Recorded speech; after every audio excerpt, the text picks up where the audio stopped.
That's right, baby. Good to see. Good to see everybody here. I'm here. Hoss is here. Good to see you, brother. It's wonderful to see you too, Andrew. It's been a little while because of schedules conflicting and stuff. So it's an absolute pleasure to be sitting right beside you, apparently. We'll take Hoss any way we can get him, Keith, won't we? We'll take him any way we can get him. Absolutely. We know he's a busy man, but it's great to have him during the holidays.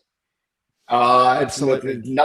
No greater pleasure than being part of the Marathon Christmas show. And how you doing, Keith? You good? Yeah, doing well. Happy to be part of number 2. I think is this my second or third one? I forget. But I'm this just is glad your to be second part of it. This is your second one, bro. And officially our channel's second one, because we did this last year, Hoss, remember? And That's and right. I think Keith, that was the first time after your wife passing. I think that was the first time you got on with us on our Christmas show, if I remember rightly. Yes, that actually was, if I recall correctly. Yeah, and it's been a whirlwind of a year for me, and I have a lot of people out there to thank for my survival, basically. Yeah, whoa, and, yeah. Love you all. I remember you saying that to us too live, and it will always be a memory, Hoss, in the back of my mind when you know, the social media community that we have, that helped you get past and get over. You know, you can never get over someone close to your passing, Hoss, can you? But it makes the pain. Right.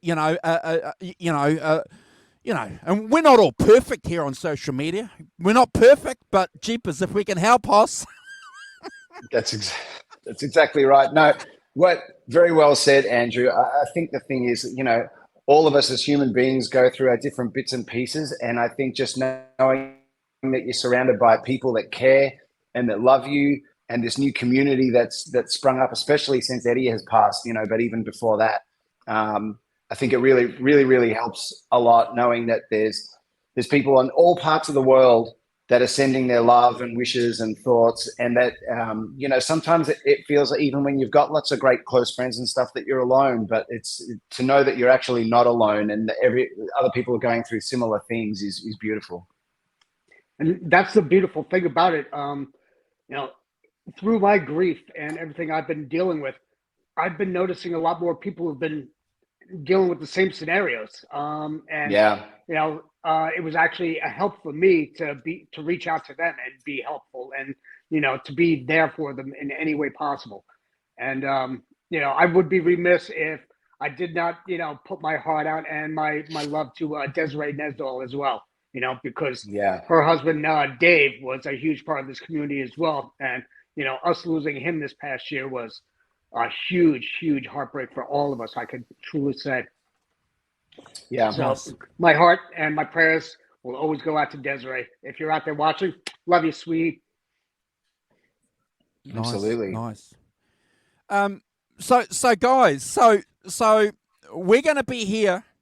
We've got 9 people watching. And we're going to say this, aren't we, Hoss and Keith? We're going to repeat this a few times during the show for people. But the plan is we've chucked out a lot of invites there. And if anybody is watching that we haven't chucked an invite out that wants to come on and hang out and wish everybody Merry Christmas and talk about some good things that have happened over the past 12 months, we're here for you guys to do that. So we'll do that.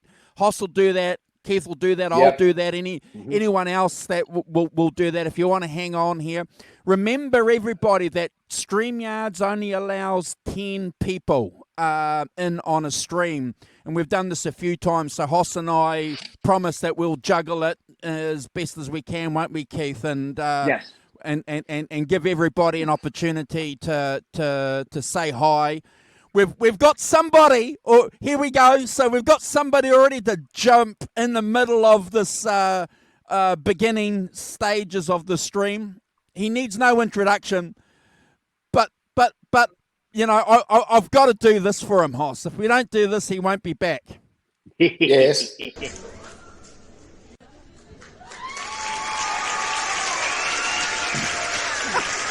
Yes. Yes. Hi, guys.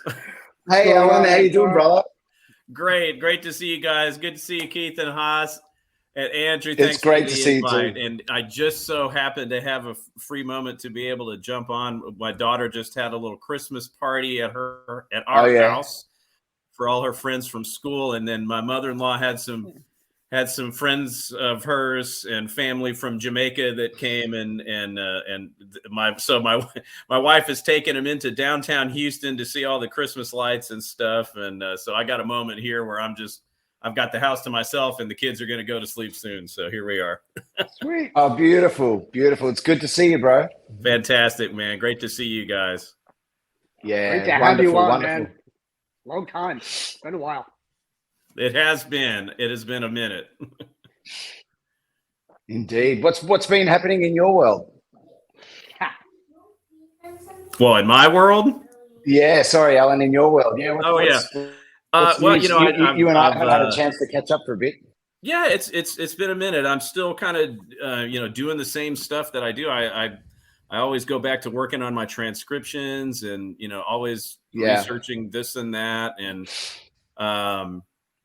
so right now I had finished a transcription of the Beat It solo Oh, nice. several months ago, and Yeah. I'm trying to get it completely finished and in a score. My friend Matt Scharfglass from Guitar World is working on getting it in a proper score, and I'm going to, with any luck, I'm going to try to see if I can get it into an upcoming issue of Guitar World, as the anniversary of Thriller and Beat It. The release of that has come about, and our pal Chris Gill is working on an article about that has been put off a few times because Chris and myself are both trying to nail down some things about the Beat It session, and trying to separate Wonderful. Yeah. facts from fiction. We've actually and all had some that stuff. talks this week about that as well. Yes, Chris and I know yeah. Keith, he's in touch with you, and Mhm. so hopefully with any luck, my greatest wish is, and wishes may not come true, but hopefully Matt will be able to finish up the score, and I'll send it off to my buddy Jimmy Brown at Guitar World, and hopefully he'll be interested in running it along with the article that Chris is working on. So Nice. fingers crossed. So that's one fun thing that I'm kind of working on the back burner, and then I haven't. That's super fun.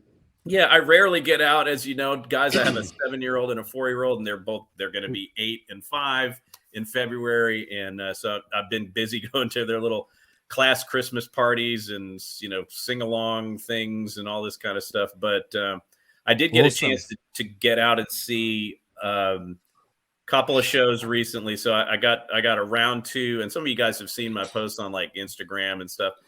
Yeah. So we had an embarrassment of riches down here. The Archangels have toured quite a bit, and they've come back, and I've gotten to see them twice. So they were here in April, and I just got to see them a couple of weeks ago again. And that was the one where Andrew, I had gotten to meet the amazing Elle Macpherson. Yeah. Oh, cool. Yeah. Yeah.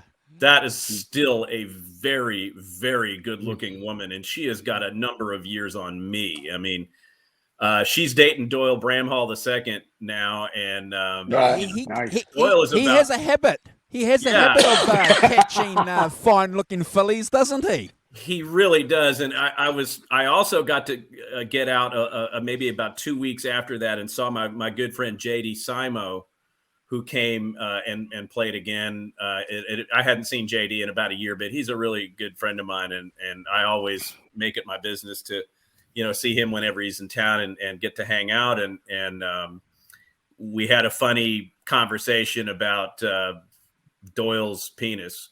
So yeah, I said the word. That sounds fascinating it's magical or golden. We've kind of figured because.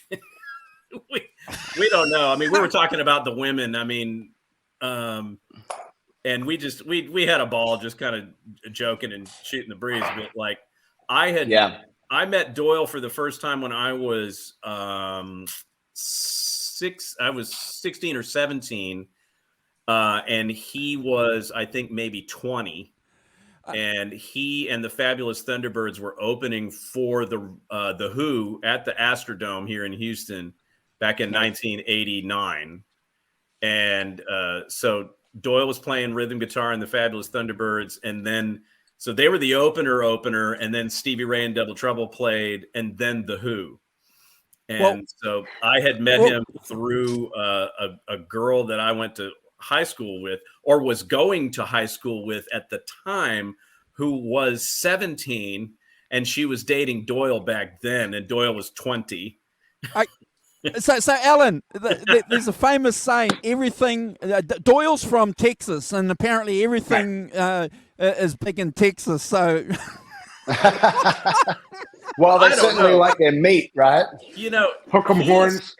He's like the man who loved women. I mean, she was 17, and her mom was a reporter for a local. Well, it's actually a national Spanish language network called Univision. And so she was a reporter for Univision, and she'd interviewed Stevie Ray several times, and for the Spanish market. And her daughter, she had a set of twins, a boy and a girl, and I went to high school with them. And Doyle was dating her when we were in high school, so she was like knocking on the door of being a junior in high school, so 17, and Doyle was like 20. And the mom loved him. I mean, everybody, the women love him. I mean, mother's grandmother, everybody. I don't know what it is, so it goes a long way back. So we had a funny conversation kind of running down the list of all the women and the circumstances behind them, I mean, and so I've gotten to meet up. I mean, I've met Doyle at this point probably like 7 or 8 times since then in 1989. And, he's always been really nice to me, and he's nice to all the young guitar players. My friend Wes Jeans and Lance Lopez, everybody's gotten to meet him, and he's just really super encouraging to everybody. So yeah, we had a fun conversation about that, me and JD. And then JD was telling me some fun stuff. A guy here in the Houston area is in the Sunburst Les Paul community worldwide, there's maybe 4 or 5 guys that are sort of the guys, as far as Sunbursts are concerned. And 3 of them are right here in Houston. So one of them is Charlie Daughtry, who's the guy, he co-founded the Les Paul Forum, which is sort of like the biggest, community for Les Paul and Gibson fanatics. And so it's Charlie, and then a guy that owns a local music store called Rock and Robbins Music, a guy named Bart Whitrock. And then his brother, Tom Whitrock, is also like one of the world's most famous burst collectors and dealers. And then there's another guy named Ronnie Proler, and Ronnie came to visit JD. And so JD, let me hang out with them, and I got to hear all these amazing stories about some of the, the Sunburst Les Paul deals that have been going on behind the scenes. And, they told me a really great story. Ronnie told me a great story about an almost sale of Dwayne Allman's Sunburst Les Paul, the one it's called Blue Sky, which is the Les Paul that he played on the song Blue Sky by the Allman Brothers. He didn't play it for very long before he died, but he played some really momentous tunes on that particular Sunburst Les Paul. And it is now owned by Dwayne's daughter, Galadriel. And it was previously held by Steve Morse, who played it in the Dixie Dregs for decades until Galadriel became 18 years old. And so it was kind of part of the deal was that they wouldn't give the guitar to Galadriel until she turned 18. So she eventually did get the guitar back from Steve Morse. And she's a little bit older than me now. So I think she was born in 69. I was born in 72. And so she's come to the point where she wants to sell it. And, some of these guys like Ronnie and some of these other big time Sunburst dealers in the country and worldwide, are kind of trying to help her broker a deal. And there was a buyer that was found for it. And the guy gave her this really good, fair deal for the guitar. And and I'm probably going to say it wasn't in. It may have been close to the $1 million mark. Wow. It would be a record because there hasn't been a Sunburst Les Paul just yet that has sold for $1 million. But right. And they didn't give me a number, but that was kind of what Ronnie was intimating there. And so she had a really great deal from this one guy that was willing to buy it. And then she had a lawyer that was in on the deal with her. And the lawyer told her, nah, if he's got that much, he'll give you this much. Right. Yeah. But I walked away, said, nope, that was it. Final offer, buy. Wow. Yeah. So she didn't get to sell the guitar, and she would have gotten a really pretty penny. And also would have had the rights to use the guitar in any kind of way that she wanted whenever she wanted. So if she wanted to, have it on display at the Rock and Roll Hall of Fame, or use it for like a charity event or something like that, or, in any kind of way, or to even let other players play it, she would have had that opportunity. So she still would have been able to be, close to the guitar throughout her life, So it's kind of a sweetheart deal, but that was like a totally hush hush thing that no one would have heard about, So that was kind of a trip. So unusually busy for me, because normally I just don't get out and do anything. I'm just a dad, and I'm just working on my kids all the time, So that's what's been going on in my world a little bit. Wow. I just want to say one thing before I pass it on to my other co-host, though, Alan, while you're here. I just want to say thank you for everything that you've contributed to our channel for the past 12 months, Al. It's been your contributions on the Zoso show have been fascinating, well received, and well viewed. So on behalf of the channel, thank you, brother, for that. And we look forward to sharing more with you over the next 12 months. Thank you. Absolutely. Thank you so much, Andrew. I really appreciate that. I have a great time. As you guys may know, and I say it when I go on the Zoso show and stuff, is, I probably know about, I know about this much about Van Halen, and like I know about, this much about Led Zeppelin. So it's like I'm really far more geeked out on Jimmy Page and his guitars. And if Alan knows that much about Van Halen, we must know about this much, a pick's thickness worth of Van Halen. It's crazy. I mean, it all started with Eddie, because Eddie was the guy that made me want to play. And I've said this before many times, but basically it was like, Eddie got me onto Clapton, and then from Clapton I went back to everyone else, like going back to like Charlie Patton and the 20s people, so I mean, so it all started with Eddie, however, and then when I started playing in bands, the people that I was playing in bands with when I was probably like 10, 11, 12 years old, those guys got me really deeply into Led Zeppelin, because we could play the music, and it was always so much fun to play Zeppelin with a band, and it wasn't totally out of the realm of possibility technically to be able to kind of half-ass your way through playing it, and it just became like a really just a fascinating area for me. And then in high school I started getting into the bootlegs. So I started collecting Zeppelin bootlegs around the time I was 13, 14 years old. And then I started going through the process of doing what I do with most of the artists that I love, like Van Halen, is I sit down and, basically learn the material and keep learning the material and kind of go as deep as possible into the material to really, learn as much about it as I can.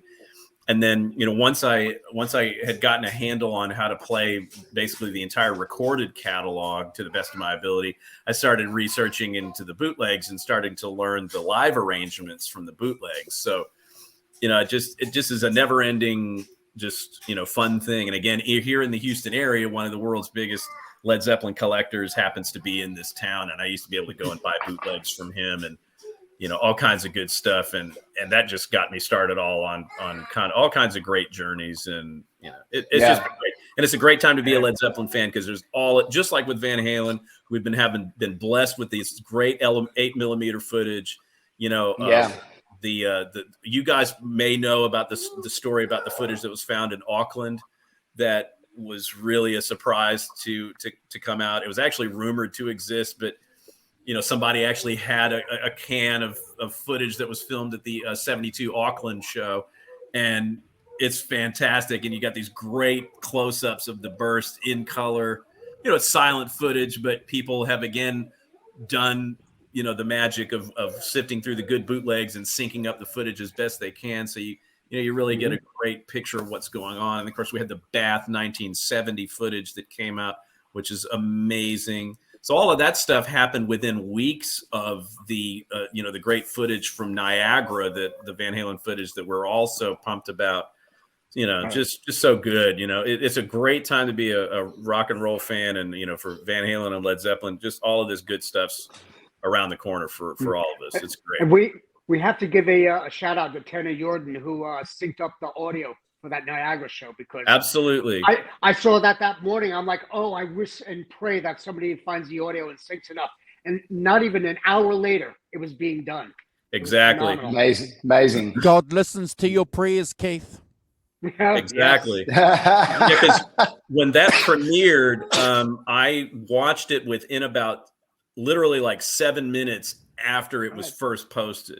And then I sat down and got the timings and figured out the songs that were, the timings for each of the songs, so that you could at least know what songs they were playing. And I could tell, by the chronological order of the typical set back then. And then I could tell by, where his hand was on the neck, which song he was playing, and and what, because they were people like to say, the fact of the matter is Van Halen was, especially back in the day, were extremely well choreographed, and they did the same thing at every show. Don't let anybody tell you that these people were like jazz improvisers, because it's just not the truth. They were a show business band that was razor sharp and razor well rehearsed, that was bent on entertaining and being the biggest band in the world. And you can see it in that footage from Niagara, just fantastic stuff. And then within about, I think Tanner messaged me not even 5 minutes after I had put in the timings and the song titles, that he was already working on the sync, and he just got it done like that. And there's stuff that he still hasn't gotten. And, he kind of gave up on the footage of You Really Got Me and Bottoms Up, because the audio bootleg of that is really bad. Right. I mean, it's listenable. I've heard worse, but it just proved to be kind of like, I think Tanner was just tired, didn't want to deal with that one. So he kind of let that go. So that's something that could be done. And I say that in posts on there, like, hey, that's another challenge that somebody else can take up, to try to get the rest of that footage synced up with the only known bootleg audio. And it's fantastic, man. That's where it's really like, it blows your mind to see what's going on in that encore, because You Really Got Me is their big hit, and then they were playing Bottoms Up, relatively new song, ending shows with an unknown song that had yet to be recorded. And that was where the flash pots are going off, and Dave is coming up and doing the split kicks, as if you weren't already beaten into submission by the whole set. And You Really Got Me, bam, here comes Bottoms Up, and they go all out. And that is the moment where Dave does split kicks. The iconic thing that you see now. That's when it was like, I don't even know if he was doing that before, in the other sets, before they were doing Bottoms Up as the encore. But I mean, you can watch it in that Niagara footage, and it's like, it's like you're pinned back by the force of the game. It's like, oh wow. And that's everyone, including Dave. It's like, whoa. It's amazing. Yeah, it was an absolute showstopper back then on that first tour, and everybody was blown away by it. And I don't think they were. I don't think they were doing it early on in the tour, and I'm pretty sure they weren't even doing it in the clubs at all.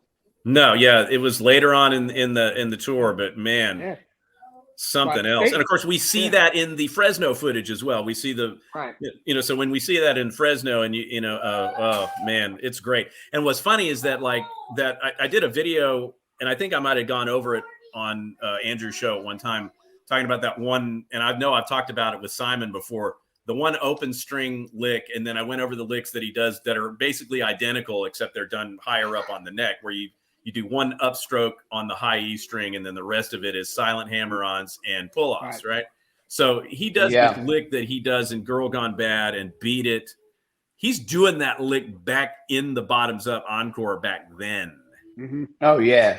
And that's a lick that people were like like a lot of people will refer to that lick or that little, whenever he goes into that as like, oh, that was his Holdsworth influence, and he was doing that only in 1984, starting that one. No, man. He was doing that way back then before he even knew who Alan Holdsworth was at all. So yeah. It's amazing to see how much stuff he's just throwing out there, man. It's excitement. I can't say enough about that footage, and it's just, I know you guys were just like me. I know you were all just floored when you saw it. Absolutely. Unbelievable.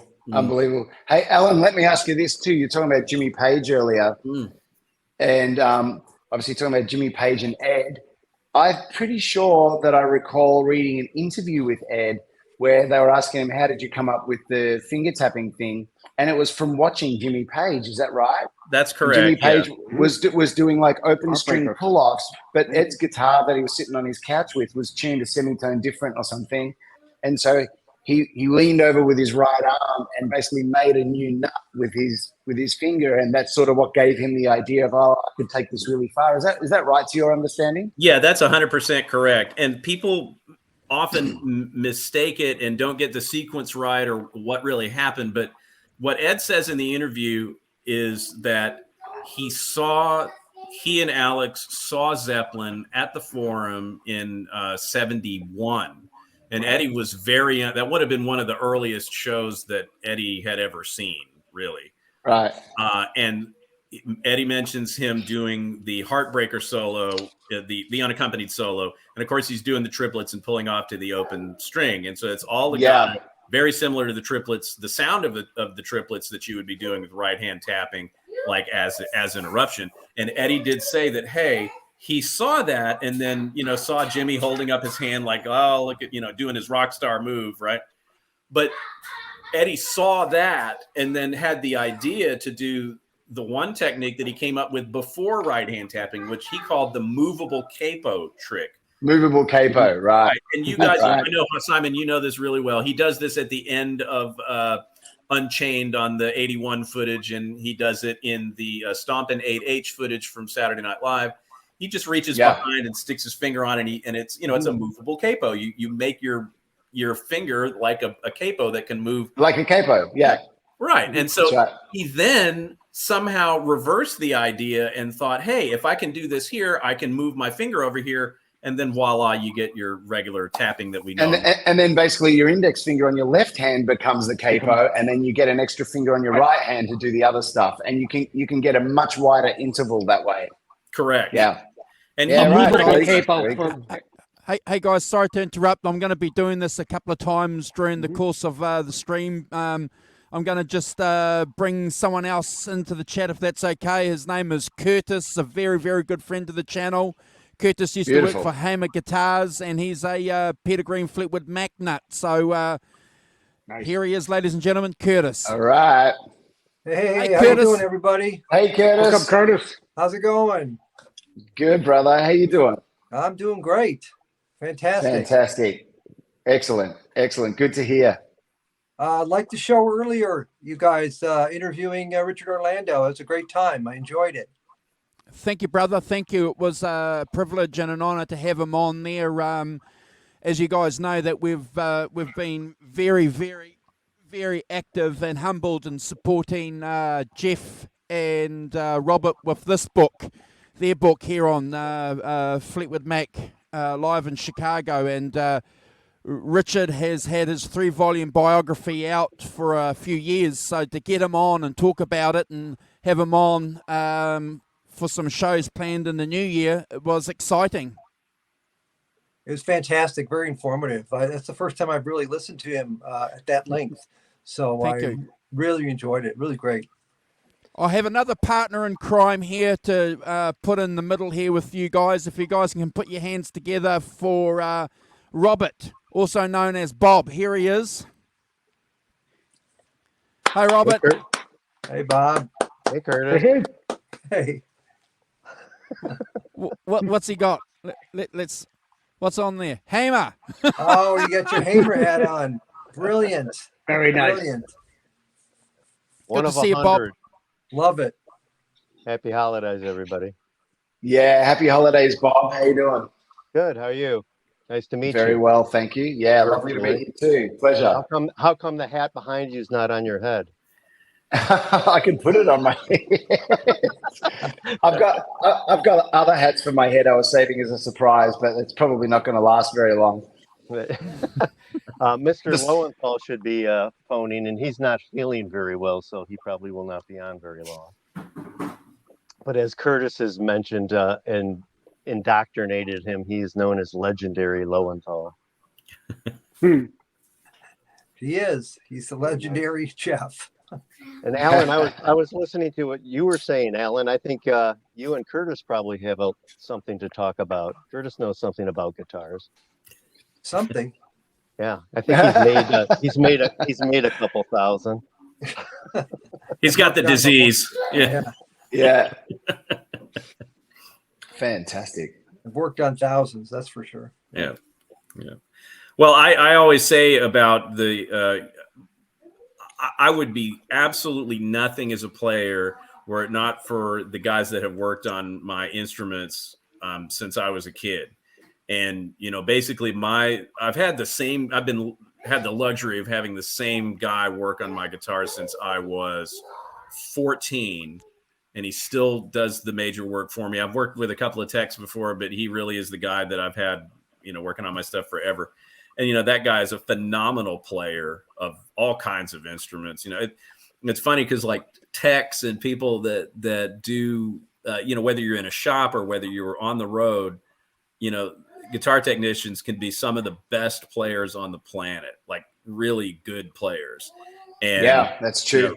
You know, it's something I've found in my lifetime, but really I would be absolutely nothing as a player, and I would know nothing were it not for that guy. And like I've even told the story. A lot of people know me as the tuning weirdo, you know, where I'll sit there with my Peterson tuner and, you know, like, you know, I'll get it into the weeds. But, you know, Curtis can tell you a story about. Excuse me. Curtis can tell you a story. He used to be the tech for Rick Nielsen, and Rick always would tell him something when you'd hand Rick a guitar. What he'd always tell you, Kurt? Well, he would say, "Don't fuck up." Yeah.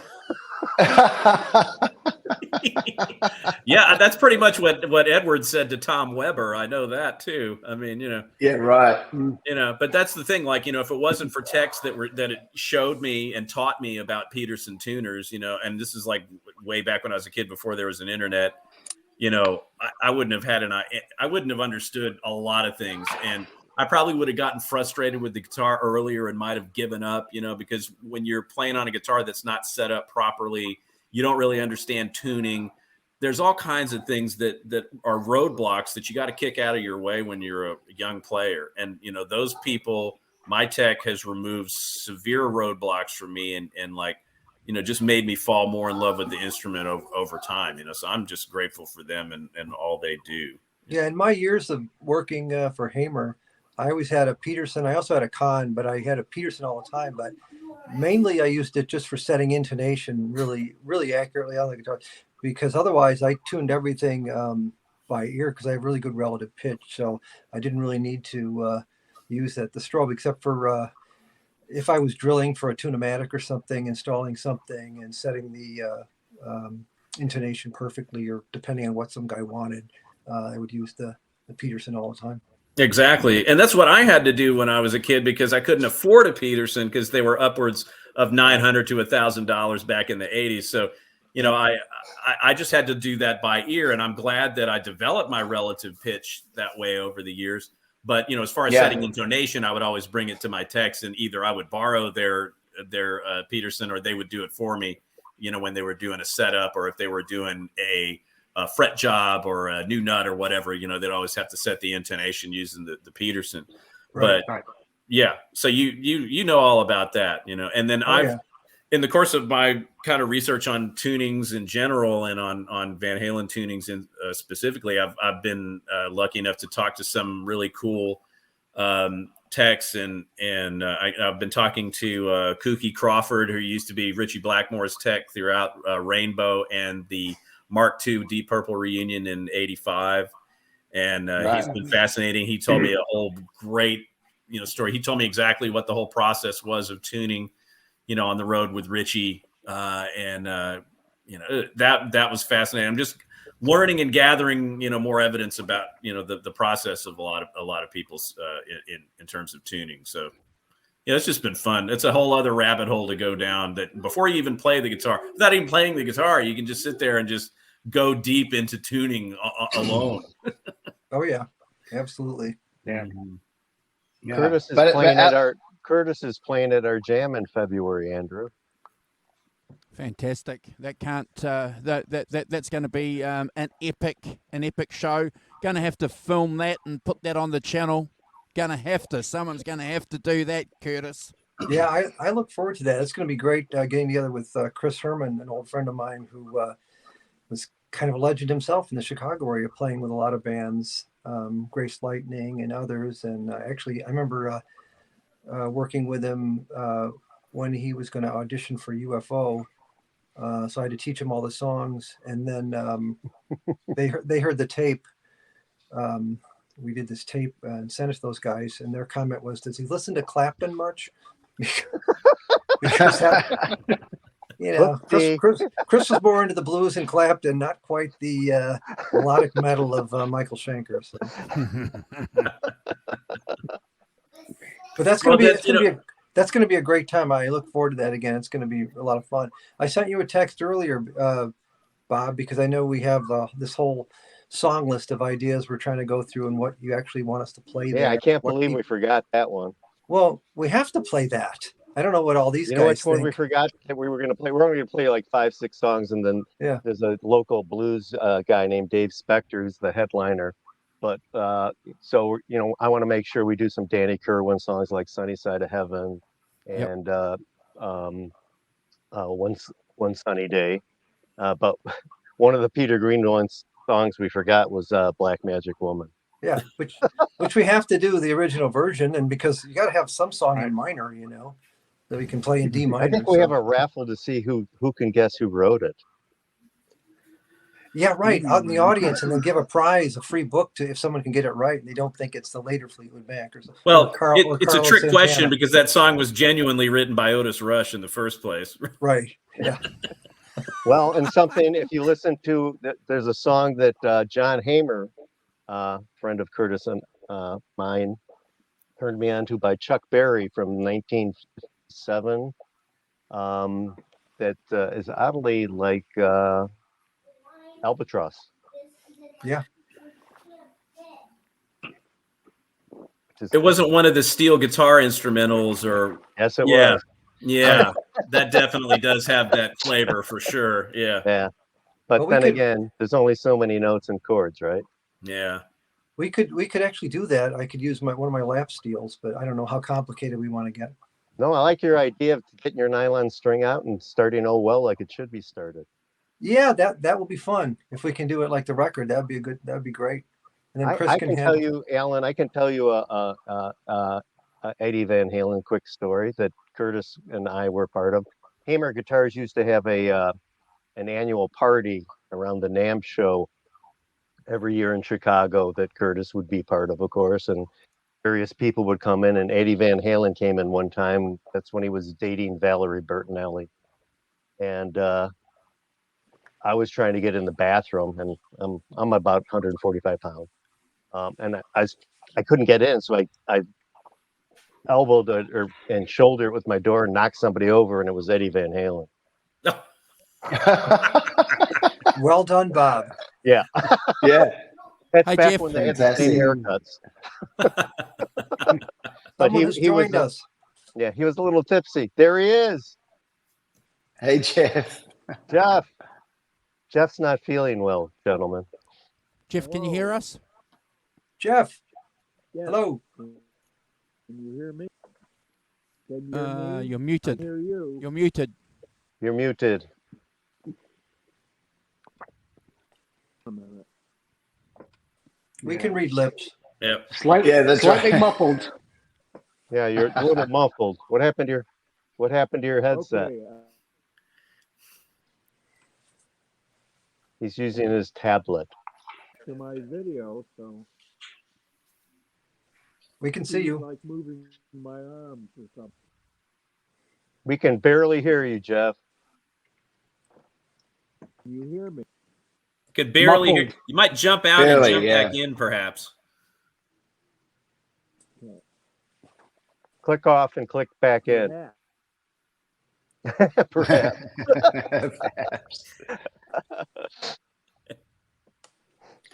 I've got all my signed Jeff Lowenthal photos behind me. I don't know if anyone can see them. Oh yeah. yeah. Of You can. Danny and Peter. Yeah, that he signed for me. That you can see in the book. If I can move the camera a little bit, but anyway. Here we are. Here we go. Oh, yeah, and there's beautiful. that one. Yeah. Can't see very well, but Jeff was nice enough to sign them for me. So they're treasures I have now. Beautiful.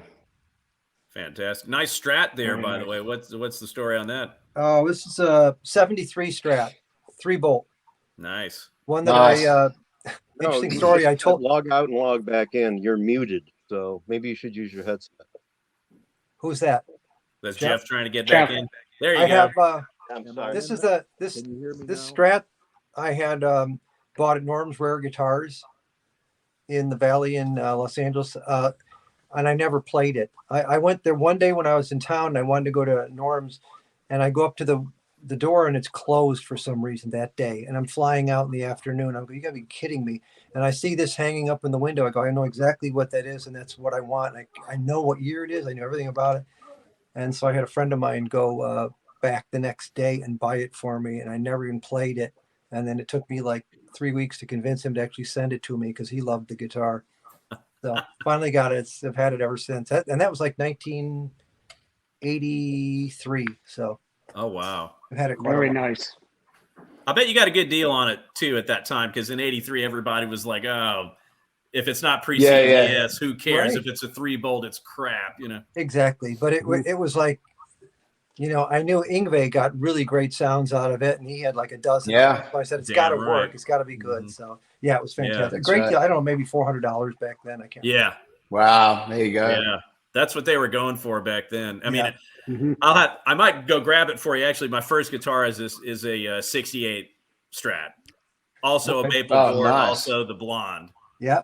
Nice. Exactly like the Hendrix Woodstock Strat. And what's funny is like the Olympic White. If you have a real one from that era, it just gets yellow, especially if you're Yeah, that's right. if you're Yeah. going to be in a smoking environment, and, Yeah. and like, man, Yeah. it got like dark yellow, like, Yeah. Yeah, because of that nitro, right? Yeah. yeah. And I think particularly in whatever the formula that they were using in the late 60s and into the 70s, it just would yellow a lot. Yeah. And it gives you like that really closer to that Yngwie, almost magenta Yeah. color. Yeah. I know. Nitro cellulose. I've had, I told before on other shows we've had, because I've had a bunch of Strats going way back. I used to be a collector going way back. I had a 54, 56, 257s. So I had it, which I traded and sold all the way. But for some reason, I've kept this one forever. I don't know why. Wow. There's nothing like a good 50s Strat. If yeah. you haven't played a real, genuine 50s Strat, it's almost like playing a Les Paul in terms of the, it depends on how it's set up. But, when it's set up properly, like the action and the intonation on the low strings, especially on the 6th string. Yeah. It's really good, and yeah. like it's kind of flabby on my guitar on the 68s, the CBS and later era guitars, for some reason, it got this kind of flabby sound up the 6th string. And you hear that on every Hendrix recording, like Band of Gypsies and Woodstock. You hear that sound on everything. And it's a vastly different thing than on the 50s Strats. And I've only played one really nice 50s Strat, again, because my friend JD Simo, he had a nice one he was playing with for a while, and he let me play that. And it was like, whoa, now I get it. Yep. Hey Absolutely. Jeff, can we hear you? Can we hear you now? Jeff? You got your headset on. Can you hear us? You Yeah, might be maybe not. muted. Jeff, are you there? And he's frozen. Yeah. Jeff is there. I see him. And by the way, Alan, Peter Green's Sunburst sold for 1.7 mil. Wow. Wow. That's all. Yeah, So but is that the one that we see Jeremy playing in the well-known Oh Well clip from BBC? No, Jeremy never played it. One that Kurt Hammett bought. that The one Oh, at Kirk okay. House, yeah. Hey, So what was that Bob, one that Jeremy was playing in that video? Because Jeremy's got it just strapped on him, and it's I a think- Sunburst maple board, I think. Hey, I what are think we that's a drinking? hollow body. No, yeah, Jeremy's got a Strat around him for some reason, and then Danny's playing the gold top with the P90s, and then Yeah, Peter's playing the Sunburst. That was But Jeremy actually- has a Sunburst Strat with a maple Yep. board on in that video. Yeah, the gold top was Peters. Oh, really? Okay. Yeah. You know what's nice about these Strats too? Anyway, I think these early 70s the necks are so stable, it's ridiculous. I can put this in a case and not touch it for 2 years, pull it out, and it's still in tune. The neck hasn't even moved. Wow. Yeah. Where's my- Can you hear me? Where's my Gibson's? Ah, I'm always there he is. adjusting. Jeff's alive. All right. Okay. Jeff. Okay, now I welcome. can go to sleep.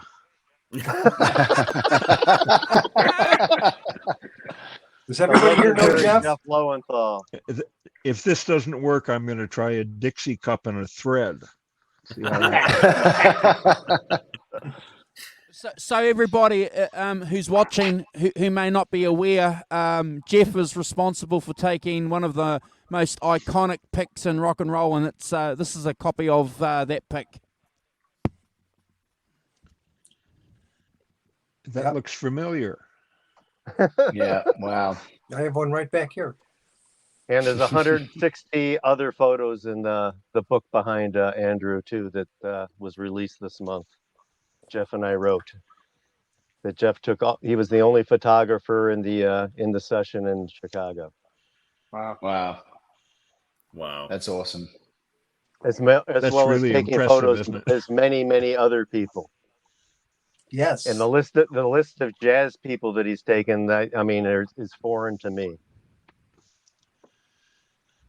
You could mention some of them, Jeff. Oh, Yeah, please Roy do. Eldridge, Charlie Shavers, Duke Ellington, names like that. Wow. Nobody's. He's Nobody so famous. Music is music. Yeah. Nobody. Up and comers. Yeah. He's also the chess session photographer for 2 years. He also worked for Newsweek. So there's Chuck Berry photos, Muddy Waters, Howlin' Wolf. Like he said, jazz people like Roy Eldridge, Count Basie, Count. Yep. Lenny Bruce. You know more of those names than I do. You've briefed me over the last 2 years. So, He's and- forgotten more than we'll ever And remember. I know less than nothing about guitars and guitar technology and stuff like But- that, but but- I'm learning. But Jeff can tell you that I think the toughest session photography that he ever took, as far as restrictions, correct me if I'm wrong, Jeff, was the police. Wow. Well, the Wow. police were the first to institute these offensive contracts that the contract that I signed said you couldn't sell the pictures for use anywhere except the medium you shot them for. But now it's become much broader to say you can only photograph the 3 tunes and then you have to leave, and everybody has to stand in the same place. So it's made it difficult to do a really good job of concert photography unless you have special access. A guy like Paul Natkin, because of his reputation and because the bands want him to shoot them, he can shoot the entire show and go wherever he wants. But the average photographer can't, so it makes it difficult to compete. Mhm. That's one thing that you notice in the book too, with very few exceptions, maybe less than a handful, which were asked for by like J.T. Brown and Jimmy Spencer. Nobody's looking at Jeff. Nobody's looking at the camera. Well, I never had anything Right. good to say. That's why they weren't listening. Hey guys, I'd A just lot like of to police introduce. don't like to be. I'm from Chicago, so I know about those police, and Yeah. that's right. They Oh, don't look like at to that. be photographed. I Black just want to Hawks. introduce to the chat, guys, Okay. Brody Hutchings here as well. So thank you, Brody, for joining us. Hey, brother. Hey, Sorry for Brody. interrupting, Hi, Jeff. everybody. Great to have you on. Did Hey, you see Andrew. that, Jeff? He's sporting a Blackhawks jersey. I did that. You heard me say Blackhawks. The mic is working. Yeah. Okay, now I do have to make one. Now let's one go back to clarification. talking about guitars. Yeah. But for the record, I'm from Nashville, so I'm a Predators fan. This is really my Christmas sweater. Griswold, love it. Love it. There's Griswold on there. Tis the season to be merry. No shit. Well, that's my name. Yeah, There you go. That's great. Somebody would probably buy you a beer in Chicago if you wore that sweater. True statement. True statement. Yeah. Hey, you know, Bob, I've got a question for you that maybe you can ruminate on a little bit. So, for Peter, what was his relationship like? How did he come? See if I can put this the right way. Was he, and I'm trying to figure out where he started in that, you know, Les Paul Marshall sound that he's famous for. Was that an influence of Clapton or the Paul Butterfield Blues Band, or, you know, where did in the timeline of him did that come? And I know Mick Taylor was obviously after, after Peter, but where did Peter? Was he influenced by Clapton and Bloomfield? Yeah, Freddie King. Yeah, I mean, obviously they had the same core Yep. influences, but I'm wondering how much where it came from initially, because I was even talking to Andrew about like my theory about the whole Les Paul Marshall combination. To me, as we know it, the way I think of it, I believe it actually kind of began with "I'm Your Witch Doctor" by the John Mayall that was produced by Jimmy Page with Clapton and the Blues Breakers. So I don't know where in the timeline, would that have been something, or would have the Beano album been something that Peter would have heard and then, gotten an influence from? Well, he definitely was influenced, and I think Curtis can answer your question even better than I can. But also, you have to keep in mind too that he used a Marshall in the beginning, but he also switched to he used Fender Right. Twins, and he also Right. used Orange. Right. So it's just like the question that it was the guitar that made the sound. No, he played. I mean, we talked about this. I mean, I talked about this with Bruce Thomas. After Fleetwood Mac on the Peter Barnes album, he's not playing his Les Paul. Right. He still sounds like Peter Green. Right. So I think that's true. I think they were all influenced. Clapton was there, but excuse me, I know Peter was influenced by the old Chicago blues guys like Freddie King, Otis Rush, Magic Slim, Sam, excuse me, and people like that. But he definitely was influenced by Clapton because he was replaced by Clapton, so he was expected to live up to him. But he was also, I know Peter Green thought he played too fast when he was in Mayo. So, and I think Curtis can comment on that because Curtis has one of the limited edition Blues Breakers amps. Yeah, I've got one of the one of the from 2012 50th anniversary. There were only 50 of them made.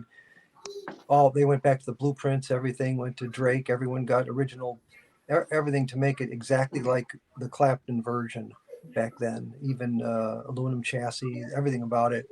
So GC34 rectifier tubes and all sorts of things. So it's just, and even original grill cloth. So it's as close as you can possibly get to that sound and what happened. I think at the time of Blues Breaker, everyone was aware of that record, and it was groundbreaking because no one had done that before. Taken a 30-watt combo and cranked it up all the way, and they didn't even like that in the studio. Right. They were like, "What's this guy doing?"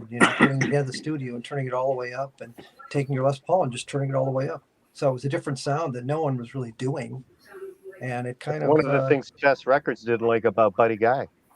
Right? Yeah, yeah.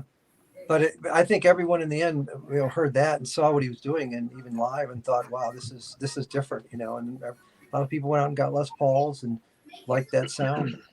Let me ask you about that reissue Blues Breaker combo. What speakers does it have in it? It has exact recreations of the are they T6 652 Alnicos. Okay. Now, was that the Silverbacks?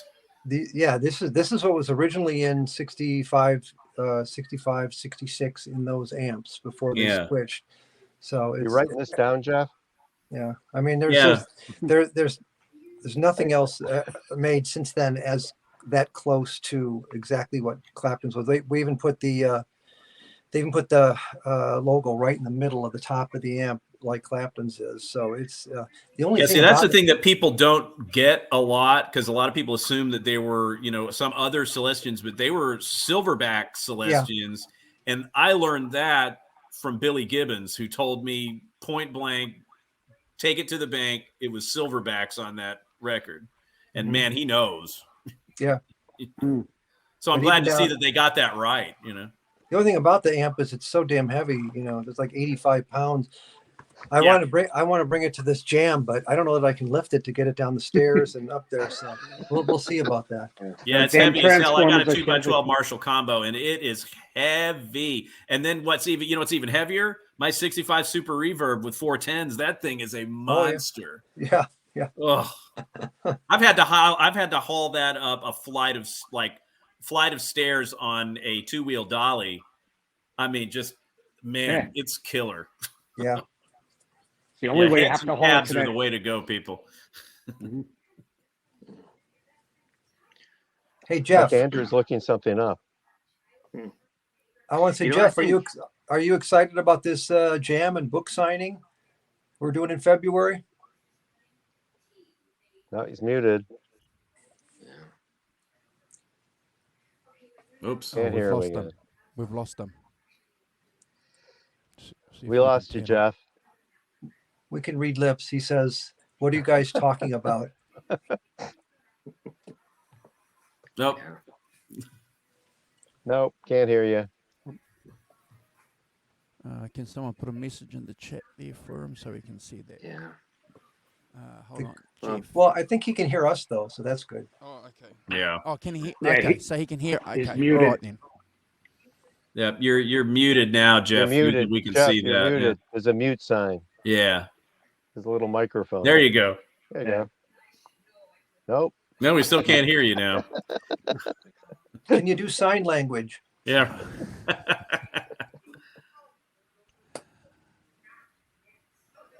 Hey, Oh, Andrew. yeah.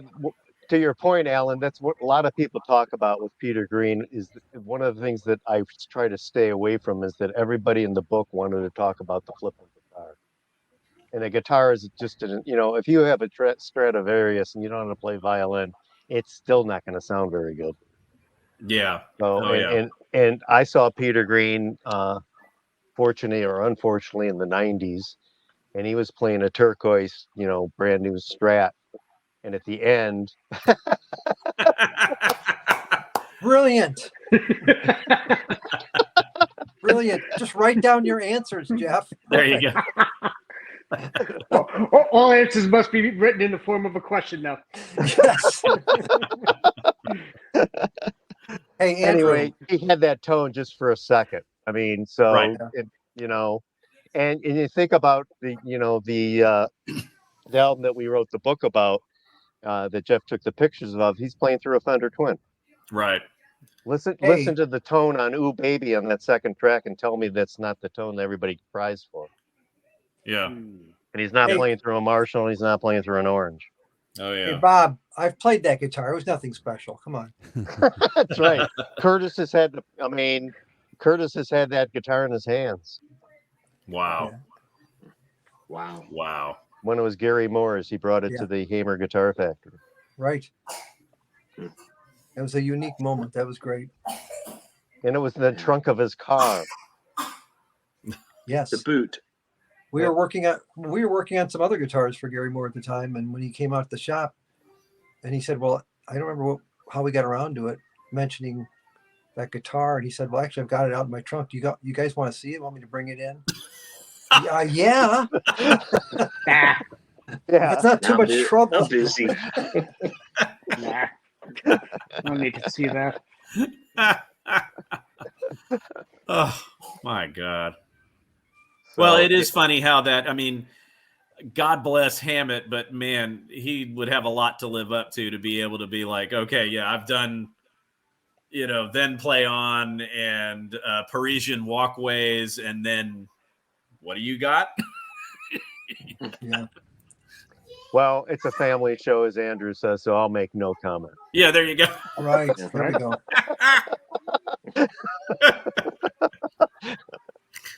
Hey, Oh, my Andrew, God. who else is in the chat here? Because I can barely see, unfortunately. As I get older, I'm almost blind. So, and the screen is so small. I didn't know who else was here.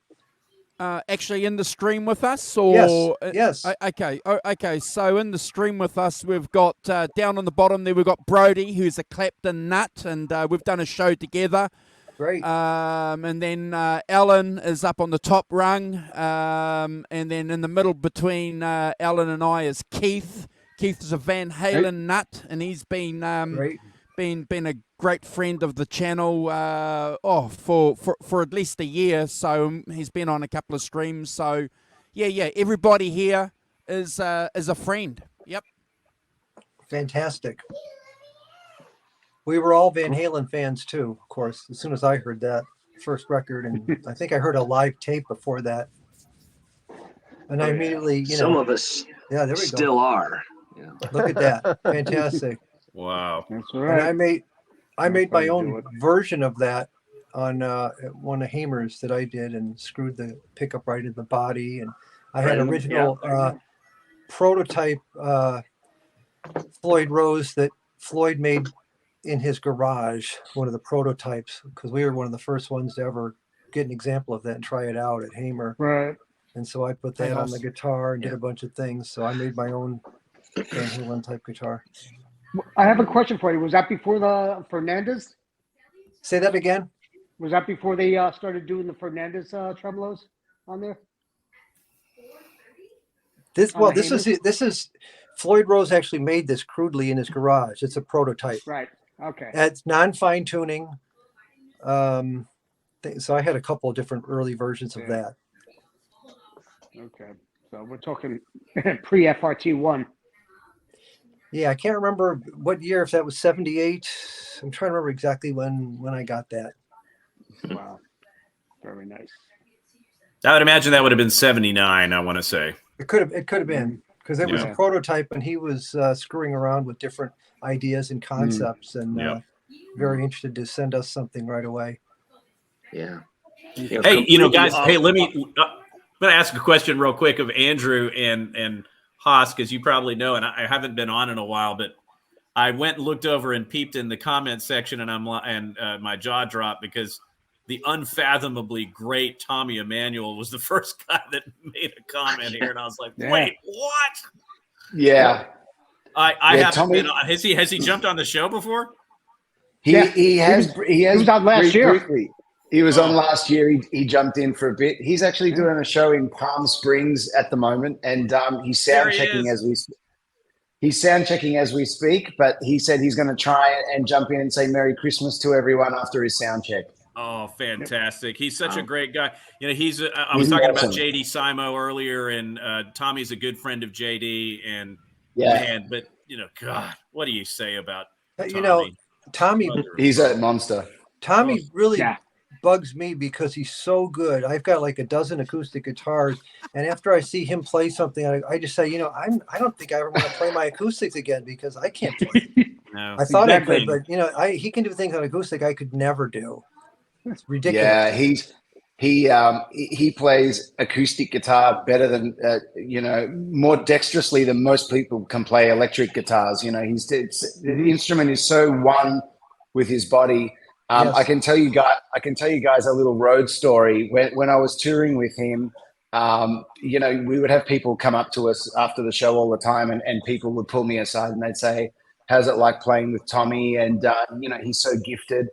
And of course, they mean it as an incredible compliment, so it's beautiful. But I would always tell them, he might have been born with the passion for music, like we all were. But gifted isn't really quite the right word, because when we were touring 3 months around Europe and then 6 months around the States, and we were doing it all on the touring coach, Tommy would have the acoustic guitar in his hand almost every minute of the day. Wow. So we'd be driving somewhere, all day to get to the venue for the sound check. And he'd be sitting on the bus, like in the lounge, like just, mucking around, writing songs, practicing some new lick. And he was always fascinated because I came from obviously more of like the rock and roll background and electric guitar. He was always asking me, so show me some new flashy licks, show me some Steve Vai thing, show me some Edward Van Halen thing, show me some Steve Lukather thing, And so I would show him some stuff, and then I'd say, okay, now you got to give back. You got to show me some acoustic guitar stuff, But so he would be playing acoustic guitar on the bus, and his passion for and enthusiasm for learning.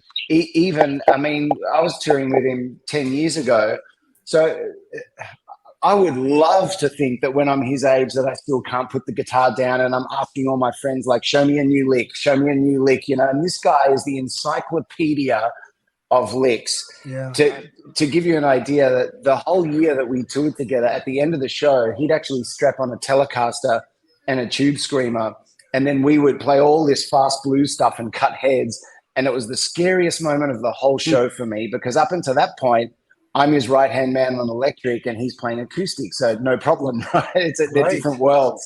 Yeah. But when he strapped on the Telecaster and we just play like Stevie Ray Vaughan style blues and just trade 4s and trade 8s and stuff like that, on that whole year, and this is only a very slight exaggeration, but I would run out of licks after about 5 minutes, right? It's like my blues vocabulary is all used up.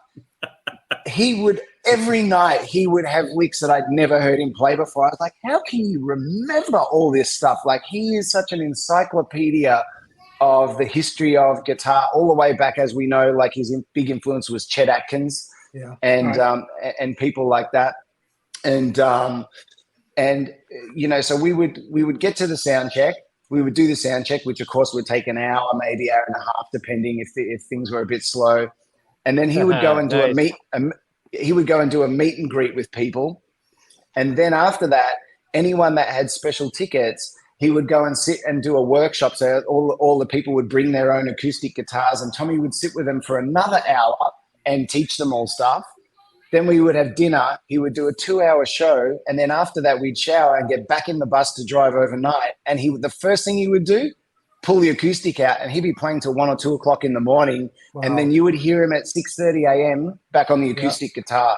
So all of that is just to say, like, people think that he's gifted, and obviously there's some amount of gift in someone that can play like that, just like any great guitarist.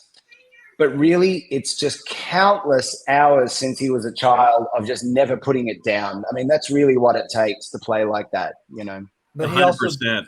He also developed flawless technique, absolutely perfect and clean, and picking that frustrates the hell out of anybody. It's so frustrating. It's so. I mean, yeah, it's one thing practice, but he's gifted in that he developed his technique down to almost perfection, and it's frustrating.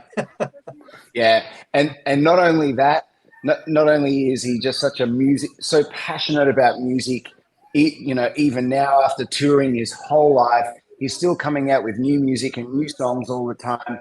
And, anyone beware if he straps on an electric and wants to cut heads, because he can do it just as good on electric. In fact, when we were touring in Australia, I think it was like the late 90s, Steve Vai happened to be doing his own solo show in Sydney, and Steve Vai had got him up to play.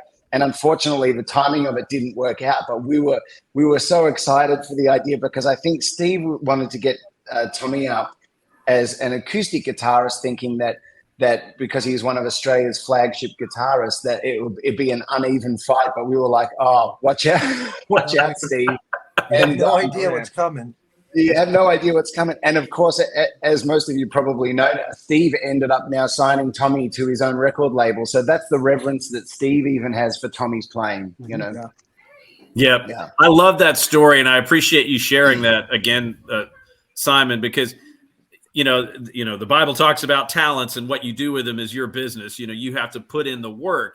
And I always say that about Edward, and I say that about Wolf, because people are quick to say Wolf, and I talked about this earlier on other podcasts, but people are always when the Taylor Hawkins gigs came up and everybody was saying, "Oh, your DNA and Wolf, your DNA is amazing." Like that kid worked his butt off to play the way he plays. It's not an accident that he can play the drums and the bass and sing and keyboards and the whole shebang bang. It's not an accident. And it wasn't an accident with his father either. Those people put in the hours, they have the passion, and they just went after it. And it's the story that you told of Tommy Emmanuel is the story of the great ones and even the good ones. I mean, really, that's how it works. It's not to me a DNA or a talent question at all. They put in the hard work every year. Yeah, 10,000 hours a year per year. And it's not, and then they love it. Just like Simon described. Exactly. You have the passion for it. You love it. It's not drudgery. It is not. No. Yeah. No. Like, obviously, when Tommy wakes up in the morning and makes himself a coffee, he's not thinking, "Oh God, I should probably practice some guitar." Like, it's not like that at all. It's that there's nothing else in his day that he would rather do. Nothing. He probably picks up the guitar before he makes the coffee. Yeah. Yeah. I think you're right, Curtis. I think he dreams of legs. That's true. Yeah. He wakes up and grabs it because he was dreaming of something and he starts playing it. Yeah. The great ones always do that. And there's a great quote that I read in a book somewhere. I think that, someone's talking about like, do you only sit down with your instrument when you're inspired, or do you force yourself and wake up and do like, Diane Warren, the famous songwriter, would sit at a piano 9 to 5 every day, even if there was no inspiration, and just, some songs would just go in the wastebasket. But, the quote that I'm thinking of is like, every morning I get up and I sit with my instrument, even if the inspiration's not there, so that when my muse is trying to look for me, she always knows where to find me. And I love that, because it's really, really true. There's no substitute for just putting in the hours, but there have to be hours of passion, not drudgery. It's got to come from your soul, I think. And someone like Tommy, and there's lots of other great musicians, and that we've just been talking about, that where you can tell that it's the rest of their day is, do I have to stop doing this to eat lunch? Yeah. Brody, what do you do for yourself when it comes to you concentrating or spending time with your music? Are you practicing songs? Are you writing songs, or are you regimented with some licks that you want to learn, or is it just something that you just do and just follow instinctively? Yes. It's all of that. It depends if there's something to prepare for. Whether it's a Christmas show, a fill-in, or to play with someone, or here in Nashville, everybody plays Sunday morning somewhere. Or if you're learning those songs, there's always, through everything, there's a discipline. So if there's no agenda, like a set list or whatever, then to me there's always a discipline of I'm going to stay up on this list of songs to go and at the drop of a hat go do a songwriter night, or it'll be during COVID I did a lot of this of I never sat down and did note for note Hotel California, or walk away. I did a lot of Joe Walsh stuff during COVID for some reason, but to sit down and be the guy that looks up the YouTube videos, to go through, 5 versions of it to figure out not everybody got it exactly right. But if you put all of them together, it's like, all right, I hear that, and you play along. Or recently it's been to turn on a list of like 80 songs. I want to start a band called the Flux Capacitors. And because people would love to hear that, and so that discipline has been, let me just listen to 80 songs that randomly come up and then make a note. Josie's on a vacation far away, or my best friend's girl, and you start making those lists. And when you get 8 or 10 of them, you sit down and say, okay, tonight I'm going to play through those songs 3 times. So to me, there's always a discipline.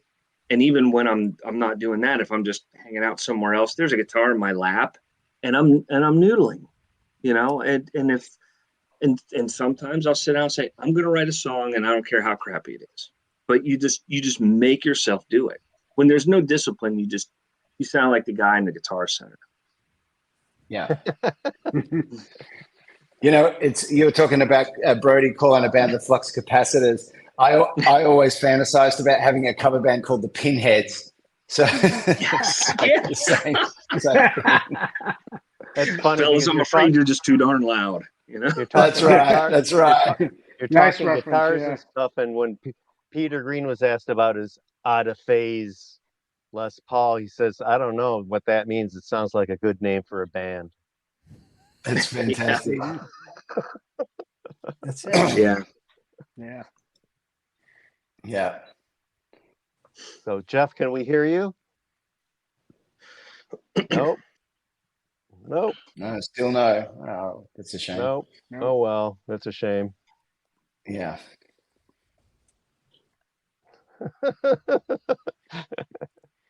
Try again.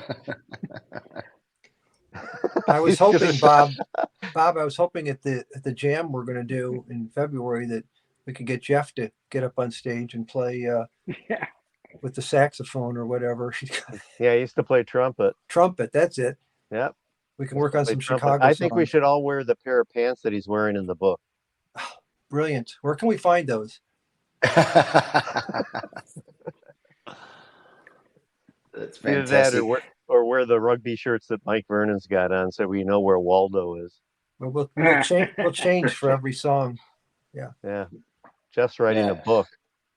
Yeah. We already wrote a book, Jeff. Send up smoke signals. This new technology, this new thing called the internet. Hey, so my apologies, Curtis and Bob. I think I might have Here missed we this go. earlier, but whereabouts is the jam in February happening exactly? Let's read this. Hold on. I don't want I to don't take want up. to take it. Merry Christmas, happy. Happy Christmas. I'll talk to you tomorrow, Jeff. Yeah, Merry Christmas, Jeff. Merry Christmas. Oh, Jeff. Bob, why don't you answer that one? I'm sorry, what was the question again?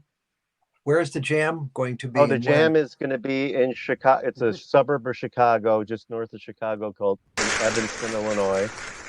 Okay. And it's at a venue called Space. Okay. Wonderful. And Thanks, the Bob. headliner is Dave Spector, and Curtis is playing with Chris Herman, and we're going to do some Fleetwood Mac, Peter Green, Danny Kerwin songs, and we'll Beautiful. show an interview that we did with Mike Vernon about Yeah. session in Chicago, and Brad Cook's here, so I'm going to stop. There he is. talking. Hey, sounds wonderful, Bob. Hey, Brad. How you doing, fella?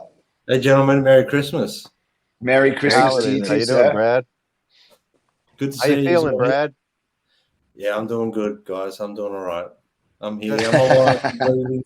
I I'm heard you were corresponding with Curtis here. I'm sorry, what was that? You were corresponding with Curtis about some guitars or something, right, Curtis? Oh, yeah, yeah. Oh yeah, you were playing the other night. I asked about your what you were playing, the guitar and all that, and Yeah. the pedal Yeah. board. Hey, I want to try out one of those reverb processors that you were talking about. Oh, the delay. It's a Strymon Timeline. It's very good. It's fairly old these days in comparison to what's out there, but it's bulletproof. It works really well with my amp. The loop effects, it works wonderfully. So it's kind of like I've just got like some pretty 2 or 3 delays settings that I just use religiously, and on that solo, I just put a little bit of a wide delay on it, just a bit of a long delay, and just that the BC Rich Mockingbird and the Marshall. That's all that is at that Yeah. time. It sounded great. Nice. I loved it. Thank I always like those Mockingbirds. I think I told you back in Rick Derringer was playing one in his band Derringer back like 1976, Yeah. 7, things like that live, and I always wanted one of those. They were really Yeah. nice. And Brad, I wore my hat this afternoon in honor of you. I didn't know you were going to be on, but so when you see the show, I wore that because of you. Oh, okay, I'll take it back. Can you plug in and crank through all those Marshalls you've got behind you? Looking good. I actually haven't got them plugged in. I just dragged them in out of the car to put them in here, so it looks good. I thought you were going to do the show right here. Yeah. I'm surprised you're not lying down then. I'm a bit intimidated with all these guitar players online with me now at the moment. You know, it's just too hard to play in front of you gentlemen. You'll all be standing there like this watching, you know. That's how all guitarists stand and watch, isn't it? With their arms folded, apparently. Yeah. Yeah. Here's what the musician at a concert looks like. Yeah. Yes. Well, Curtis, full disclosure, you've been practicing for the gig in February. And what did you tell me the other day when you were playing? You said you were put your guitar in. Oh, about standing up? Yeah. Yeah. Because I'm usually just, playing sitting down, and then I pulled out my Explorer and I was standing up playing it. And after about a half hour, I said, "Oh Christ, man, this is killing my back. I'm not used to this."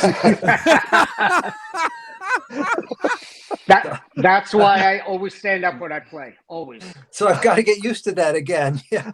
Yeah. And my Explorer is heavy. It's a heavy piece of mahogany, so that I think it adds a bit of the weight to it. So. Yeah, I think the two most iconic Explorers ever. One is somebody talked about Hamer earlier, the checkerboard Rick Nielsen. Yes, I worked on that. Yeah. Oh, really? Wow. That's one of my. You guys should know any Hamer guitar that was made, that guy worked on. Wow, that is awesome, just Curtis. rock and roll. I was there when we taped the whole thing up, and we cut lines with an X-Acto and then took off every other little square. First we sprayed it white, I think, and then we took off every other and then sprayed it black. Yeah, that was just hours and hours of sitting on a bench. The two most iconic Explorers are not even Explorers. One is that one, and then the other one is Jeff Carlisi from 38 Special, with the Rhine copy from Alan Collins's Explorer. Right. I mean, those are but. That's so awesome. I love that checkerboard. I always love that checkerboard. That's very cool. Yeah. It was fun. We did that. We did a 5-neck one checkerboard. We did a V checkerboard. It just a nightmare to work on. Took hours and hours. Curtis and I know Paul Hamer since we were teens, before Hamer Guitars. I mean, when he had a vintage string instrument shop. Yeah, when I was in high school. Okay. Right. Wow. So we've known him a long time. Wow. And it's beautiful. Both Curtis and I used to travel around the United States buying these things because who wants that 59 beat up Les Paul? Oh, we'll buy it for a couple $100. Yeah. We would we always used to say we would go into the music stores or wherever, pawn shops, whatever, and say, "Do you have any used instruments?" And that that was kind of the key. We knew what we were looking for. And I've got this old used one that's sitting over here in this old brown case. I don't know if you guys are interested. Yeah, let's take a look. I mean, I think Brad and Andrew know, but the other guys don't. I mean, Curtis used to trade his guitars for Porsches. Yeah, that's one of my finest moments. That's the joke. You've got to tell the story because Brody, Keith, and Hoss don't know the story, and we've got 20 people watching, so you can't skip this one. Yeah. I want to hear it.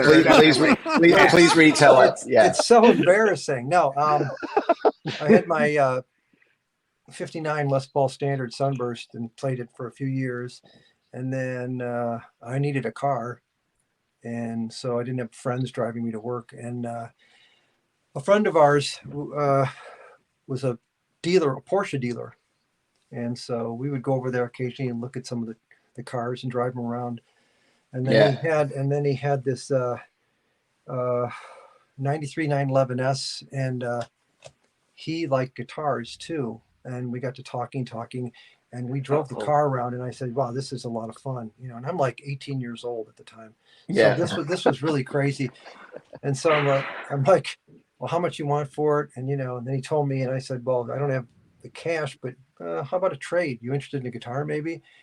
And I said, "Well, I've got this 59 Les Paul Sunburst. So how about we just trade for that for the car?" And we did the deal. So I got my Porsche and he got my Les Paul. So in the end, at the time, it was a great deal because the car was unbelievable. And of course. the Sunburst was worth maybe a couple grand, 2,500, maybe $3,000 at the time. But Yeah. so I think in the end he got the better deal. That jerk. But Yeah, in the end, but at the time, in your time. mind, you got the better deal, right? Well, I figured, I had the guitar. I was only like 18 and playing for years, and then so then I had a Porsche too. Whatever, it's fun. But That's a lot of car for an Curtis is in great- 18-year-old. But Curtis is in great company because the first thing Marshall Chess did when he got his first chess from Chess Records back when he was doing the Rolling Stones is he bought a Porsche. Yeah.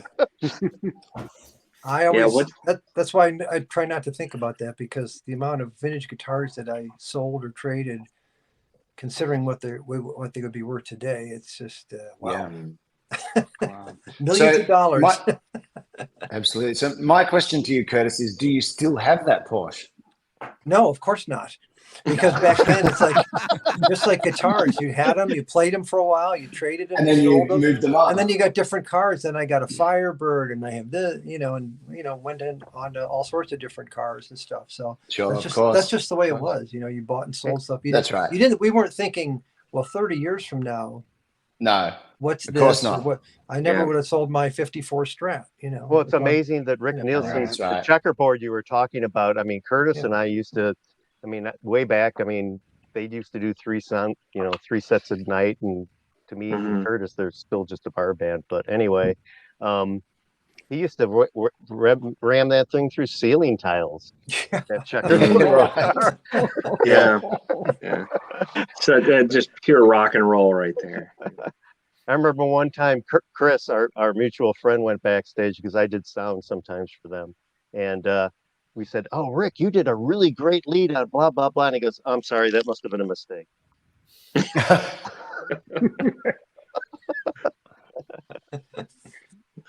Yeah, it's funny because we had we made these Carina Explorers, and then we made these Carina Flying V's, very limited run back in the 90s and very rare. And so I had the number one, I still have number one standard, the Carina Standard, and then I Explorer, and I had the number one Carina V, which was just like a 59V, and then I got rid of it, so I gave it back to them or something, and decided not to keep it or pay for it for whatever reason, and then we ended up selling it to Brad Whitford, to Aerosmith, those guys, and then I find out later he's selling all this stuff, and he's selling it, and they want $35,000 for it just because he played it. Yeah. Hey, Jimmy. Wow. Yeah. Wow. Hey, what's up, Good, guys? Jim. Hey, Jim, how you doing? Hey, I just wanted to hop in real quick and wish everybody happy holidays and Merry Christmas and all that.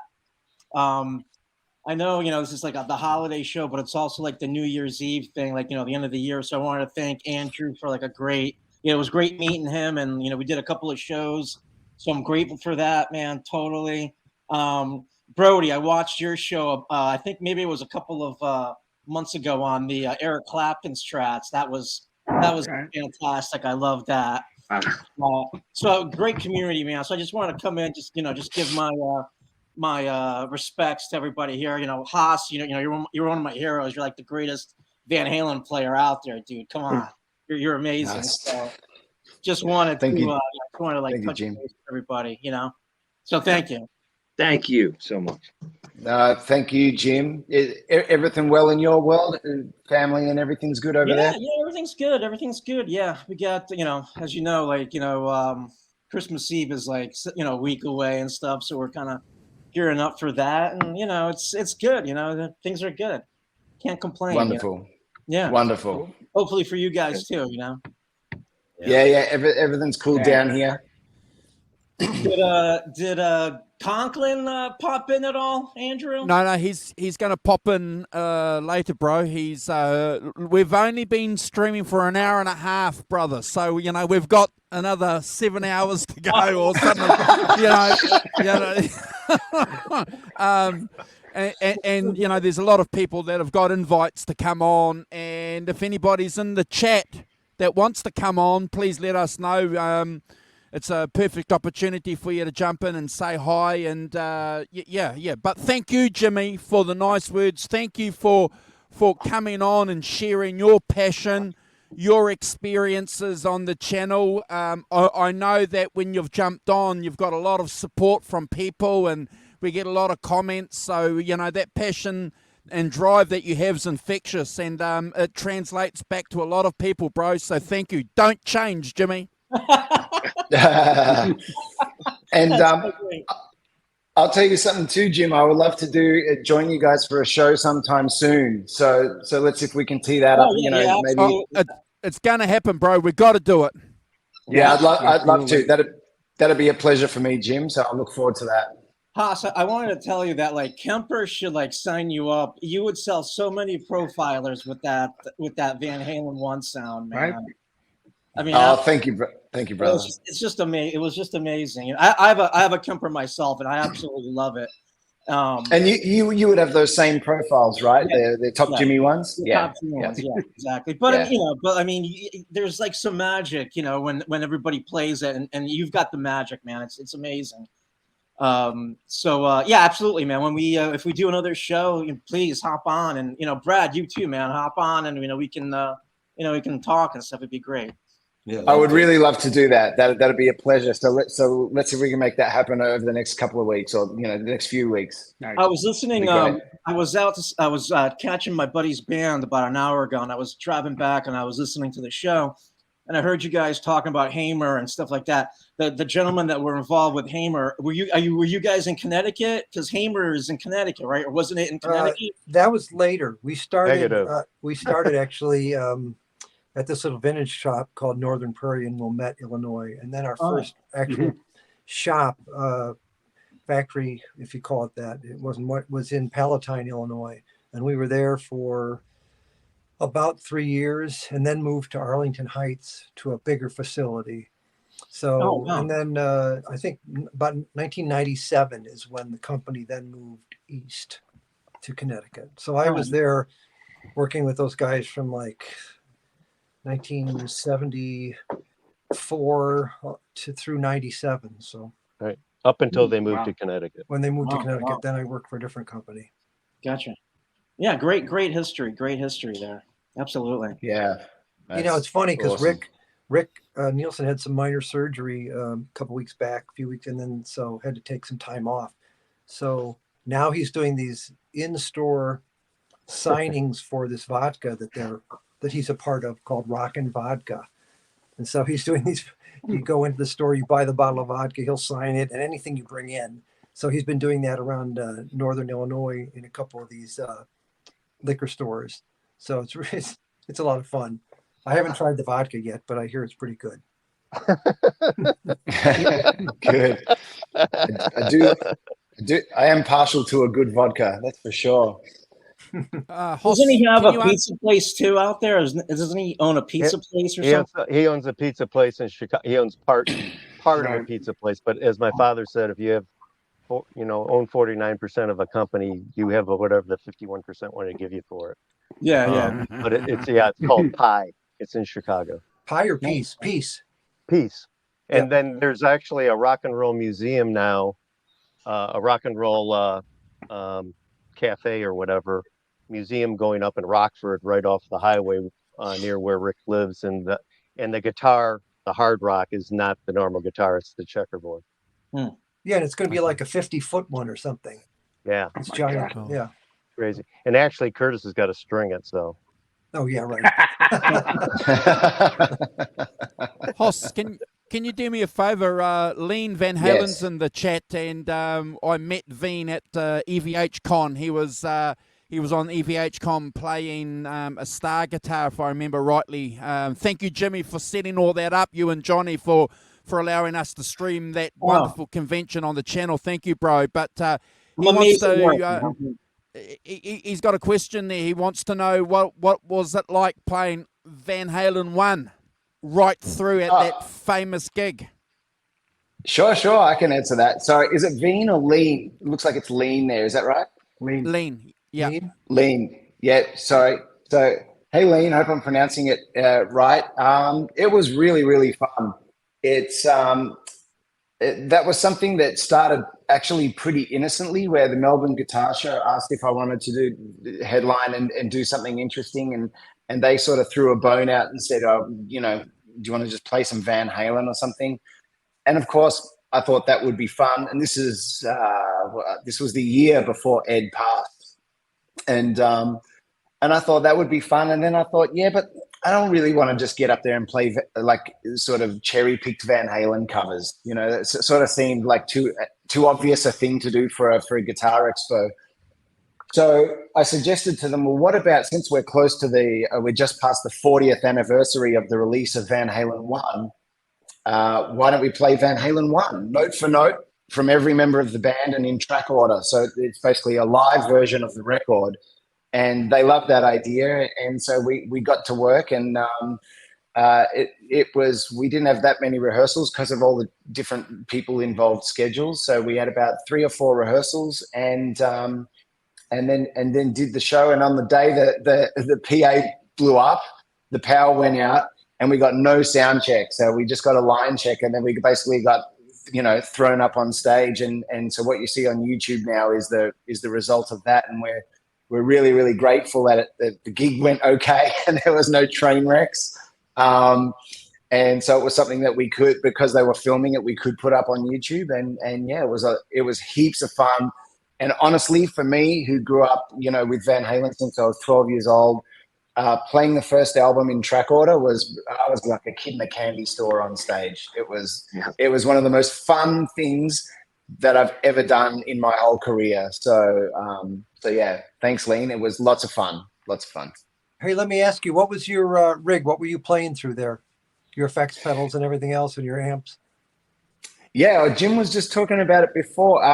I've got an old Plexi that I really wanted to use on the gig, and, you know, do it authentically like Ed, and dime the Plexi and use a Variac in the whole thing. But I'd done a bunch of these Melbourne guitar shows here in Melbourne before, and I just know that you're just one band out of 8 that day, and sound check time is minimal, and the gear on stage is kind of strange. And so I'd been messing around with the Kemper, and I'd found these really, really well-made Kemper profiles by a guy called Top Jimmy, who had authentically recreated. He had a 1968 Plexi, a Variac, an old Marshall quad with greenback speakers, and he did the whole thing. And in the end, even though I rehearsed with the guys with the Plexi, I thought, you know what? I know how this is going to go. And it was lucky that I did this, because in the end, the PA blew up and we got no sound check. I thought, I'm going to take the Kemper and use it basically as a preamp. And then I ran it into, I had a tech of mine mod my Plexi so it had an effects return, and I used the Plexi as a power amp. And then so I was running the Kemper through my vintage 4x12 and the Plexi. And then I had a split out of the Kemper doing just the reverbs and delays, so that I could sort of imitate that Van Halen 1 album thing where Ed had the reverb on one side and the dry sound on the other. Yeah, so I had a separate rig on stage just doing a kind of a chamber reverb, trying to imitate that Sunset Sound thing. And then the Marshall, my 4x12 and the Plexi taking care of the dry signal. And unfortunately, what happened when I got the multi-tracks back to do the mix and put the video together and throw it up on YouTube, is that the microphone signals, there was a problem with the line, so they didn't actually print to the multi-track. So what you hear on YouTube is purely just the direct out from the Kemper. So, but I have to say, even though that wouldn't be my ideal way to do it, there's something to be said for where the technology is going, because really the result is pretty good and pretty close. I'm a purist. I would have loved to be able to use the audio from the Dime Plexi any day. But I think, look, at the end of the day, the Kemper kind of saved the day, and it allowed me to have audio of the guitar good enough to put on YouTube. So so that's what, if you hear the show on YouTube, what you're actually listening to isn't the mic'd up box, it's just the Kemper. Okay. Did you ever use a Maestro Echoplex at all live? One of the old I didn't. No, I didn't. What I did to sort of imitate that, for example, the end of Eruption, where he uses the time and makes it slower and does all that tape delay stuff. I used a Strymon El Capistan. And I know that we were talking about Brad, you were talking about the Strymon timeline just before. Yep. I've got to say, any of the Strymon stuff is, as Brad said, it's bulletproof. It sounds awesome. And so what I did was I just used that Strymon El Capistan as sort of an Echoplex. Okay. Yeah. Awesome. And it did the job. Yeah. Sorry, Brad, go on. No, it's all right. I was at that gig, so I can vouch for how it sounded there. And it sounded amazing at the front. It was very authentic anyway. So, however you were running it, the live rig sounded amazing. Yeah, look, obviously on the gig I did have the Plexi power amp stage and the greenbacks on stage, so it sounded great on stage. And I was horrified when I got the multi-tracks and realized that I didn't have that sound to use in the final mix. But like I said, it speaks volumes for where the technology with the virtual modeling is going, because even though the virtual modeling and stuff, you lose the nuances and you lose, to me, it's where it still needs to catch up is when you turn the volume knob down on the guitar and you get the subtleties of an amp that's screaming and all of a sudden not screaming. That's what the virtual modeling stuff can't really do. It can't cope with the dynamic range of that. Right. But given that most of Van Halen 1 record was just volume on 10 the whole way through, then the Kemper sound, it did a really, really admirable job, and it really saved the day in the end. So, yeah. I was laughing because when you were talking about that with the Halen gigs, and I brought up the Echoplex because I put my camera here on top of my Echoplex to get it up high enough so that I could see. So I was laughing. Really? But even though I That's awesome. Even though I haven't used it in years, I just refuse to get rid of it. I've got it. So no, and you shouldn't, because those pieces of equipment are iconic now. And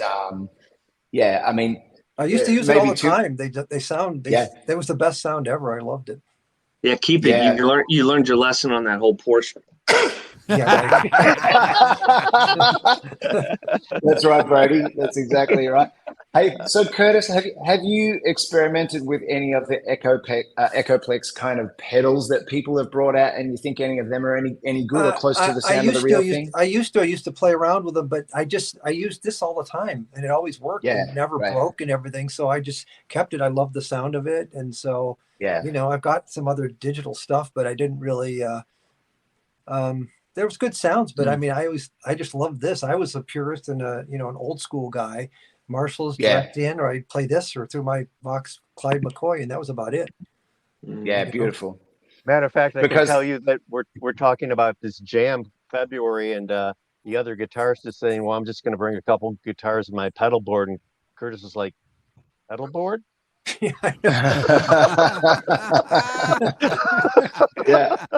Everyone's got like line 6. They don't even have an amp anymore. Yeah, I can't do that. Like even with the touring that I do, post COVID down here in Australia, I still need amps in the back line. I can't go fully virtual modeling. It's just a little too two-dimensional to me. There's something about air moving behind your legs that's just reconnects you with everything as a guitarist that you were when you were young. Yeah, right. Yep. Plus, you get to torture the drummer. Exactly. Yeah, and why should the drums be the loudest thing on stage? Jeez, Simon, speaking of torture, you're torturing us with the delays on this Corner Hotel gig. How's that coming along, man? It's coming along really good. I'm hoping to have it done by Christmas Day so that I can do it as a sort of a silly kind of a Christmas present to everyone. But as everyone knows, this week leading into Christmas now, I've got my brother's birthday and I've got all these other things come up. So it might be tricky, but certainly by New Year's, by the 1st of January, it'll be up. Excellent. Great news. Yeah. Thank you. Yeah, no worries. Thank you. We've all been chopping at the bit for that, baby. Yeah. Me too. And I think I've told you guys before, but part of the hold up, apart from that, my touring has got busy post COVID, is there was actually a whole bunch of corrupt files, and I've been off to the hard drive doctor multiple times trying to restore those corrupted files, and it's just been a bit of a pain in the butt, to be honest. So unfortunately, there's going to be at least 1 or 2 songs that we just can't use because we just don't have the right material to do the mix and the video editing. But we'll have most of it. So that's been the hold up as well. Awesome. All right. Yeah. I'm going to sign off, gentlemen. Happy holidays. I've been with Andrew for a few hours today already. So yes. Bob, before you go, thank you for the book. Thank you for supporting the channel by introducing us to Michael, and obviously to Curtis and to Jeff. It's been a privilege to be part of what you guys have left, rock and roll history, and our small little channel to be part of that. It's a wonderful thing for us, and thank you for picking us, choosing us to be part of that journey with you. Thank you. Thank you, Andrew. Thanks, Simon, and thank you. Pleasure to meet you, Bob. Pleasure to meet everybody. And Brad, I'm glad you're healthy and happy this year, and health and happiness to everybody next year. Curtis, I'll probably talk to you tomorrow. Probably. Merry Christmas, Bob. Cheers. Merry Christmas, Yeah. Bob. Cheers. And I'm going to head out too, guys. Great to meet you. I'm going to head out too, but thanks so much for this, and nice to see everybody. And anytime, I'd love to jump into these things anytime. I have a lot of fun and like meeting all these different people. And so we'll see you many times next year, Curtis. Guaranteed. Sounds good. And I expect everyone who's part of this chat to come fly out for this gig in February. Of course. We'll see everybody there in Evanston, Illinois. Wonderful. Right, Merry Christmas, Curtis. Thanks so much, guys. Take care. Bye, Curtis. Thank you.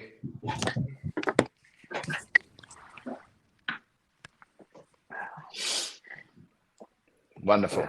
Very cool. Wow. Yeah. Love those Rick Nielsen stories. Yeah. Oh yeah, so cool. And not just those, just all the old Hamer stories, back in Illinois. God. Yeah, well, I really I never knew much actually about the history of right back to the beginning of Hamer guitar. So it's fascinating for me, absolutely fascinating. Yeah. Yeah, I knew about it from the Palatine days. Just being a Hamer fan. Reading about it in the magazines and stuff. But my godmother's from Palatine, so I was just like, wow, that's where cool. So yeah, it was just like that one little link for me.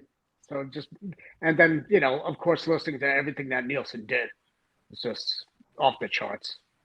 Very, very cool, very tasteful, very musical. Always great. Yeah. Agreed. Yeah. Yeah. How you been, Jim? I've been great, man. I've been great. Just getting ready for Christmas. My band's got like a New Year's Eve thing that we're doing, and at this place about an hour from here. So we're getting geared up for that. Got a busy next year. So yeah, can't complain. Doing good. It's always good. Always keep the gigs going. Yeah. Nice. Yeah. Gotta do that. Guys, I'm gonna sign off. My dog is like running. I don't know if you can hear it. My dog's running around and acting crazy. But I just want to take some time, like I said earlier, jump in because I love the show. You guys have the best show on the best channel on YouTube. So I was telling Andrew a couple of shows ago. I go back and I look at the old shows. That's where I came across Brody's. Eric Clapton one. We need like a part 2 on that. That was fantastic. And so I look at the old shows, and you guys have the best content. So I want to just pay my respects. Love Andrew, love you guys, everybody here. Fantastic. Thank you, Jim. I'm glad you're doing good. I'm glad you're doing better. And that's it, man. That's it. I'm gonna sign off, and I'll see you guys probably in 2023. You Sounds will, good. Jim. Well, have a great Christmas. And Jim, let's do a show together soon. That'd be great because I'd love to chat to you and pick your brain some. Yeah, yeah, absolutely, man. I love that too. I was saying that to Andrew earlier. Yeah. Perfect. Great, guys. Let's All do right. that. Merry Christmas, bro. Merry Christmas. Cheers. Take care, brother. Merry Christmas. Bye. Cheers. Thank you, Jimmy. Isn't it wonderful, guys? You know, we're lucky here, and you know, we're going to have some more people jump on and hang out with us during the course of the evening, and we certainly look forward to that. But you know, having Jimmy on and Curtis on and Bob, one of the things that I like about what we do here on this channel, guys, is that we've got a bit of diversity as far as topics, but it's still pretty tight. You know what I mean? Yeah. It's not not as if we're like going completely left field, and you know, we can get a situation now like this where we've got our Christmas show and talk about Van Halen, Hammer Guitars, Eric Clapton, and Peter Green. and Peter, Peter yeah. Green. Yeah, It's just remarkable. it really and Tommy. is. And Tommy. And Tommy. So fingers crossed that he's got 5 minutes for us at some point before his show tonight. But yeah, that'd be awesome to catch up with Tommy. You know, and I've seen him a couple times at Summer NAMM here in Nashville. Yeah. Kid you not, he is an excited, giddy guitar player at that show. He just happens to be Tommy Emmanuel. You know what I mean? Yeah. And the nicest. I mean, you run into. He's excited to look at all the gear. He's geeking out like everybody else.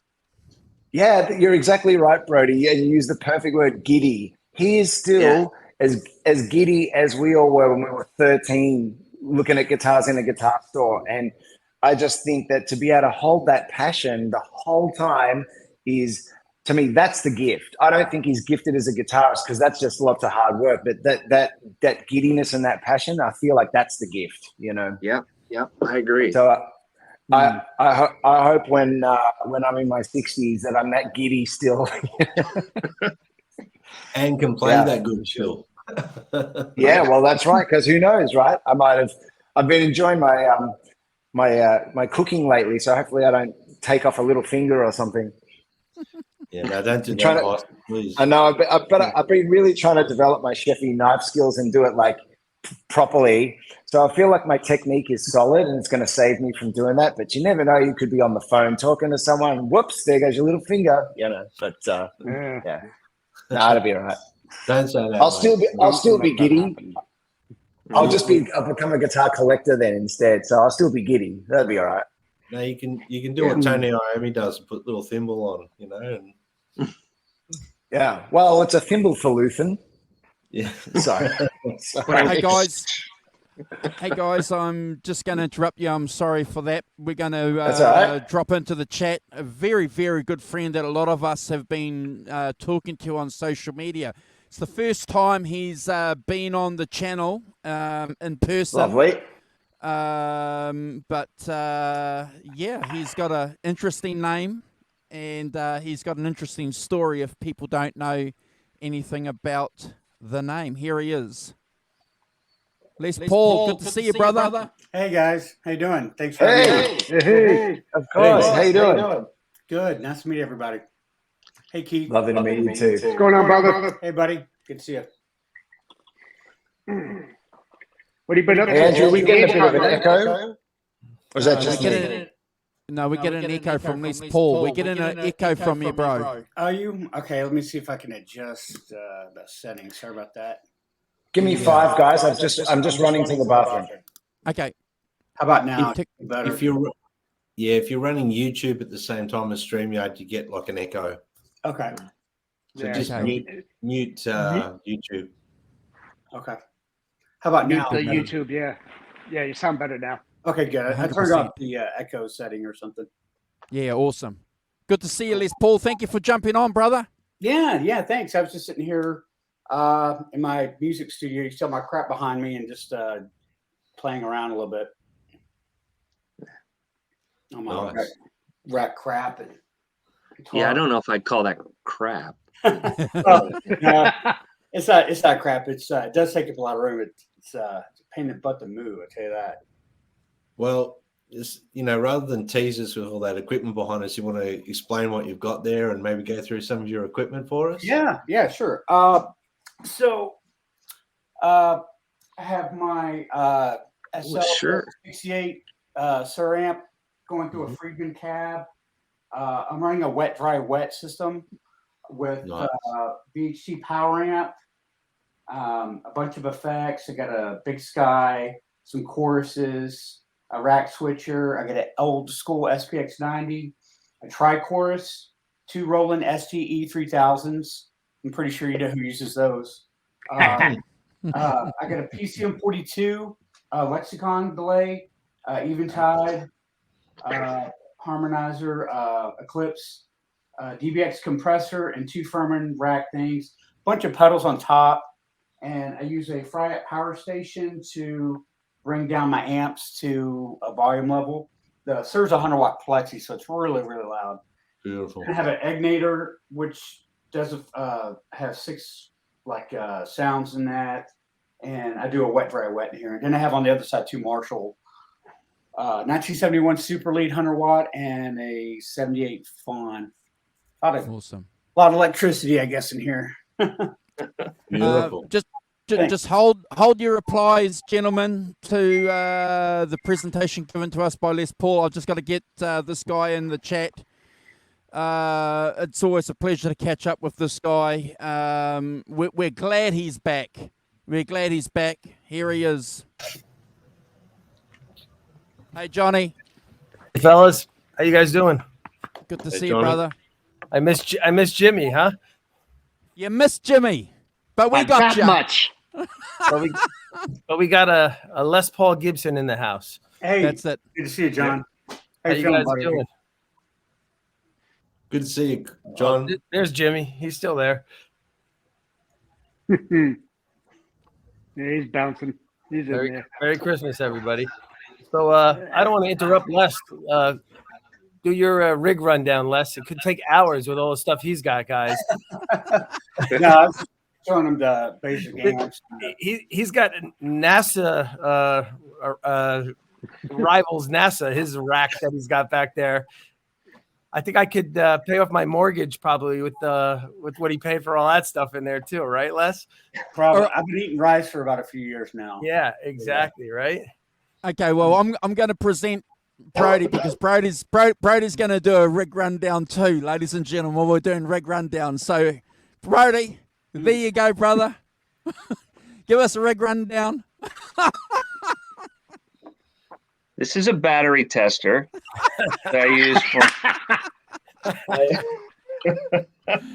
this is a cable tie.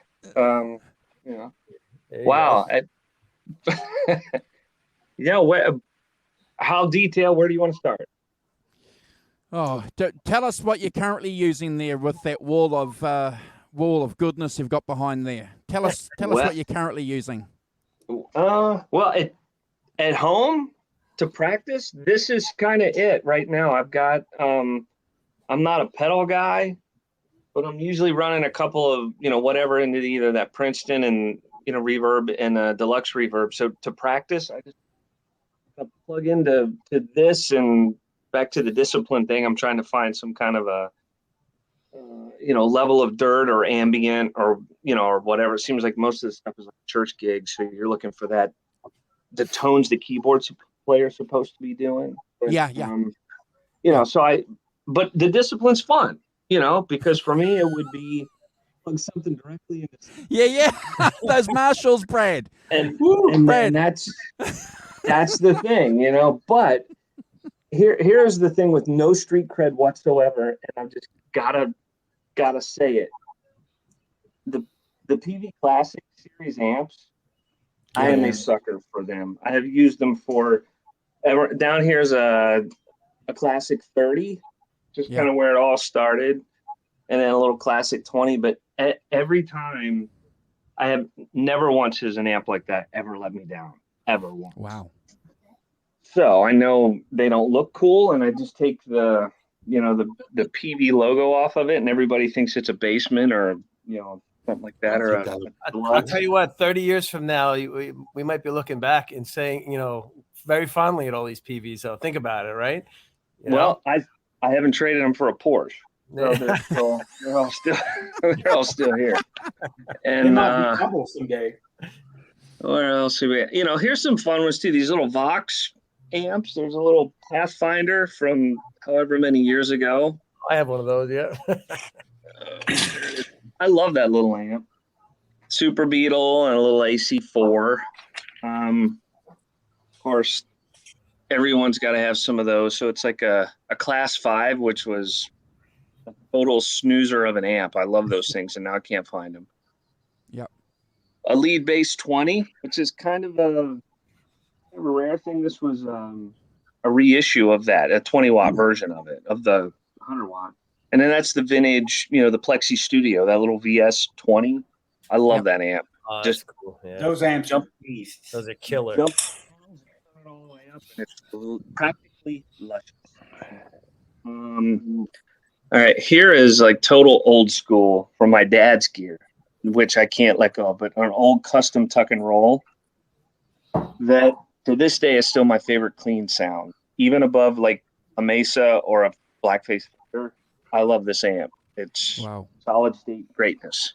And for all you Van Halen nuts, a Block Letter 5150. Nice. Which Sweet. I sold it and bought it back. Really special gift to my dad the first year they came out. And I love this thing. I think we talked a little bit about this on the show when Clapton was doing that Soldano thing.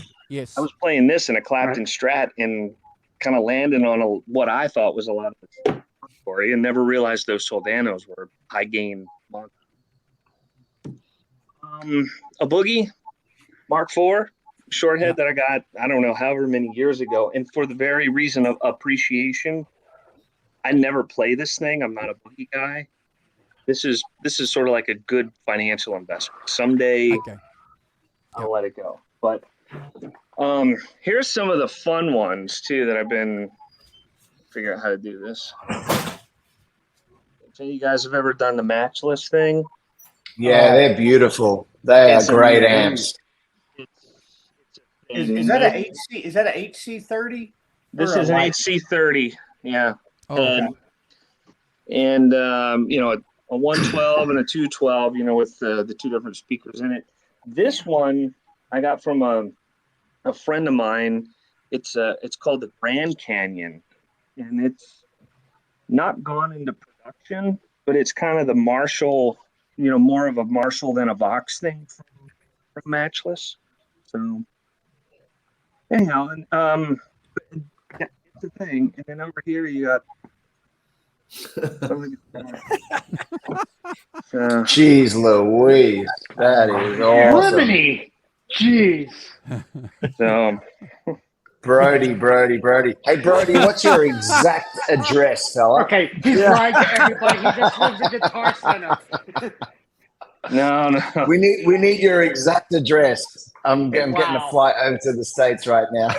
It's 123 ABC Street, Timbuk 3. Yeah. Hey, so let me ask you, if I'm not mistaken, that Boogie Mark IV, I think that's what Lukather was using in the 80s. Is that correct?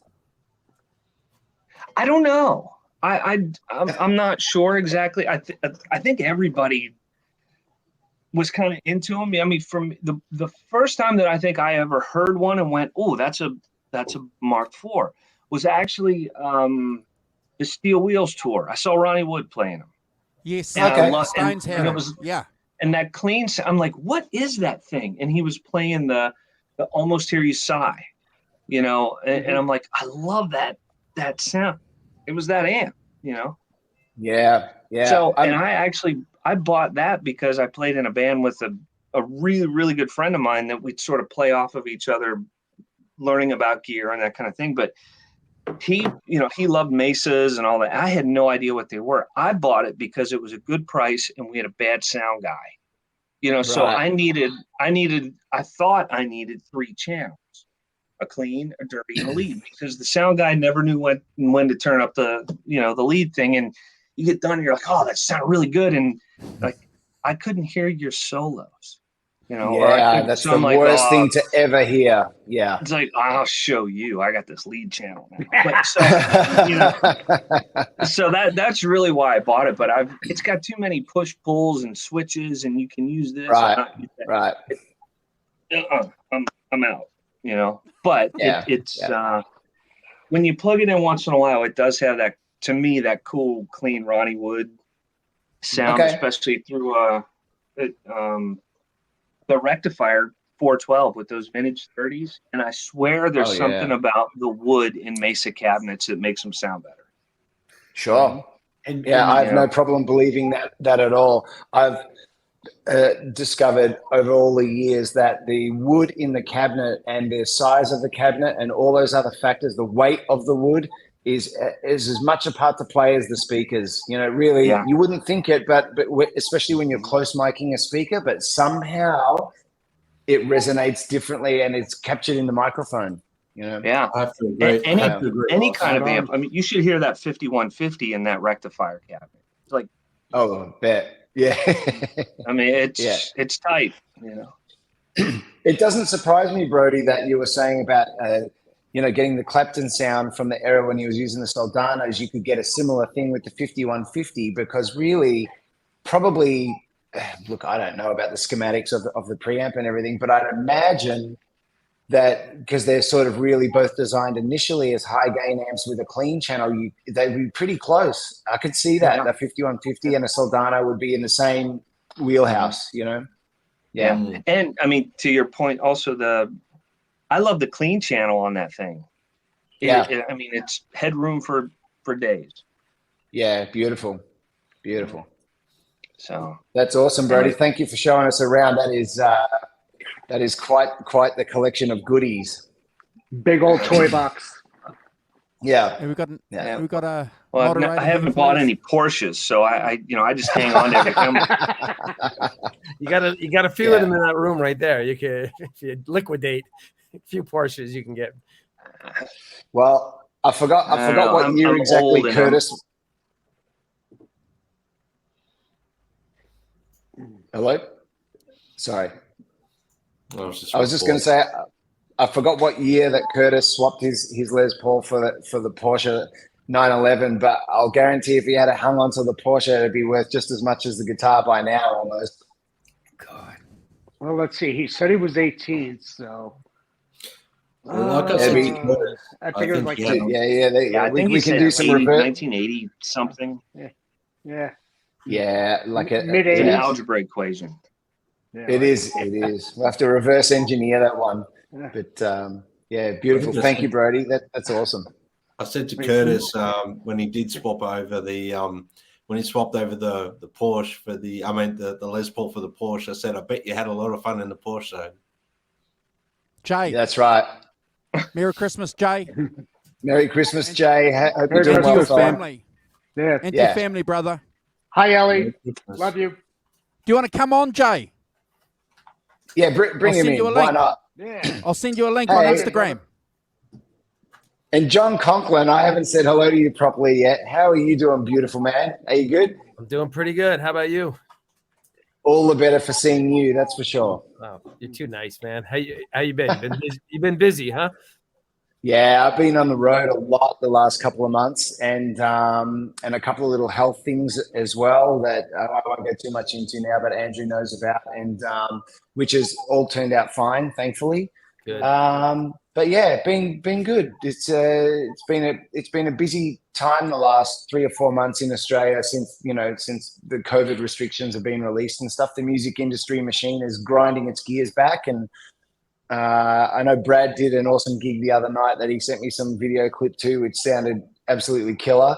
So it's great. It's there's apparently a new COVID strain that's sweeping Australia, and the good thing is no one seems to really care. Everyone's basically treating it. What I mean is everyone's treating it like a flu now, and the government are clamping down. So, and that's how it should be. Let's just treat it like a flu. And yes, some people are going to get it, some people won't.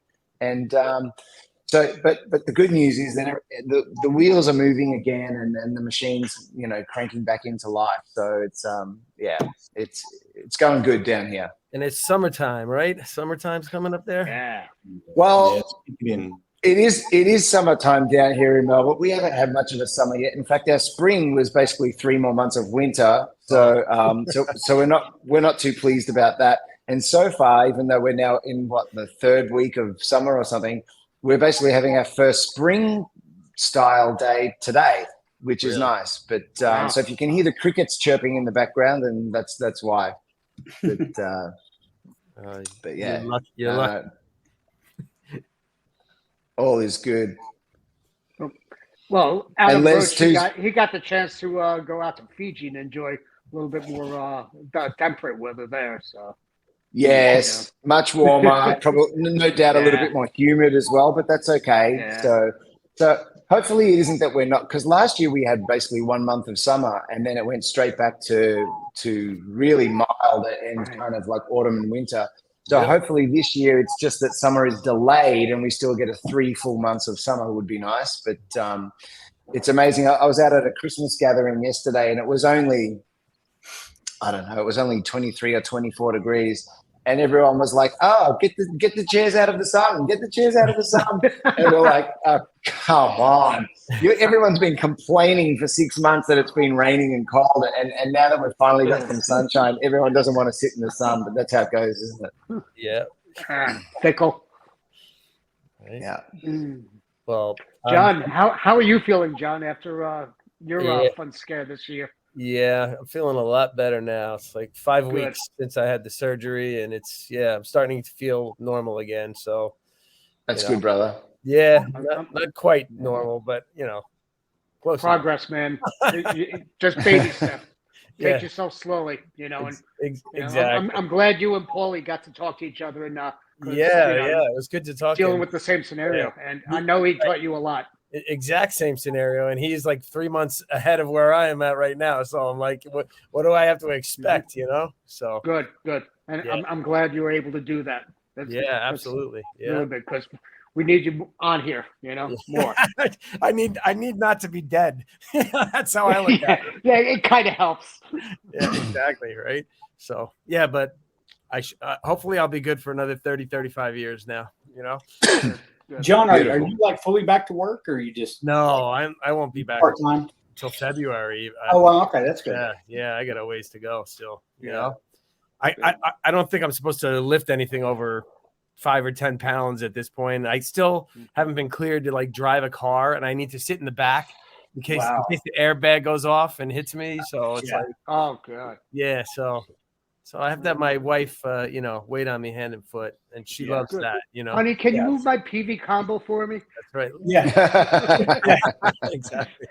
No, she's got me vacuuming now, so that's that's where it all begins. You're doing two That's right. Yeah, exactly. I get the vacuum out, so that's all. She's happy for now. Get the Roomba, and then you don't even have to touch it. There you go, right? Yeah. I think there's an app for that.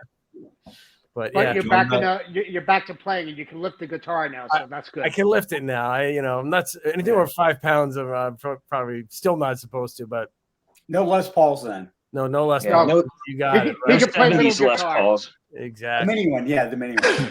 Yeah, You he got can play it. little guitars now. Yeah. Basswood is my friend now, for real. Yeah. Yeah, There you exactly. go. Nice and Yeah. light, right? Yep. Stick That's with it. the Yeah. 5150.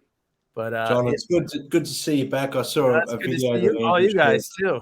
And Yeah, Brad, it's that good. venue you played at last night looked amazing. Yes. Last night, or that place looked. Yeah, the other night. Yeah, I that was, wasn't sure if you were inside or outside because where the stage looked, it looked like it was almost outside in the sky, and then I realized that you were actually inside from the photos.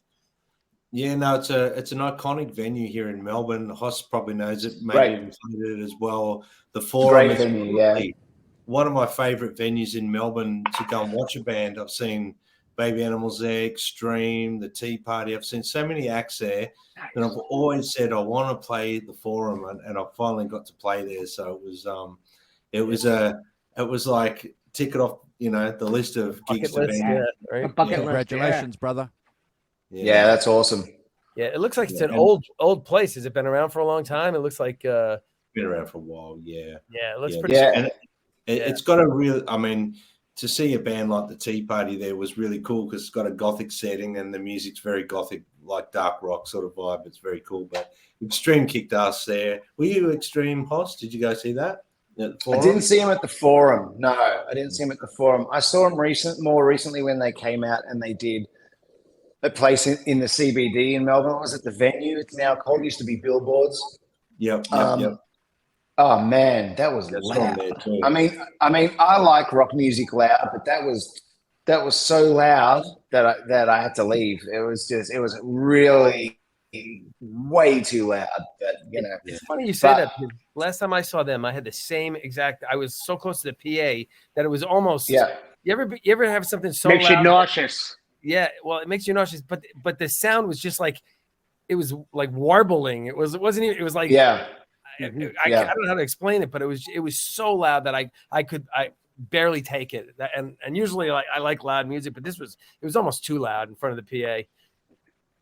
No doubt. Well, when I saw Extreme, I was standing like right back by the sound desk, and that was, I mean, it was making me nauseous and giving me a headache. It was ear-splittingly loud, and I'm not afraid of loud music. And someone has played with Marshall Stacks behind me like most of my life, and standing right next to the snare drum with the drummer and stuff. It's no problem.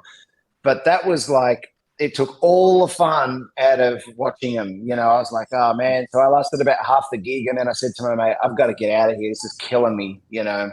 So funny because I felt the same exact way. And I was at this place it used to be called the Last Chance Saloon. And now it's called The Chance. And it's like this old theater from the 1920s. It's in Poughkeepsie, New York.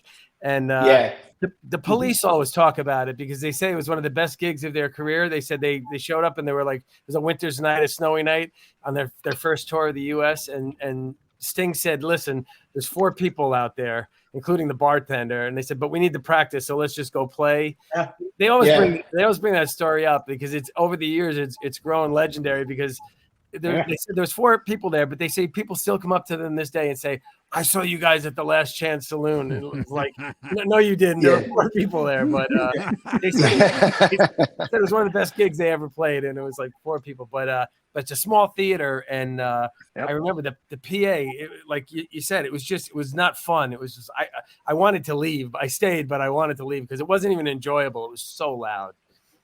Yeah, it's such a shame when you go and see a great band that you've been looking forward to seeing, and either one of 2 things: the sound is so loud that you just can't enjoy it, or the mix is so bad that you can't enjoy it. Yeah. And I just think that I just wish that live front of house sound engineers knew the massive responsibility that they have, not just for the fans but for the band. Because if the band knew that, they'd be horrified just the same. Right. I've done gigs that were important to me, and I've invited family and friends and my guitar students and all sorts of people, and they've said to me at the end, it was just too loud, man, and that just breaks my heart, because what they're really saying is I couldn't enjoy the gig, right? So you're playing your heart out on stage, and then unbeknownst to you until afterwards, no one out there is having fun. Yeah, and you'd think nowadays, with the advancement of, sound equipment and things like that, it would be a little even easier for them to, the front of house guys to get a good sound. But I don't know, unless they know what maybe just a lot of guys just aren't very good at what they do either. You know what I mean? That's, you know what? I think a lot of front of house sound guys get the gig because they've been a front of house sound guy for a long time. So it's just sort of word of mouth and stuff like that. But the band almost never get to hear the mix out the front. So it's the band that's employing them, and the band don't know how it sounds, And I mean, one thing we were talking about Tommy Emmanuel earlier. One of the things that he does at soundcheck, he always goes out the front when the band are sound checking, and he tells the sound guy what he wants. He says, no, too loud. I need more bass guitar. I need this. He just tells them, And I think that's really smart. And I just wish more bands did that, because I've been to see some amazing bands and the whole show's been ruined because the front of house guy sucks, Yeah. Right. I'm surprised more people don't do what Tommy does there, because it just kind of makes sense, It's like, if there's only one reason to have an ego stage, that should be it. So somebody can walk all the way out there and hear what especially when your name is on it, also it's like, hey, you want to make sure, you don't want people to leave, with a bad. Sound engineer has a shirt that says, "No one knows what I do until I don't do it," and that's true. So fun. Yeah, sound guys and bass players. Yeah. That's true. Yeah, but that's very, very true. And I gotta go, guys. But thank you so much. I just wish you all the merriest of Christmases and you too, Brody. 2023. Yeah. Andrew, thank you so much for this community and all the fantastic people in it. I'm very thankful to know all of you. Cheers, brother. Thank you, we'll Brody. see you next Merry year. Christmas. Have a good one. Merry Christmas. Have a great one, Brody. Yeah. Thank you. God bless. Merry See you, Christmas. fellas. Merry Bye-bye. Christmas, Brody. Merry Christmas. Cheers. Merry Christmas.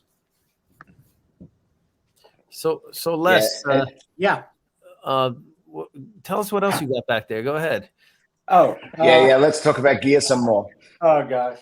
So what you can't see, I have a Fawn Marshall stack. It's 50 watt. I have to bring it out somehow. I'm moving stuff around in here, and then my 71 Super Lead Marshall. You can't see that. I gotta get that thing modded. It's just ungodly loud. Even with a power station, it's just loud. So I have my Agnator. I have the modular amp where it's got 6 channels, and 3 modules. Each has 2 channels, so 6 channels. Got Agnator cabs, just 112 for my wets. Just my rack. Beautiful. With the Fryette, I have the 2 choruses in there. I have a Wampler Timnus, which actually I put in front of the Sir just to bump it a little. My switcher.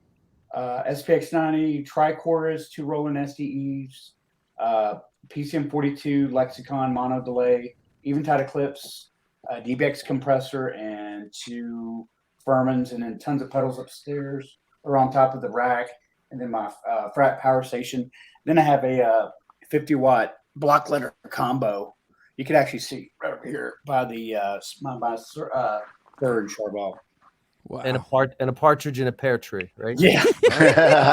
In an apartment, which I can barely turn it on. Yeah. I was going to ask you about that. Yeah. That's Piss brilliant. the neighbors off.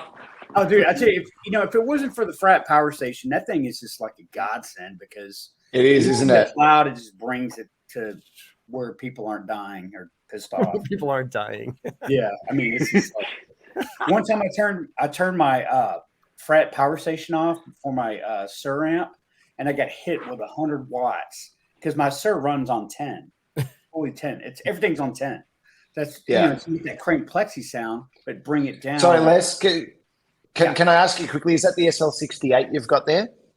Yep, stock. Yeah, great. Yeah. It's a beautiful amp, isn't it? Oh, I love it. It's great. It's just it's 3 preamp tubes. I guess John Sir modeled it after Eddie's.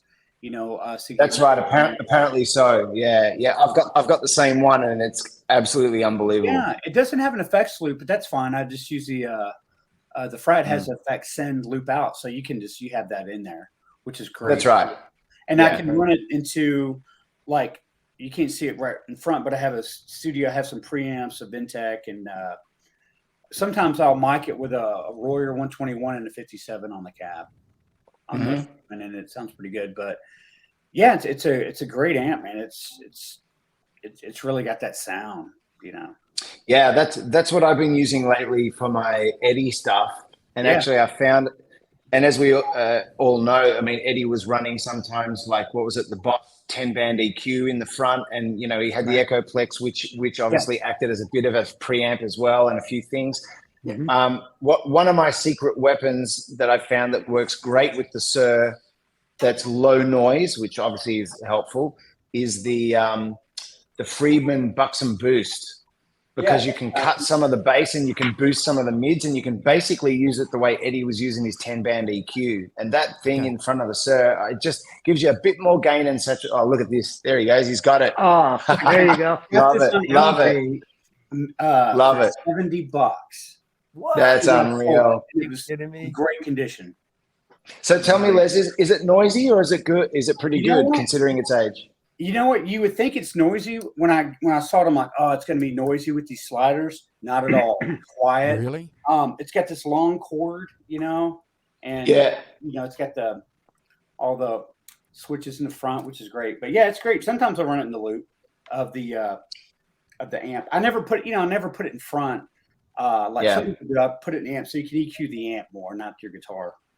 It's great. Have you had to do any maintenance to that? I'm sorry, what? Have you had to do any maintenance to that? You know what I did? Clean it up or anything? I put some deoxit to clean it up a little bit. It's pretty clean, so it's working good so far. Cross my fingers. Cool.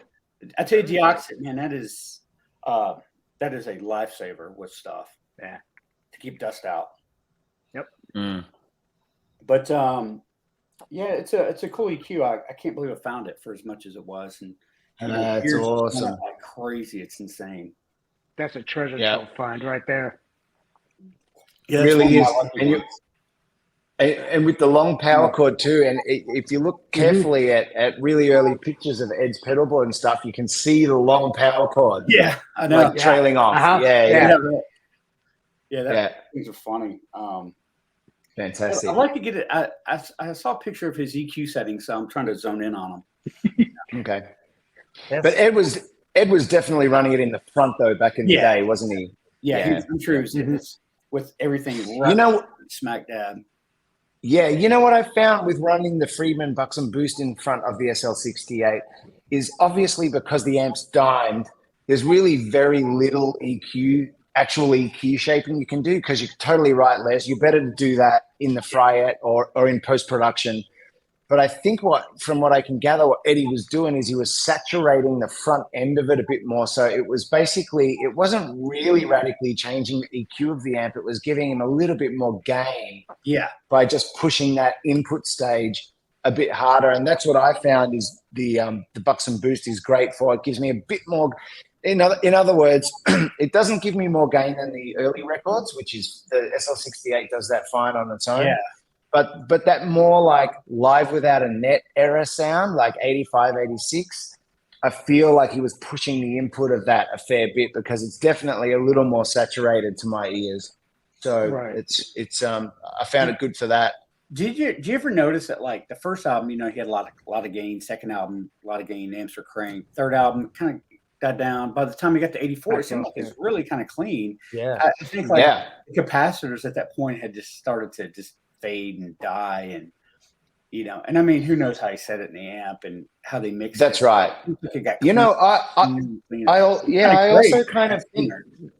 I also kind of have a suspicion, and I don't know this for a fact, I haven't read it anywhere, but that maybe he stopped using all these extra preamps and EQs and stuff in the front end of the amp, and it was just for 1984. It sounds to me like he was just plugging straight into the Plexi in the studio, and that's why it's still Ed sound 100%, but it's just slightly cleaner in a way. But, that's what makes me love the sound on that record, because it's so raw. It's almost that kind of Malcolm Young, Angus Young kind of thing, It's my favorite tone of his on any album is 1984. Yeah. I love that. It's sustained but clean. Sustained but clean. Sustained but clean. And because it's cleaner, it's almost like you can hear him struggling with the guitar a little bit more. And I feel like that friction is what gives it the passion, Yeah, he's squeezing it out of the guitar. Exactly. Squeezing it out. Right.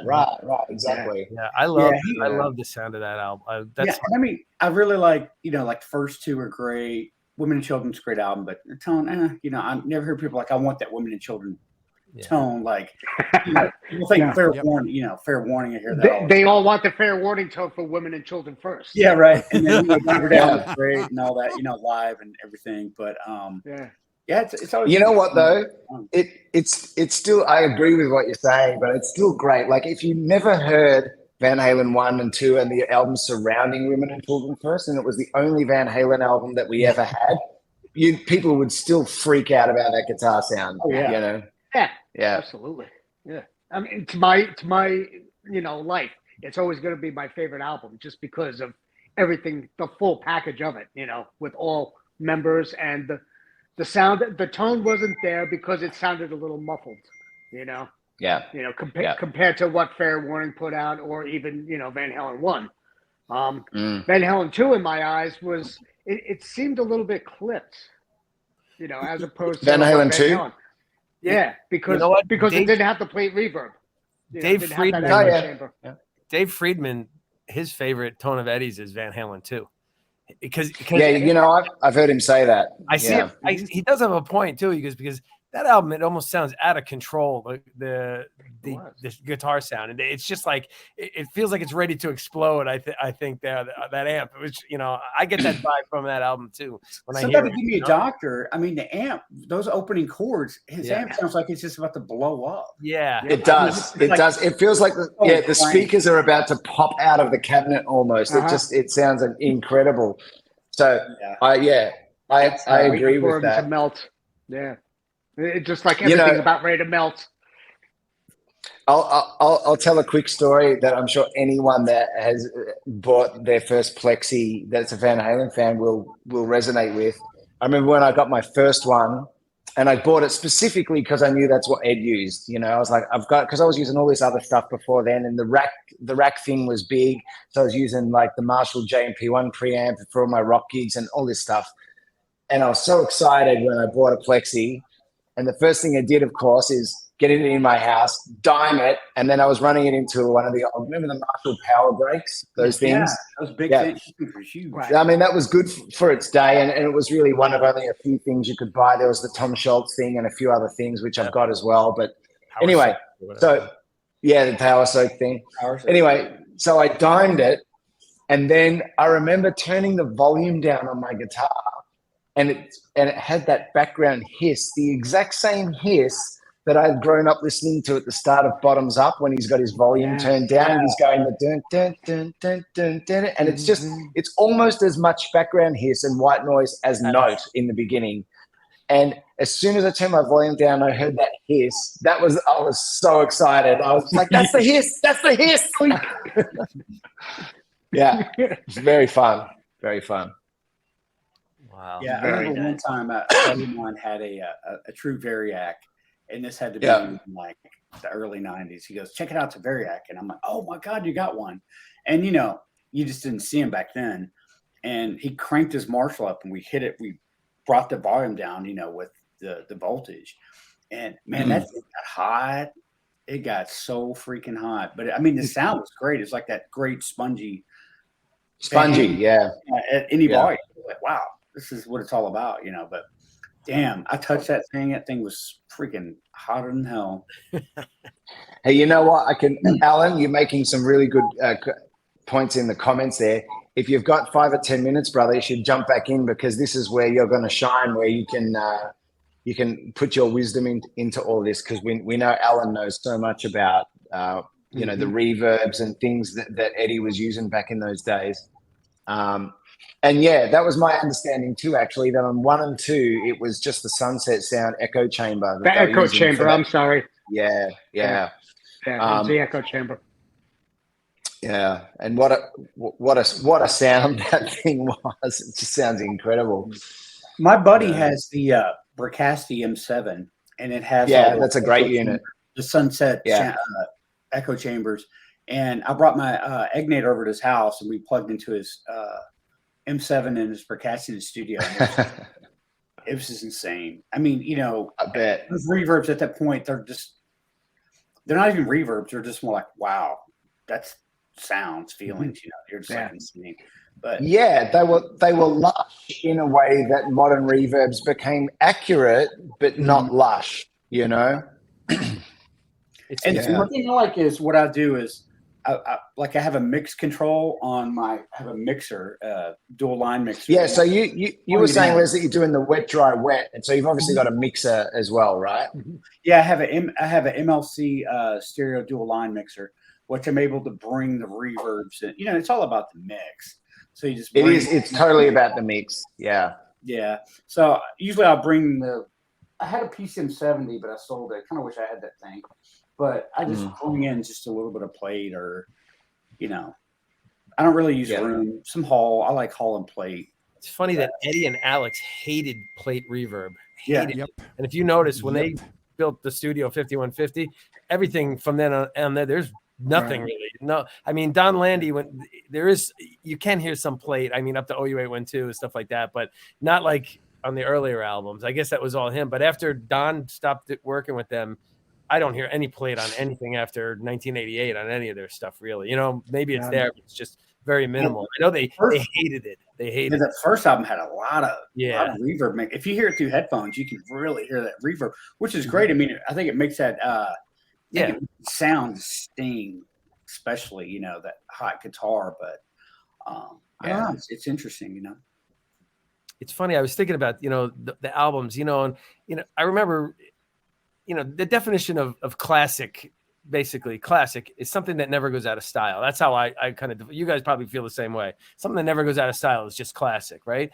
But if there's anything on any of like the first 6 Van Halen masterpiece albums, if there's anything that you could change about any of them, what would it be? I have a definite. I'll tell you, mine would be the drum sounds. I think Alex his voice was never really realized. As the albums went on, you started to hear during Fair Warning and Diver Down, really, that distinct snare sound. That's when it really started to show up. And on 1984, because I'll Wait was recorded without any cymbals, it was just the Simmons kicks and the snare drum, and then they overdubbed the hi-hats and everything. So that's why the snare sounds so phenomenal on I'll Wait, out of any sort of album. But I mean, his voice was finally kind of realized by that album, 1984. But obviously, there was limitations, and they had to use the Simmons. Right. And I still love the way the Simmons sound on that album. When he introduced the Simmons toms on 5150, that to me sounds so dated and stuff. But 1984 with the Roto toms, I still think it sounds great, and the Simmons kicks, and Simmons floor tom.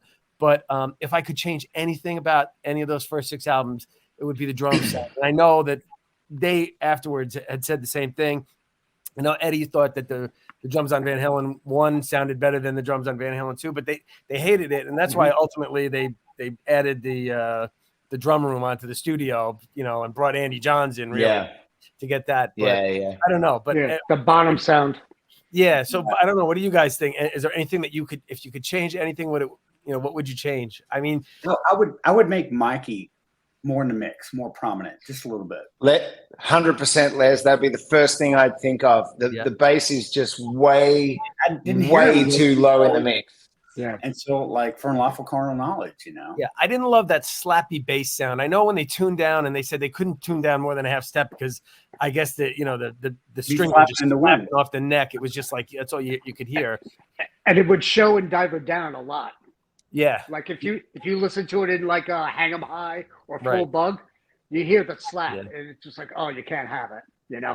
But if it was more prevalent in it, just like get a fuller sound on it, Yeah, and I do think Mike's bass sound did improve as the albums went on, but like you said, he was just non-existent in the mix. You know what I mean? It's so funny because go ahead.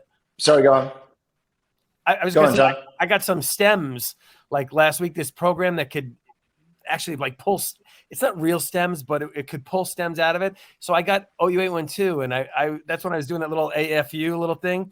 So I actually got the stems and I dumped them into Logic, and I kind of remixed it, and I brought the bass all the way up so you can hear so I did like an instrumental track, like a jam track of it, and it's amazing. Like I played it for Joe Suma, the instrumental track of it, and he's like, oh my gosh, I never, like, behind the solo for Naturally Wired AFU, he's like, this is the first time I'm ever hearing what Mike's playing on the bass right there. He goes, it sounds so cool. It's just, it's pretty wild. It's so buried. Yeah. But I agree with you. That's a perfect one. But I don't know. Anybody else have any thoughts on if there's anything you could change? I know they're classic albums, but I would make them longer. Every album. Yeah. Right. Well, double albums, all of them. Yeah, they said the limitations were you can only really put like 20 minutes on a side, I guess. Yeah. Albums. And you can tell certain albums that have, a lot of songs on the first side, you could tell that the fidelity isn't as good. It's weird, when you listen. Now you think back and I'm like, I remember, certain albums, they don't breathe as much when they have too much, too many songs. Yeah. That was one thing that always drove me nuts because Diver Down was 28 minutes long. Right. And it sounded had the least fidelity of all of them. Right. Well, what I always found strange as information became more and more available over the years you know, we all understood clearly the first time we heard Van Halen 1. We loved Van Halen 1, and then obviously later on we started reading that Eddie didn't like the tone, the sound on Van Halen 1 because of the, you know, the reverb. You know, there's too much reverb on there. So, yeah, you know, Yeah. I know it's a holy sacrament of an album for rock and rollers, Van Halen 1, but, you know, it'll be interesting to go back and just, you know, just remix that to the mind or to the ear of what Eddie would have thought it should have sounded like in '78. Yeah, that would have been that would interesting. be definitely interesting. The other thing, and someone here or in the chat can correct me if I'm wrong, but is that he wasn't crazy about the balance of the normal speakers and the JBLs, you know, the silver ones that were both mixed in, because the JBLs were so much harsher and brighter and fizzy sounding with the plexi. That's the predominant sound for me of his guitar sound on Van Halen 1 too, is that it sounds much more aggressive. And as we know, you know, Eddie and Alex are all about the brown sound, but actually Ed's sound on Van Halen 1 to me is less brown. It's more red. It's more aggressive, you know? Yep. And the left pan too, Holly's saying. Yeah. Right. Yep. Well, we know he hated that. Yeah, because yeah, that's right. Yeah, he really wasn't stereo. He was kind of mono. What's funny, interesting. Sorry, Johnny. No, go ahead. I was going to say, wouldn't it be interesting to, you know, hear the first few albums, or let's just say all of the 6 albums with David Lee Roth with Ed's mindset when he did, you know, Carnal Knowledge and Balance. Like, imagine the sounds that they would do for those records. Like, I don't know if I'd want them changed to that, but just it would be interesting to hear what they would sound like with those, especially the drums and the bass. Yeah. Like Balance and Carnal Knowledge, the bass is really in the mix really well. Yes. You can really hear what Mikey's playing, and the drums sound incredible. And to an extent, I kind of love that whole era of Van Halen, that tone that Ed was pulling. And imagine hearing that on the first, say, 5-6 records. That would be something else, I reckon, to hear it that way. Because I know at that point in time, that's where Ed's head was, and he didn't like his tone on the early records, as we know. So just imagine. I mean, what do you guys think about that? That I'm probably sort of stirring the pot, maybe, I don't know, but I love listening to the records. Don't get me wrong, I love listening to them the way they are, and I'm happy for them to be as they are. I don't want anyone to remix or master them that way, but or at least even attempt to. But imagine what they would sound like that. I reckon they would sound ginormous. That'd be amazing.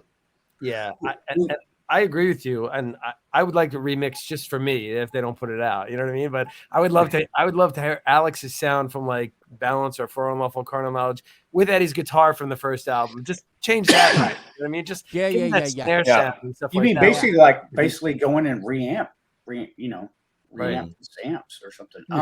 You can go to hdtracks.com. They actually put the first 6 albums out in 192 24-bit audio. Wow. So that's probably the best you're going to hear them without having the masters. So it's high definition download. I have them. They sound really good. They're on your hard drive that I still have, right? I can't say that. I can't say that. Okay.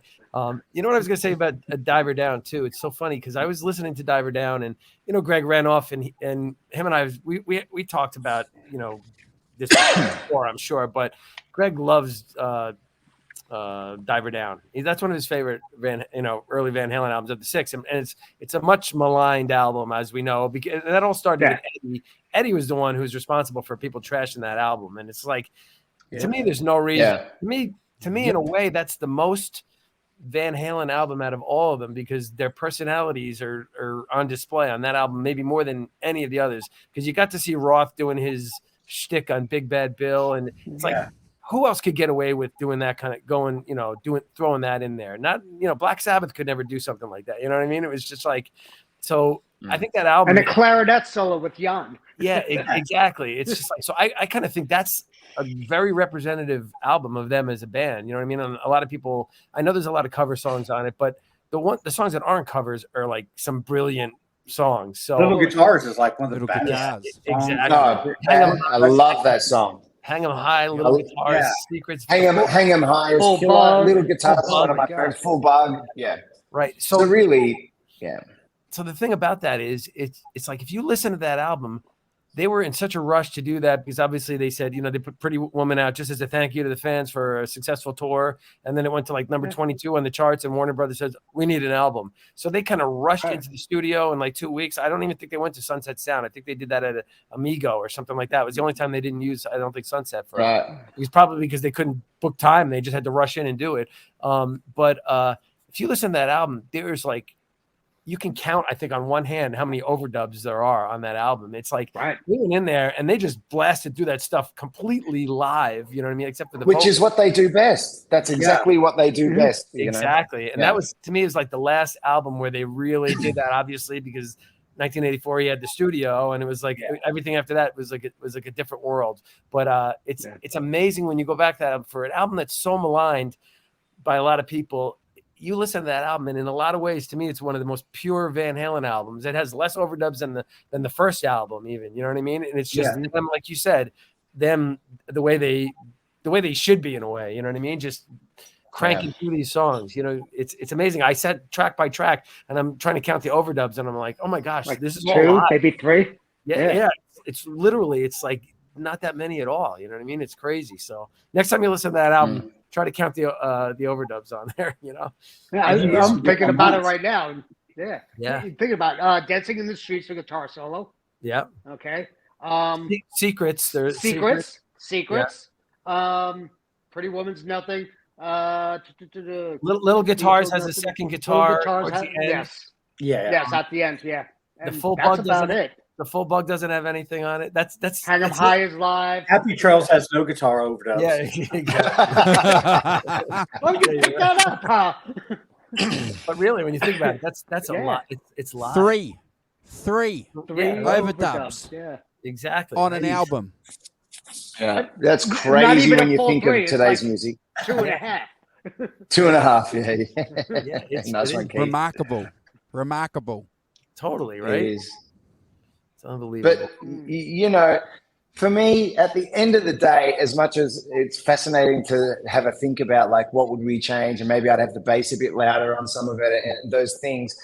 But the truth is, all of those albums touched us all in the heart, just the same the way they were, and maybe if the production was more like 80s corporate and bombastic and bigger kick drum sounds and all of that stuff, maybe it wouldn't have hit us emotionally the way it did. Maybe there was something raw because it was done by that exact team of people.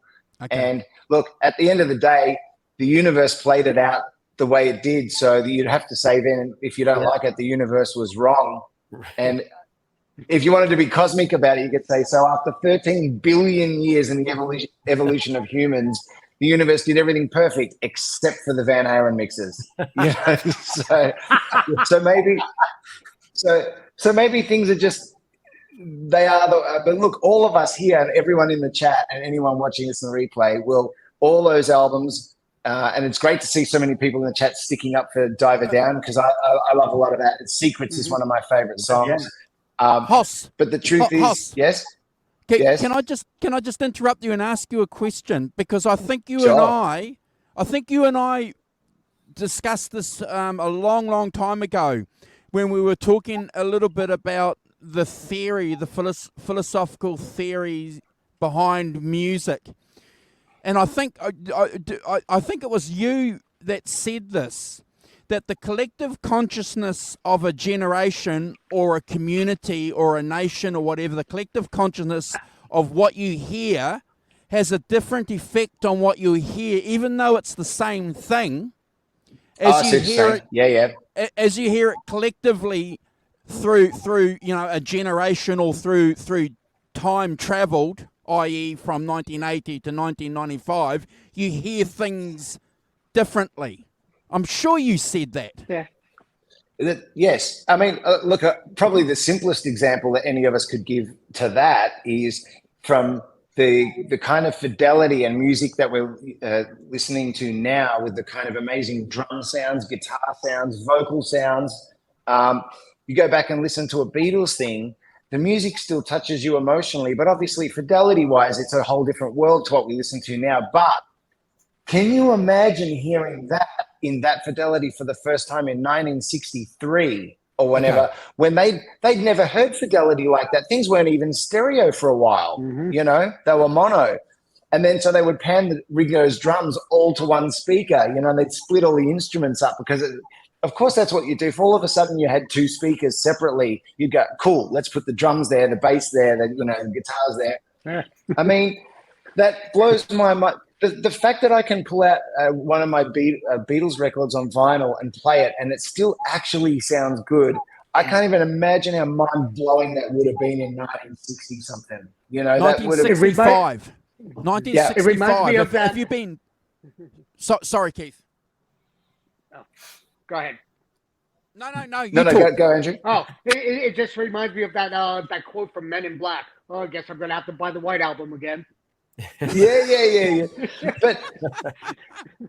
But I guess in the same way that we're talking about the mixes and the fidelities of some of these Van Halen records, you could argue the same thing with the Beatles records. But the truth is, the heart and soul of your favorite Beatles song, it touches you in your heart just the same, even though it was recorded on a 4-track or whatever, you know. So I think that, you know, I mean, no one in their right mind would mic up kick drums with SM57s anymore, but that's what they did with Alex, you know. And that's why his kick drum doesn't have that huge bottom end that maybe you could talk about the Bonham sound had a bit more of, you know. I get what you're saying, because, like, you know, a remastered The White Album is not going to change the Beatles' impact on musicianship or your love for the songs, like you said. No, that's right. I mean, I guess a remaster is different to a remix, though. We should keep that in mind too, because remastering, you're taking the finished product and just polishing it differently, whereas remixing is, you know, really almost starting the mix from scratch again. But yeah, look, it's fascinating. And I guess, you know, really at the end of the day, the fact that we're all sitting here in 2022 talking about how passionately that all the different Van Halen records touched us emotionally and it inspired us means that really the job was done. You know? You can't change the notes. You can't change the notes. You can't change the mix. You can't change the mastering. And all of us are still as passionate all 40 years later for all these records. So really, Don Landy, Ted Templeman, and the boys, I mean, they did their job. And, you know, yeah, some of the albums were done real quick, but that's what the magic of Van Halen was compared to a lot of the other more big rock corporate acts where there would be more overdubs. Everything was planned out a little more. Van Halen were a bunch of jamming musicians, and I think that jazz improvisational nature and that freedom, that spontaneity, that's what we hear in it. That is the lightning in the bottle, you know. Yeah. Could you imagine? So Def Leppard's Hysteria. Don't get me wrong, gentlemen. Listening. You know, it's a great album. It's a great album, but look at what they did when they made that album. So just imagine if they took that pedantic approach, that direction, and applied that to a Van Halen album. It would, it just wouldn't work. Suck the life out of it. It would suck the life out of it. I mean, even the original Gene Simmons demos, where you know the parts are double tracked and panned. That to me even sucks the life out of those songs. You know, I just don't hear them the same way at all. That's a perfect example. You're 100% right. Yeah. It's like you can't. They're not even listenable compared when you compare this to the first album. That's right. Because they tried to overproduce it. That's why. Yeah. And Conklin or John, we've talked about this where we're like, what if Bob Rock would have produced Van Halen? Can you imagine that? I mean, Bob Rock. I would love to see what he would have done with those guys. Sonically, you know, it'd probably be in the vein of the Bruce Fairbairn stuff, like right. Yeah. It'd be a good take. I'm like, you know, I think it'd be great. But 4 years, like they took. How long did Hysteria take? 3 to 4 years. I couldn't even imagine a Van Halen album taking that long. No. Those guys would probably broke up by then. They would have been throwing things at each other's heads by then. Yeah. Well, I mean, on For Unlawful Carnal Knowledge, the reason they brought Templeman in is because they, with Andy Johns and them, they would have never. They said they would have never finished the album. They were just like, you know, they needed somebody to come in and crack the whip and say, What do you guys make a Yeah. double album? Just like, no, this is what you got. Finish what you got, and just let's go. And I guess that was Ted's job. But what I was going to say about the Sammy era albums, everybody compares the eras, of course, but one of the things about the Sammy eras is I think because they weren't, I don't think, as much of a live band. I think they did cut a lot of the tracks live. Like I was saying, AFU, Naturally Wired. I think they went inside. When you listen to those stem things that I was talking about, you could tell they went in live and they just blasted it out. Alex, Mike, and Ed. Yeah, Source of Infection. Right. Yeah. Certain songs. Yeah. They sound like straight jams. Yeah, but other songs, I think they were I more Feel So Good. produced. Yeah. Right. I think there were click tracks involved on some things, even though they say there weren't. Cabo. Or whatever. I do think that, and I do think that kind of I think that's an audible difference in like the original Van Halen, where it was just where the tempo at the beginning of the song is not the tempo at the. I remember I saw something the other day about the Stones, and I forget what song it was, but they pointed out about Charlie Watts at the beginning of the song.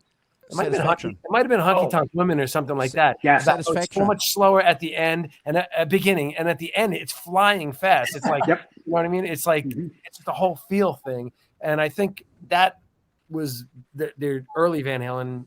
That was more their vibe doing it that way. But I think in the Sammy years, Ed, I think, got caught up in the overdubs more, and I think he got caught up in the click. Hey, listen, it was a product of the time too, because that's what everybody was doing at that time. Mm-hmm. But anyway, that's just an observation.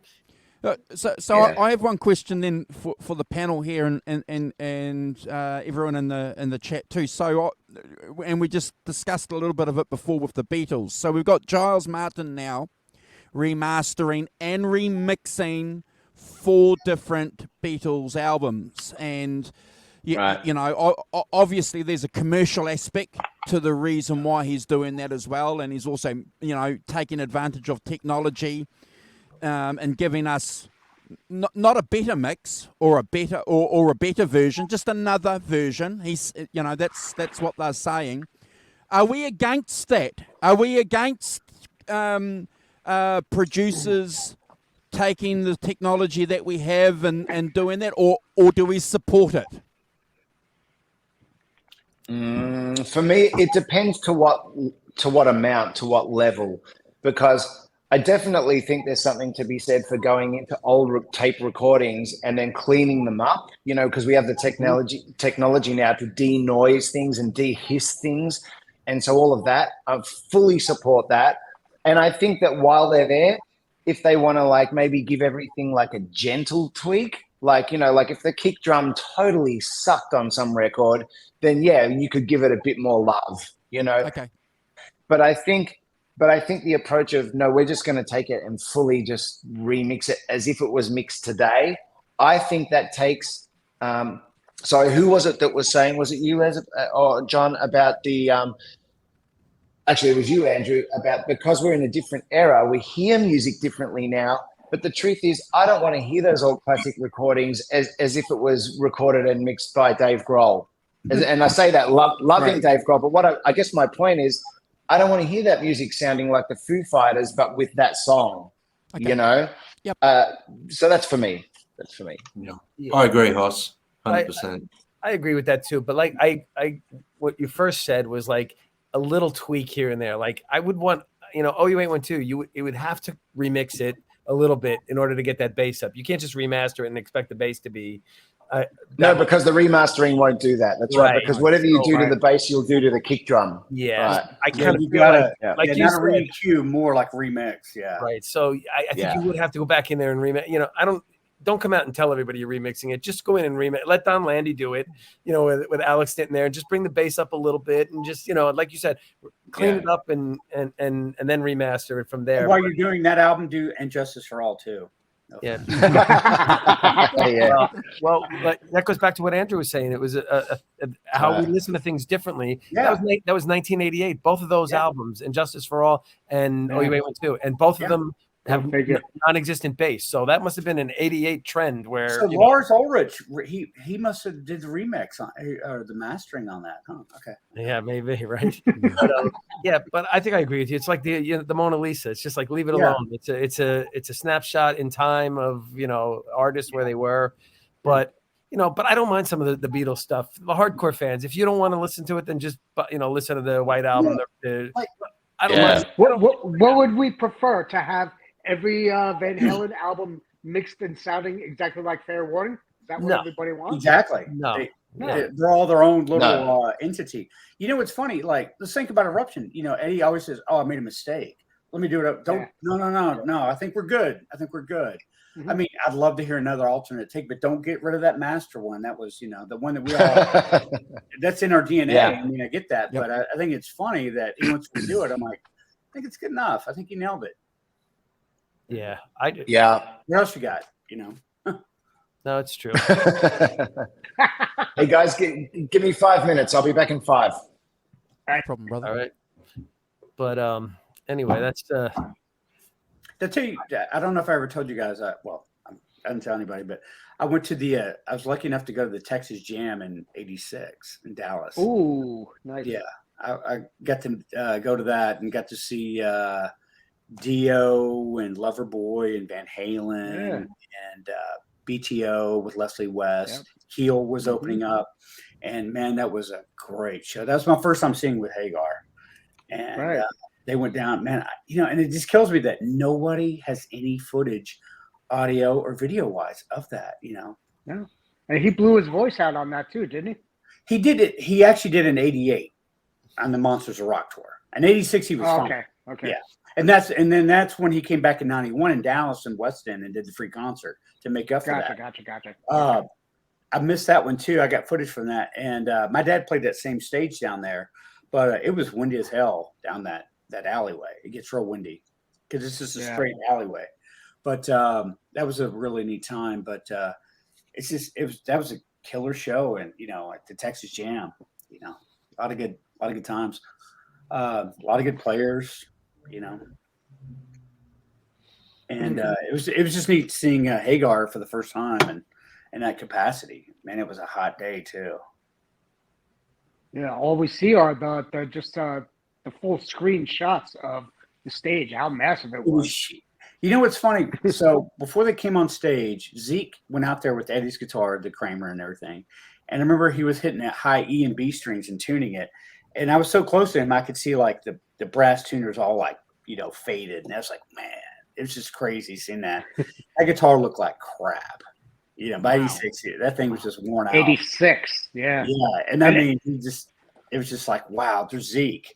Everybody's wearing jams. It's 1986, so, but it was it was a killer show. I was just like, I think I was 13 at the time. It's crazy. So how many gigs had that guitar been played at in 80 up until 86 for it to look like that? Oh, let's see, 68 shows on the 84 tour, right? Yeah, I think so. And I mean, not to mention, if he did gigs here and there in '85, just jamming around or something. Yeah, like the NAMM show, Farm Aid. Yeah. Farm Aid, yeah. Farm Aid, and not to mention, jam with Neil Sean or 150 gigs.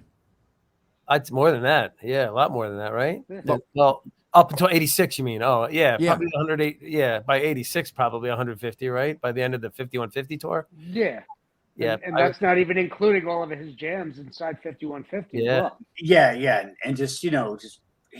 It's funny every time you see him, he had the guitar around his neck with a beer and a cigarette. So I wonder how many total gigs that guitar played, right? And then at Monsters of Rock, the OU812 tour. Well, we could tabulate that. Who wore the hell out? Keith, can you get on that? Sure. Yeah. Okay. It's a lot of counting. I'll have the info for you tomorrow morning. All right. Okay. So by 86, it was looking. I know you will. it was looking battle scarred by 86, Les Paul. Yeah, and I got to see it when it was brand spanking new on the 7th show of the tour. In '84. I mean, it didn't even have the space tape or anything on it. Well, I saw him in '84 in Dallas, and on that, and it was. I remember it was red. It wasn't that nice sunset orange that it's kind of Yeah, I really don't think it is that. I think that orange is a lot of the stage lights. I think when in like real natural light in a room, I think it's a red. It's actually red, you know. Because I've heard that guy. I think that guy Steve Brown from Trickster. Yeah. He said, I think to Stofko, he said that you guys got it all wrong. He goes, everybody paints that guitar too orange. He goes, it's red. I've played it. It's a red guitar. So that discussion's been going around the table on Facebook this week. Oh my God. About what color white it is, what color red it is. Yeah, exactly. Yeah. Exactly. Oh man. He beat the shit out of that guitar, man. I mean, it does get crazy. But that's, you know what? I'm surprised that Floyd Rose didn't just fall off, you know. Yeah, right. That's I'm sure it has already. It's just funny because I think that's a lot of our favorite guitar of his. I mean, for me, it's just like that's the one, the 5150, and not even the Frankenstein. Yeah, Well, I mean, they all have their history, you know. But I mean, I just remember, you know, I never really saw him with the Frankenstein. You know, I wish I did, but you know, I only saw them once live with in Diver Down. That was the first time I saw him live. But after that, it was just like I remember the first time I saw that 5150. I was like, that was it. That guitar was like, I mean, yeah.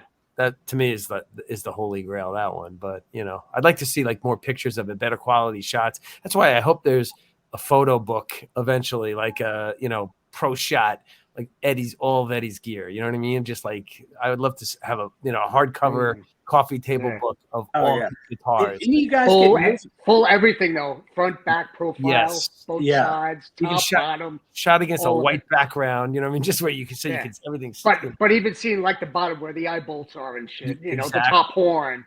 Yeah, well, for the screw holes. For Christmas last year, or no, for my birthday, Scott Smith got me the Japanese Van Halen, you know, guitar book, and it was just like the greatest gift ever. I'm like, oh man, you know, I've always wanted this book, and looking at it, and this one, Young Guitar, is that? Not that this one. Oh no, I wish I had that one. I had that poster though. Keith, do those have a lot of like guitar pictures in it that we haven't seen? Those magazines, those books. Did you get this Neil's one? book? It has. Yeah, I've got Neil's book as well. I heard that's really good. Oh, it's freaking awesome, and it's a must buy. Oh, before we do anything, Steve Rosen's doing his Book Soup signing up at LA on the Sunset Strip. Zloz is going to be there signing as well on the 9th. Oh man! Wow. Yeah, and so just wanted to give you guys a heads up on that. But yeah, this has some really good, you know, never before seen pictures. But a lot of it is, you know, on this one it's black and white mostly. Okay, the other one has a lot more color pictures in it. And with this one, of course, you know, just like the other one, you need a lot more Japanese translation on it.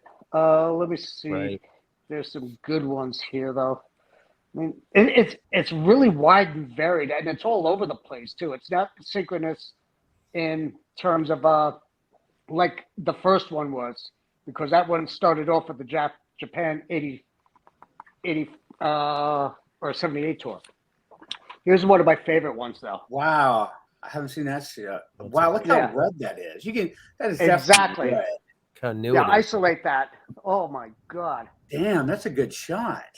Yeah, I've never seen that shot before. That's like when I saw him, and that was January 28th of '84 when I saw him. It was 2 days after his birthday, and it was just insane. And I was like, "What is that wait from? a second, that's not Frankie." What, the book? Damn. Yeah, that's so cool. Everybody wants something. Cool But then you got Ripley, the Ripley, of course. Yeah. That's a cool picture. We never saw that It one. looks like before 85 either. with the camo pants. Yeah. Yeah. It was 85 because he had his hair. Yeah, his hair, and you can tell by the pants. Yeah. So this is probably right around the Letterman time. You know, when he was doing the Letterman show. Oh, here we go. Here's a nice layout. Okay, you know that. Okay, yeah. Oh, it goes right up there with Conklin's favorite jams that he likes to wear. But this is the one. Oh, Look that's at a this great bad shot. boy. Yeah. Man, look at that. Wow. Look at those beauties. The three guitars Yeah, from it's got- 1980. Three guitars from 1984. Oh, he's got Gibson. also. No, he's also got one right here as well. Oh, yeah. Oh, I Look didn't at see that. that. Nice. Yeah. That's really cool. I think that's the airline that he used for Apolitical Blues. No, is that? I don't think that's an airline. Is that? Is it? Yeah, that's an airline. Look at the You know, the headstock. Sears Silvertone or something like that. I Oh, don't know. maybe it is a Silvertone. Yeah. I remember. You know, what's so funny with Apolitical Blues. Remember, like I had the cassette of 0812, and like you got to get the CD to get the extra track. So Yeah. Right. Yeah. But not the download, what but else? the CD. They didn't even have that back then. Yeah. Here's a nice one with a double neck. Sweet. Wow, look at that. Look at that Kramer. Yeah. I know that thing just pops, and everybody knows the story about it now. It was supposed to be Tom Weber's. Right. Yeah. Yep. Yep.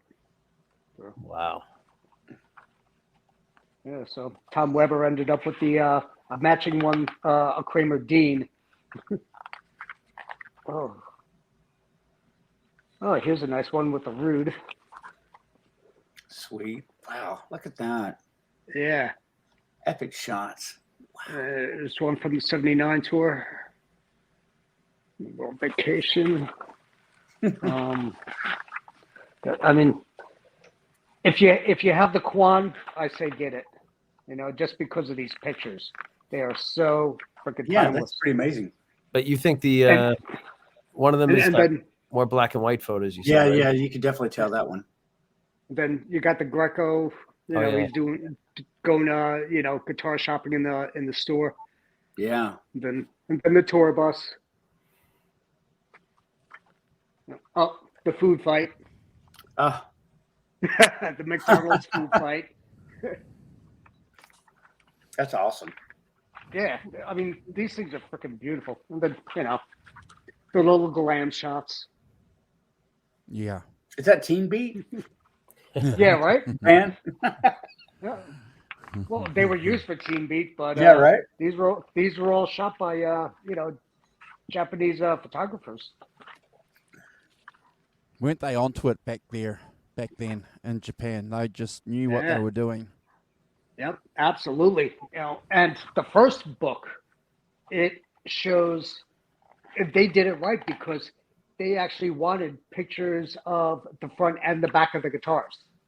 Yeah, When they were doing layouts, you know, so they did that.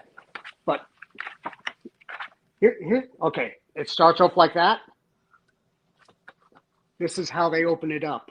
Holy Wow. That's Yeah. Look at that stretch. Look at that crap, huh? Damn. Is that insane? And the clarity on these pictures are off the rails too. And Oh, then they man. do a nice little tribute like that. Oh, that's cool. Oh, that's cool. Yeah, and that's, you know, page one, basically. So, and then they close it out on this on the back. Oh Oh, man. that's cool. Yeah. So it's really cool because you could just sit there and flip through a page and just like, wow, I've never seen that picture before. Yeah. You know, or that one, you know. I mean, there are so many rarities in these books, all of them. There's Eddie chomping away, having sushi for the first time. Yeah. Right. You know, wasabi. You know, and then next page, poof, you're in the 5150 time. Yeah. You know, dealing with the 93 tour. Sweet. You know, so it is really cool, the rare pictures that are in here. And then Is it the where pick where it cuts? controversy. Yeah. All the picks. And then, yeah, he's wearing a tux. But all the picks. You've seen that in color, right? Wow. Wow. So, Yeah, all different is your mission to coins on it. learn Japanese, Keith, over the next 12 months so that you can translate all that for us? Is that the goal? Learn Mandarin too. We're at it. Google Translate.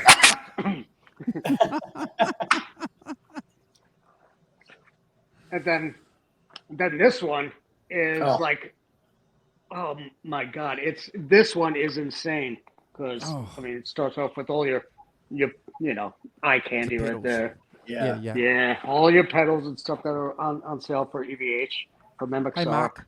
And then I mean, all different types of, you know, shots that you've never seen before, and these are Wow. all from the Japan shows. You know, here's the first shot, just him and the shark. Oh wow, look at Just that. jamming away. Yeah. And you don't saw see that this. shot. You never see these printed or on Facebook or No. anywhere. They're just outstanding pictures. So can I ask a question then? What were the American photographers, rock photographers, doing back then? If the Japanese photographers could get out there and capture this, were the American photographers not interested? They were still openers in the U.S. at the time, and they were more about following Sabbath or Journey or whoever they were opening up for. Oh, okay. You know? Okay. But So it had- Japan didn't care. They wanted Ah. photographs of every Every- American or every band that was coming to Japan, Ah. and they were just totally ripping. They were a Great, lot more great thorough with shots. photographs. They Completely thorough. Look at this. God. Yeah. Yeah. These shots are fucking insane. They could be posters. They could be framed.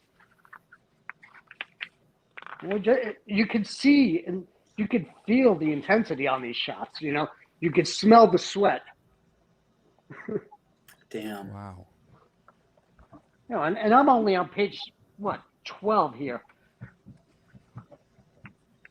Okay. So did you have to subscribe to a Japanese publisher to get those, Keith, or were you? I got these through the store, the Van Halen store. Oh, VH Oh, VH wow. store. Oh, okay. Van Halen store has these. Yeah. Yeah. Are you willing to tell people how much they are US? Are they affordable? No. They're not. No, they're not affordable, but they are well worth it. Okay, you're right. But I will put it in the Lowe's category. Okay. Okay, the Ed Bites Lowe's category. Okay. Yeah. But I got to go to the colors here though. All right. Let me start off with this. My favorite 2 pages of this book. Damn. Yeah, I've seen that. Yeah, that's nice.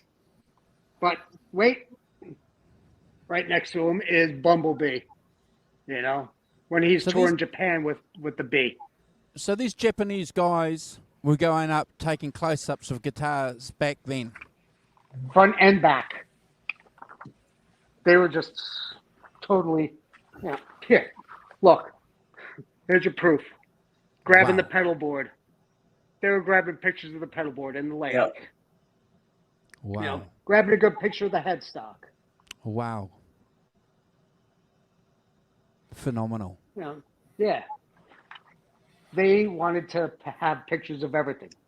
So, when there's always the bad jokes about them always out there with their cameras. Yeah.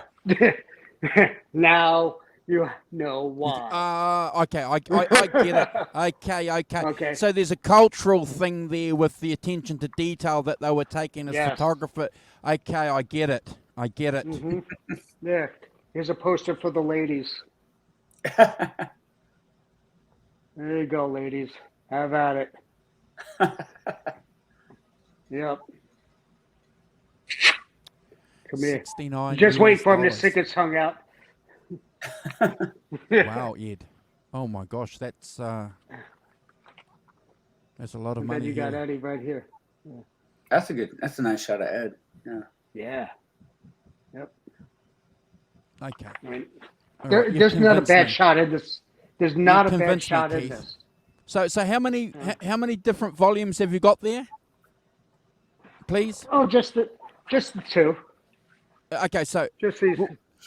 so which one would you recommend as the first pick if someone was Yeah, going to exactly. just pick Good one? question.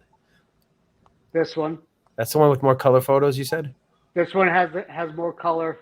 Yeah, and it also has a larger variety of pictures too. Lot closer detail. Okay. This one has a lot of interviews. Oh, also, this has a full discography in the background. wow. I mean, look at this. This is just memorabilia and stuff. Okay.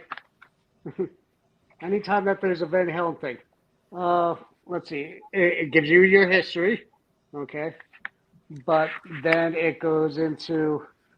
So there's an interesting point here, Mark. But it also goes into later on in the tours too. You know, during the '80s, and into nice pictures like this of them, and then where is it? And then '84.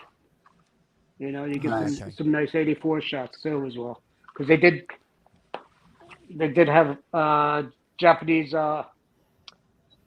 photographers check them out when they were going over to the Monsters of Rock tour. Yep. Mm-hmm. In England. Okay, so they were there for that. You know, and there's a great variety. But you know, you've got all the Japanese hand cards, and oh goodness gracious, everything you can imagine Van Halen related. Posters, different types of posters. Wow, you know, just listed on everything here. You know, it's insane.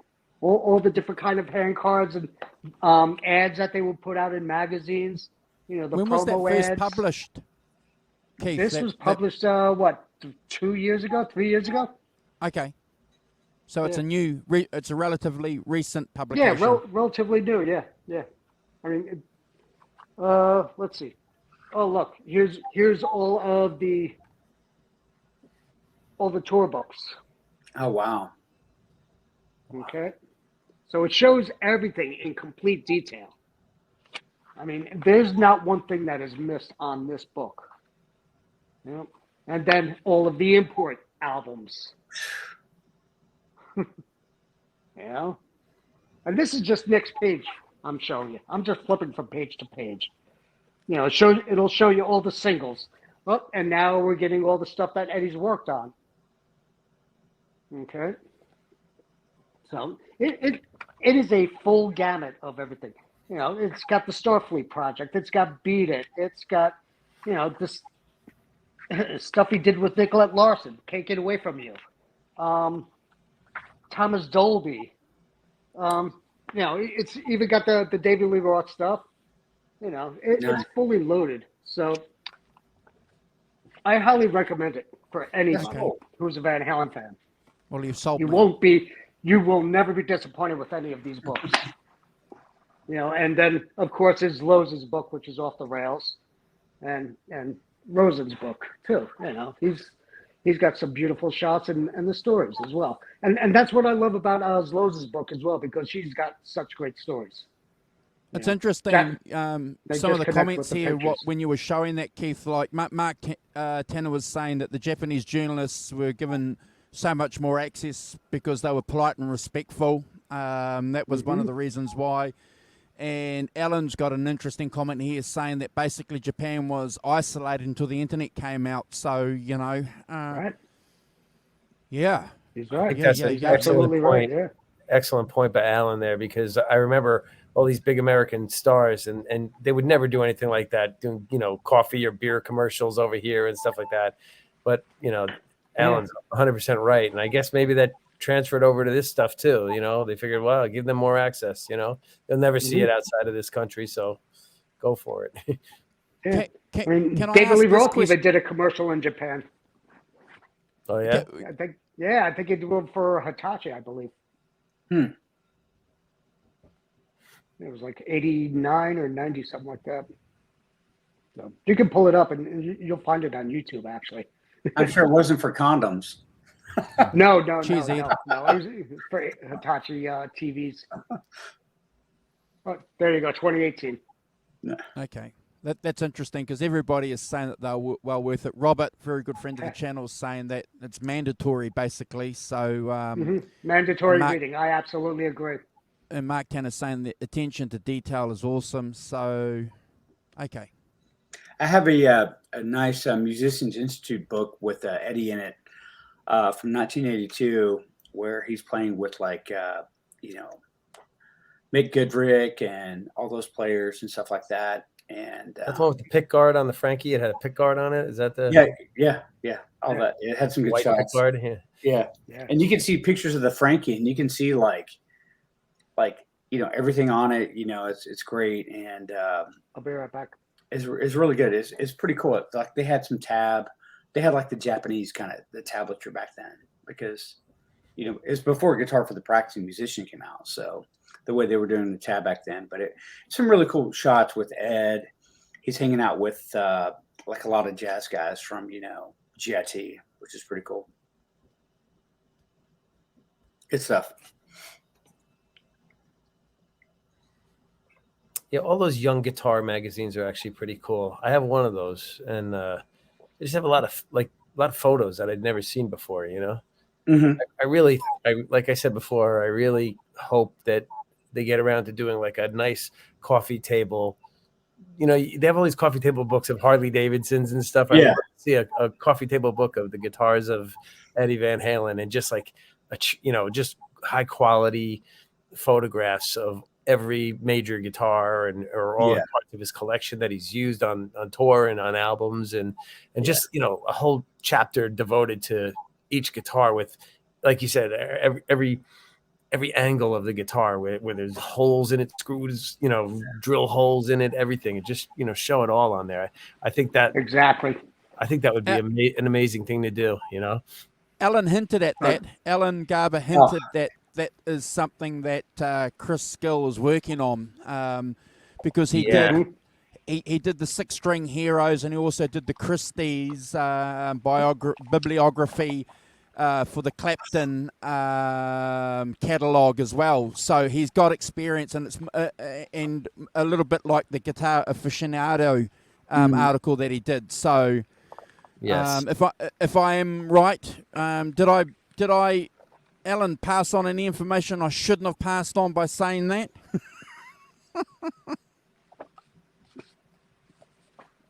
Nice. Those are some good shots. Yeah.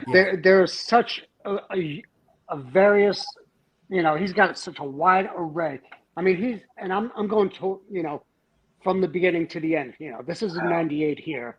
Yeah. Wow. He's got some phenomenal shots. Here's one from Vegas. Wow. When they played the joint, and he's got his PV Wolfgang all striped out. Yeah, it's just off the rails. I mean, and here, boom, classic. Yeah. Look at that stuff. Yeah. And then, okay. Nice. Good shots. These shots are definitely worth the price of admission. I when I first got it, I was afraid of getting ripped off too, and then I realized, oh my God, it's like 312 pages of nothing but pure, beautiful pictures. Wow. And then of course he autographs it for me and personalizes it. Just like hell yeah. He goes, to Keith, long live King Ed. Nice. That's a good Yeah, shot. I mean, and then that's just the opening page. Yeah. Actually, it's not even the opening page. It's the intro to the opening page. Well, because you're on speaking terms with Zlau, you want to get him on the channel next year for us? Actually, I'm working on that. That's a good shot. Thank you, brother. Yeah, I was in up in Orange County yesterday, hanging with Steve Rosen, and he's We saw that. that's when I found out he's doing the signing with them. I'm like, yep. We got to get him on some more of these podcasts here. He's done one or two. Let's get him into 3 and 4. Because this shit will sell beautifully. With this, I know these are the original. Back backstage shots before, and I think there's a shot with Bill Graham in it. Yeah, Bill Graham's right here. When I was a kid, I used to love the picture of Van Halen when they were on the tank. That was so cool. Oh yeah, up at the LA Coliseum. Yeah. Yeah, that was so cool. Yeah, we're smashing the yellow Volkswagen. Yeah. I remember seeing that. Yeah, Man, that is so cool to be on a tank, you know. You know the story about that also. They had somebody over the loudspeaker go, "Your attention, please. Would Aerosmith please move their vehicle immediately, or it will be towed?" Because Aerosmith was a headliner. Oh. No Yeah, Journey that's a cool fans. pick. That was always Yeah. a cool pick. Nice. Yep. I mean, and then after this, it comes into the Van Halen 2 shoot. Nice. That's sweet. And which a lot of people don't realize there were 2 photographers for that shoot. Because when Dave broke his toe, they subsequently fired that photographer because he had to do like 10 jumps off the drum riser, and then he ended up doing one more split off the or right there in front of the mic stand. Oh wow! And everybody knows that picture that's on the back of Van Halen too. Yep.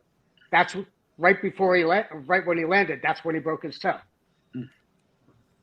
So. Those are sweet. Yeah. I mean, this is all the eye candy you could ask for when it comes to the best pictures of Edward. I mean, he's got 20 pages just of shooting from that. Oh, wait. 1, 2. Yeah, 20 pages easily. Let me put my glasses on real quick.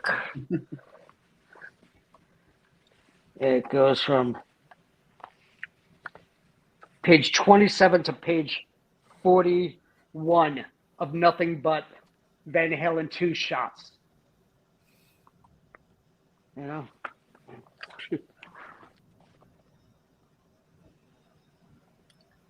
Wow.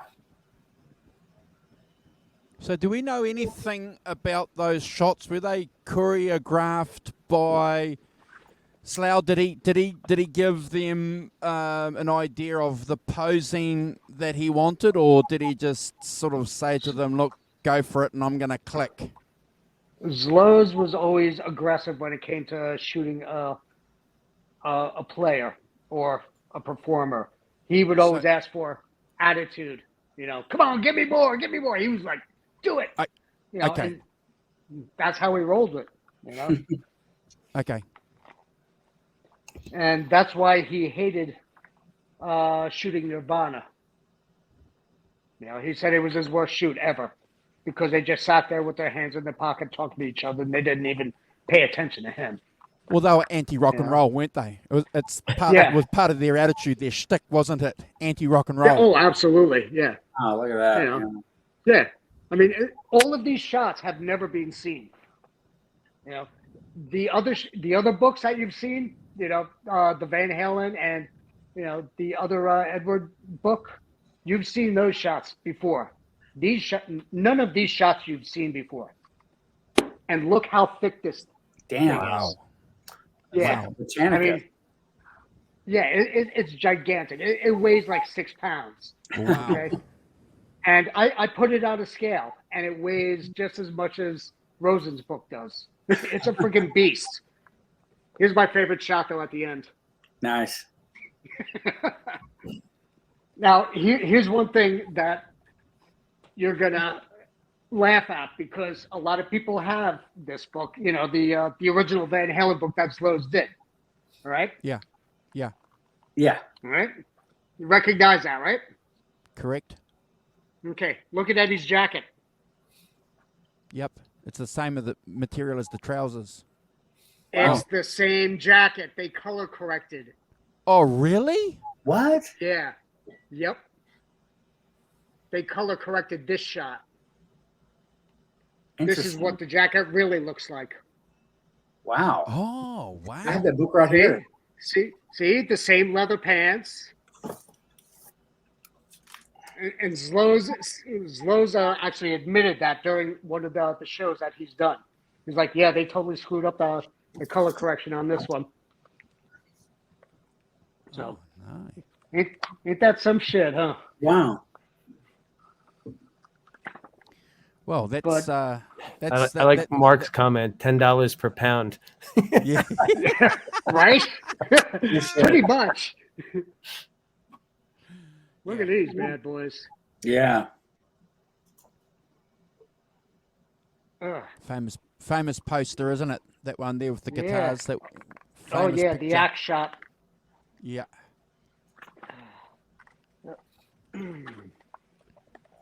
Yep. Never saw that, obviously. Mm.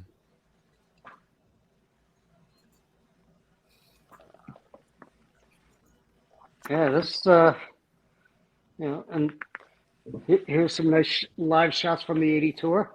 Holy shit! Look at that. Yeah. Yep. In the yellow jumpsuit. You rarely see shots of him in the yellow jumpsuit.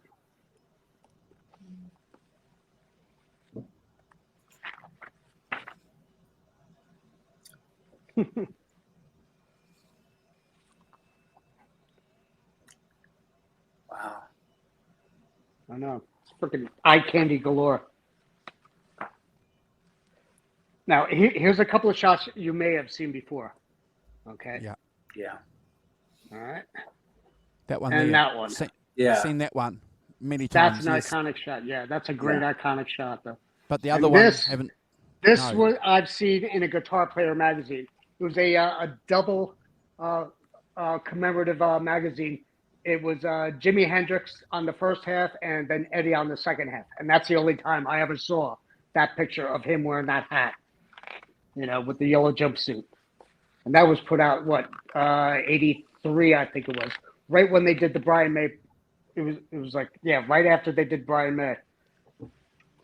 Here's some ones. Nice ones. Nice. Yeah. Yeah. Yeah. There you go, Les.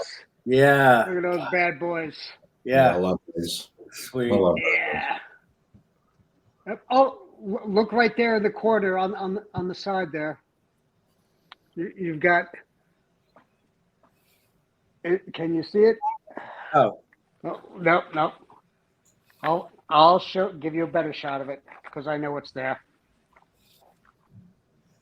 Now you can see it a little Oh bit. yes.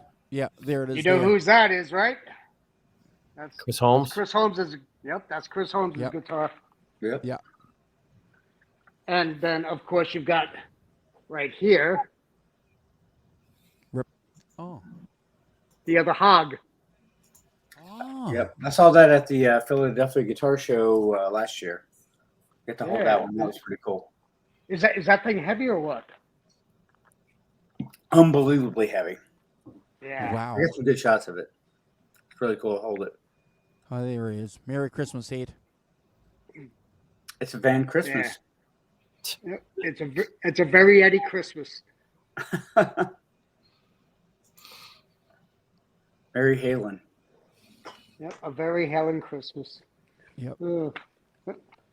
I always put that up as my wallpaper for the holiday. But yeah, check this out. Even though he's got the Floyd, nope, he doesn't. Wow.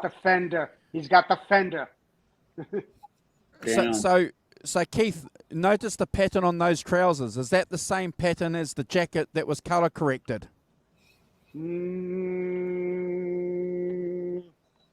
No, no, different. Probably the same tailor. Okay. Yeah, I'd like to meet his tailor. Oh, nice. Yeah. Yeah, Rocklahoma. So many epic shots here, and I'm just going backwards in time. That's cool. That's a good shot. Yeah.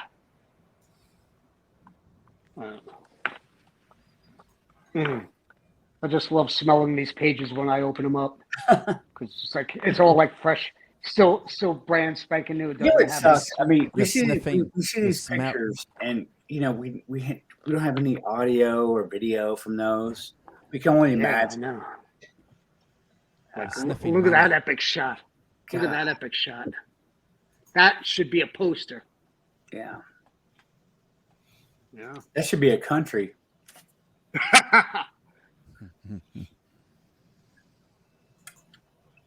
That's nice. Yeah.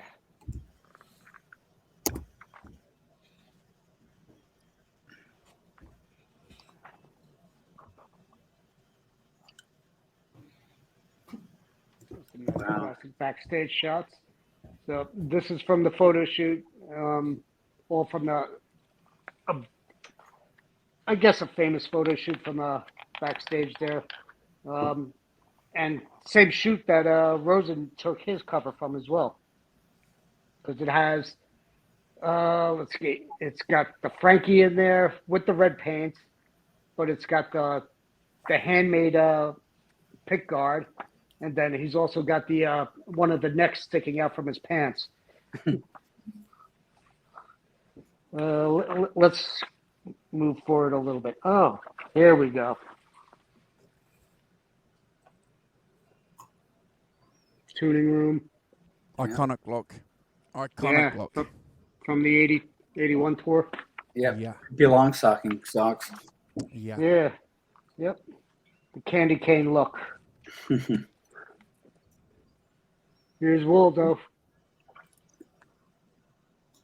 What inspired him to wear that costume that on stage? I'll be damned if I know. But holy crap. Nobody else could pull it off like he could. Man, look at that. Yeah. Never saw that shot. First time I ever saw him, he had the pants one on you've seen, though. that matched those socks. They were the striped Oh. pants too. Yeah, he had the whole Yeah. the pants and the Actually, socks. I think there's a shot in here of him all candy caned out. Yeah, it was weird because I think that was on the Fair Warning tour, and I saw him on Diver Down, and the only picture, I mean, the only time I ever saw him on Diver Down, he wore those that night. It was at the Syracuse Carrier Dome. Yeah, here's a rare one. He's wearing the blue socks. Oh, there you go. Wow.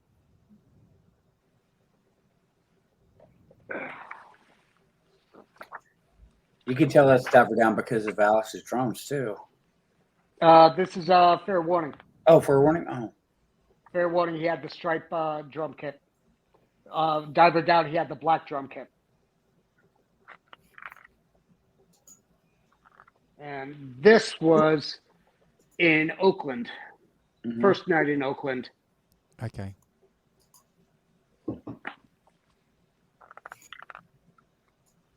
Because it was the only night that Eddie wore a surgical suit. The famous Oakland gigs. Yeah, I know. The long wanted Oakland gigs. Mm. Okay, let's see. It's a shame nobody used their iPhone to record that show back then. Yeah, right. Here's a rare one that Yeah. he had. Yeah. He's got the blue striped socks on. He's wearing the Rude, but he's got a shirt on as well. Usually later on in the show, he has the shirt off when he's playing the Rude. So what's he playing? What song's he playing on that guitar? That one is tuned down. I'm guessing so. It could probably be Unchained for all I know. Unchained? Okay. Yeah. Here's a strange one though. And not that one, but this one. Mm. Look at the tremolo on this bad boy. It's very, very curious looking. Ah. You know, it's the gold tremolo with the fine tuners that were real close to the blocks. So, and also the headstock on it was very. The nut layout on this was very strange too. So that it's a very strange transitional period for that guitar.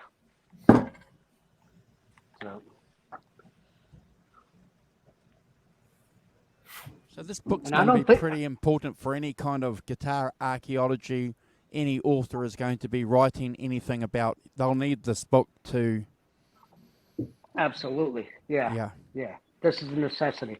Yeah. Okay. Yep.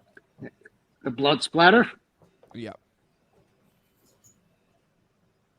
And then the purple Kramer. With that Rockinger tremolo. Oh. Yeah. With the Rockinger tremolo, exactly. Yeah. Those are the worst tremolos ever. Yeah, he only played a couple of times on stage with that, from what I recall. Well, that was my Very question. rare. Yeah. Very How rarely often played did he? it. Yeah. So it would have been the trem that would have been the problem there. Les Paul and Keith with him, that for him to get rid of it. Yeah. I don't think he liked that tremolo very much. Obviously, you know, I mean, I played a Rockinger back in '83, and I didn't like them. I never really. No, they were Pretty hard woman. to keep in tune. Yeah, they just pretty movement shoot. really. This didn't feel very good.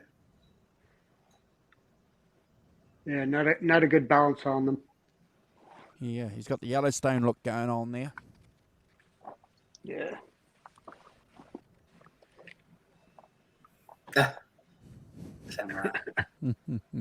Yeah. Poor I actually Alex. did some research for Mikey. Mikey had to actually wear the entire original samurai outfit, and that included the wooden clogs. Really? Oh my God, yeah. Just to see what those things look like.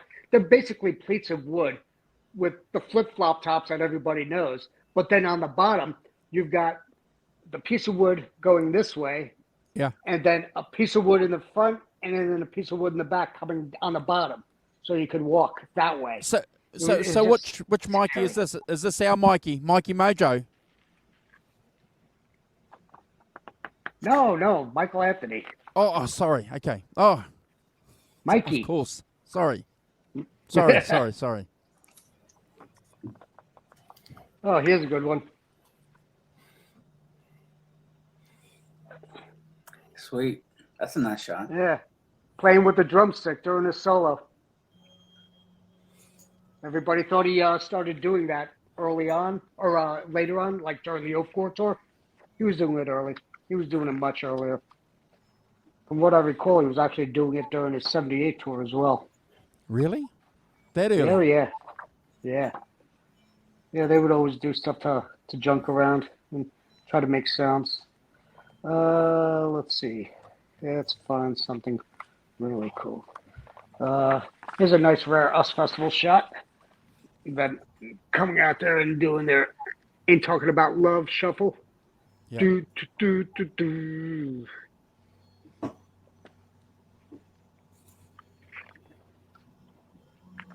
Oh, great little guitar shot.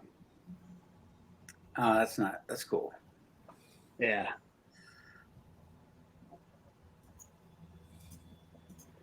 So, and then go into '84. Jump video shoots. Yeah, those shots are so fucking cool. Yep. Yeah, Yeah. that's a great one. Yeah, that's It's awesome. such fucking wonderful clarity, so crisp, you know. It was the first time you actually got a chance to see the Kramer neck on the on a video, aside from if you got a chance to see them on the Showtime video for the US Festival. Yep. And then Oh wow, during rehearsals, yeah, that's a cool shot. yeah, that's a great shot. Cool shot. That's what he looked like when I saw him in '84. I think he had Yeah, a that's- jumpsuit shirt on. I think. Yeah, I think he had a different. He had a purple and black scarf on when I saw him, but from what I recall, these were taken during rehearsals. Because I can only say that truthfully because of Alex's kit. It's not complete yet. You can see all the Oh. Simmons drums. Okay. See? That good eye. Yeah.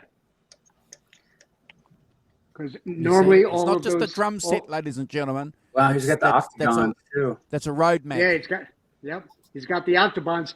but during the tour, all the Octobans were all, bedazzled. Here's a little bit later on in the tour.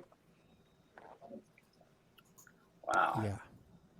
Look how red that guitar looks. Damn. Check out the wristband. He took a pair of freaking black and yellow sweat socks and made them into wristbands.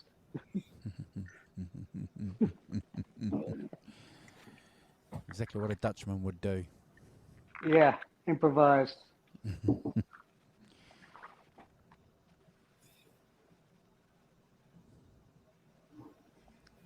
You got this Peaky Blinders look going on there. Yeah. Yep. Right.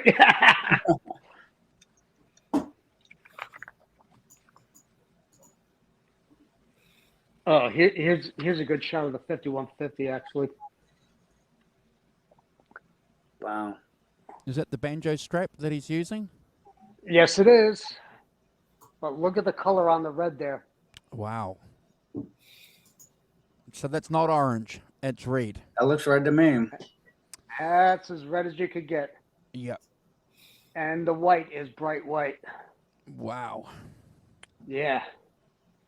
But then you can look at the next shot. Yeah. Yeah. Yeah, it's and clearly something completely lighting. different. So you can tell it's all a matter of lighting. Hey, Tom. Yeah. And you can tell it right here. Yeah. It's White. Start white, but getting a little worn. Yep.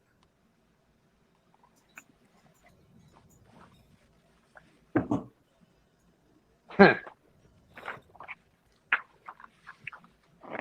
Here's a couple of my favorite shots, though.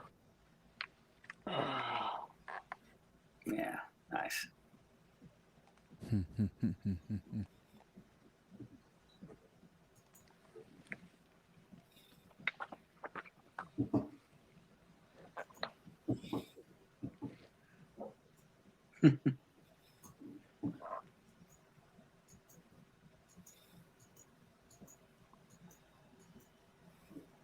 And sticking around on the neck and shit. So this must have been right when he put the Kramer neck on there. 'Cause that looks brand spanking new to me. I'm sorry. Wow. Even with the it's Oh, still what are off. the teeth?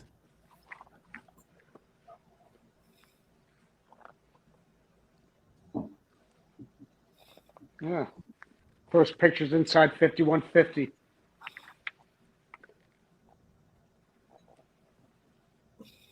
That's it.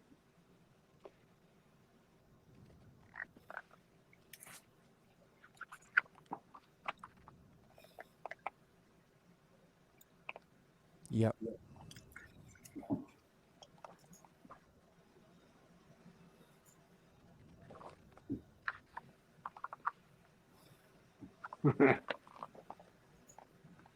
Mm-hmm. Off the teacher shoot. Mm-hmm. Mm-hmm. Sweet. Yeah, so I mean it goes all the way through, like I said. Obviously the most famous shots are all from during the Dave years, but he also has some classic other shots like these. Oh wow, yeah. In front of the house, at the gates. Yep. Back in '96. Here's a couple of nice shots with the Black Peavy by the pool. Yeah. Looking good there. Yeah.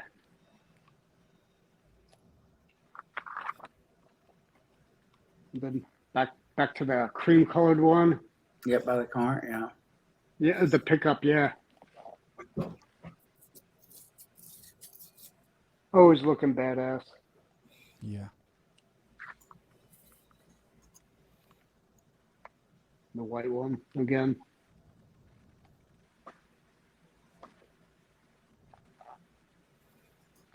Check out that jack input. Or should I say output? It's strange how they had that shaped plate on that. Oh, here we go. For you P90 fans, there's a pair of them. Now that's on a video, isn't it? A video. This is on Without You. Yeah. That guitar, he used this guitar for Without You. Yeah. And I believe he also used it to record it as well. But here's a rare one. Nice. A quilt top with P90s. Yeah. Yeah.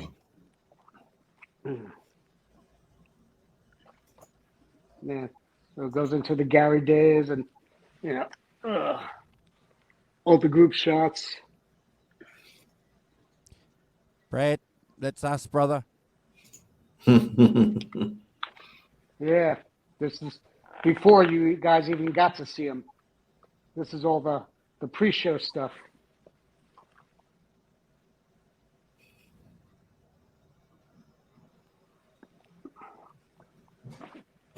But Zlurs was actually on that show that you guys were at. Let's see. Here we go. Oh, that's nice. Yeah. Yeah. Yeah. That's Nice. our era. Yep. When I say era, that's the tour we saw him on, if you understand. Yep. Yeah.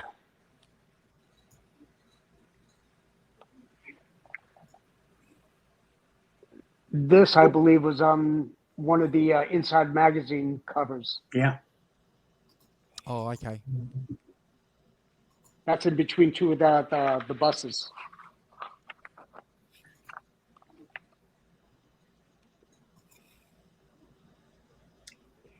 He's looking good there too, isn't he? That's a nice shot.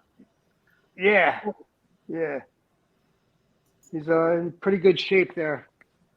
I think they were mid-tour on this. I think this was probably during the summer, because I had seen him 5 times that tour, and by August, he had.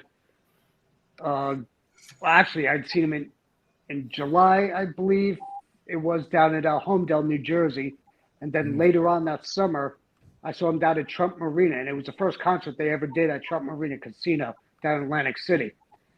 And Gary had his hair dyed by then. He dyed his hair yellow, which was kind of weird for me, but it was still a phenomenal show. Mm-hmm. But there he is playing a special.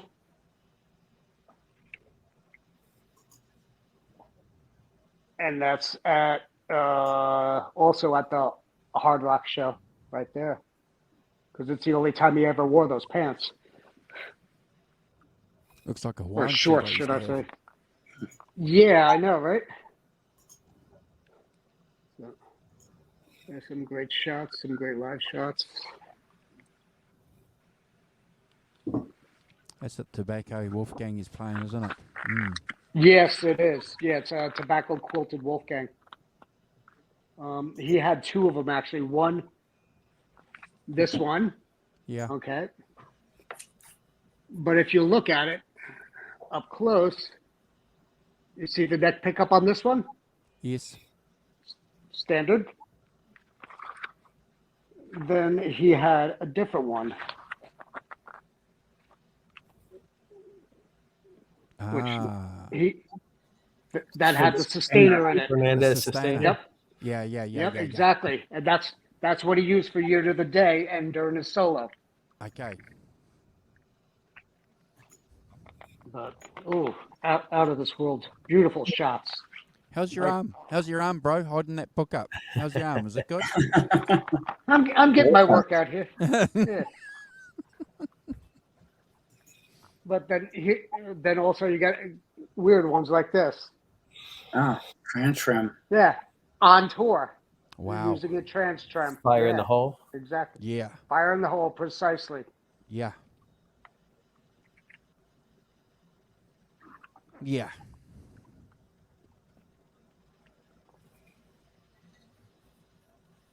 Josephina. Yep. Or little guitars. They didn't So do what little was- guitars during that tour, though. Yeah.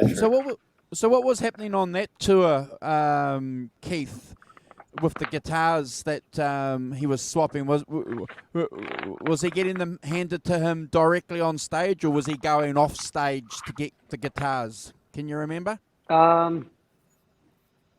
I think, well, the lights would black out and then you couldn't tell half the time. Okay. All right.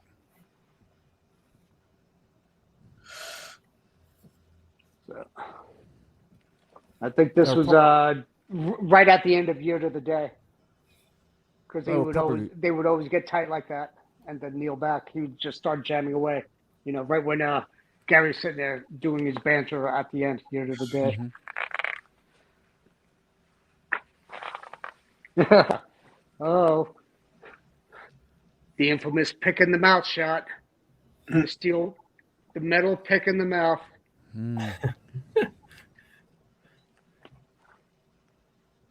Yeah, no controversy. No controversy on the show tonight, gentlemen. Oh, sorry. Courtesy of Jim DeCola, that pick. But yeah, it's an outstanding book. I can't say enough about these. Yeah. Here's the closing shot though. Nice. Yeah. That's the kind of rapport that they two had with each other. Just outstanding. Yeah.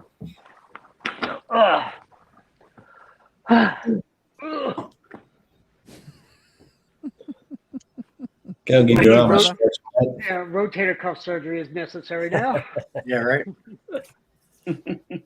Fellas, I'm going to sign off. John, Brad, thank you very much for what you've done for us on the channel. It's Great been to see you wonderful all. having you on board. Look forward to hanging out with you more next year. I wish you Absolutely. and your family a Merry Christmas and a wonderful Happy New Year, and we'll talk later. Yeah, definitely we will. And Brad, it's great to see you, man. Yeah, likewise, I Johnny. haven't spoken to you in a while. I'm so happy to Yeah. see you out and about there. I love all your photos on Instagram. Keep them coming. Thanks, man. And I was really happy to see you playing on that YouTube clip, and seeing that you're back at it, which is great, man. And I'm glad your health's, improving. So, It sounds crazy, but even a guitar, I couldn't even pick up a guitar. It was. I understand. Yeah, it's I crazy. know we were supposed to meet that weekend that you were in the Yeah, hospital. that's too, right, for exactly. EDHCon. It's like, That's oh right, God, I know. it tore my heart apart just realizing you were down there. Well, next God. next year you got to come back, Keith. Come on. Oh, don't worry, and I'll be bringing friends too. Good. All right. Good. All right. Right? I'll be And- bringing all sorts of Van Halen friends. Yeah, I'll talk to you guys. Les, I always talk Yeah. to you. So Yeah, of course. You got it. And Andrew, I'll talk to you soon.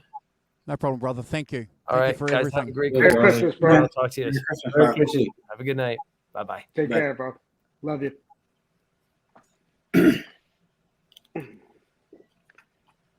All right. East next. I'll just Definitely remove it good to from the see John screen. back. Yeah. Oh, mate, what wasn't it? Wasn't it extra special for him to? He sent me that clip of him playing that guitar solo. Oh gosh, Keith, what was it? Off OU 812. Anyway, he Yeah. sent it to me, and I said to him, "Man, that's fantastic. Can I share it?" And he goes, "Knock yourself out." You know. Nice. Good, and good to see him back and stuff like that. So, bit of a player, isn't he? He's a great player. Just a little bit. I can play. He's a ton better than I could ever achieve to be. Yeah, he's a bit of a player. Alan Garber told me that too. We were doing a show, guys, a while ago, and we were talking about Van Halen, blah blah blah, and stuff like that. And he said, one of the good things about John Conklin, Andrew, besides him knowing stuff and things like that, the guy can play too. And so we all know, if anything, if Alan says something, Brad, It's like gospel. yes, yeah. Yeah. So, but it was wonderful, Keith, giving us a tour of your book. So I'm certainly interested in looking at those Japanese magazines, I think they might be certainly something I'm going to look at getting in the new year. Don't call them magazines, though. Well, you know what I mean. Because they books. have girth to them as well. How's the binding? What's the binding like on them? Oh, they're like, paperback hard binding. Okay. Very, very excellent. Well done. Well done. They look really good. Yes. Freaking craftsmanship on this is top notch. Nothing better than anybody else could ask for. Fantastic. Look at this. It's even got a breakdown on all of the Wolfgangs. Oh. Wow.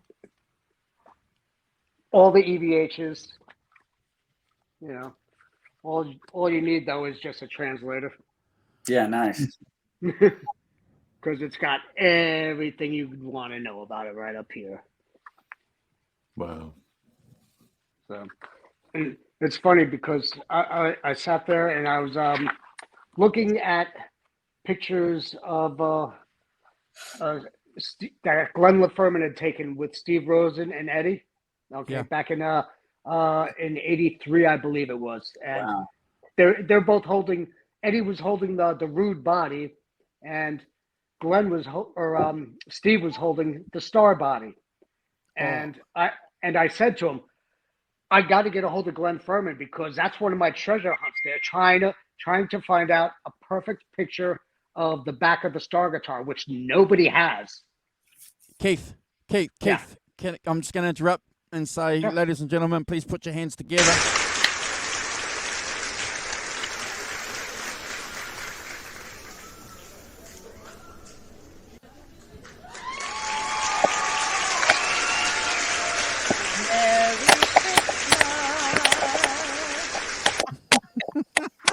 Hey, Holly, nice to see you. Thank you.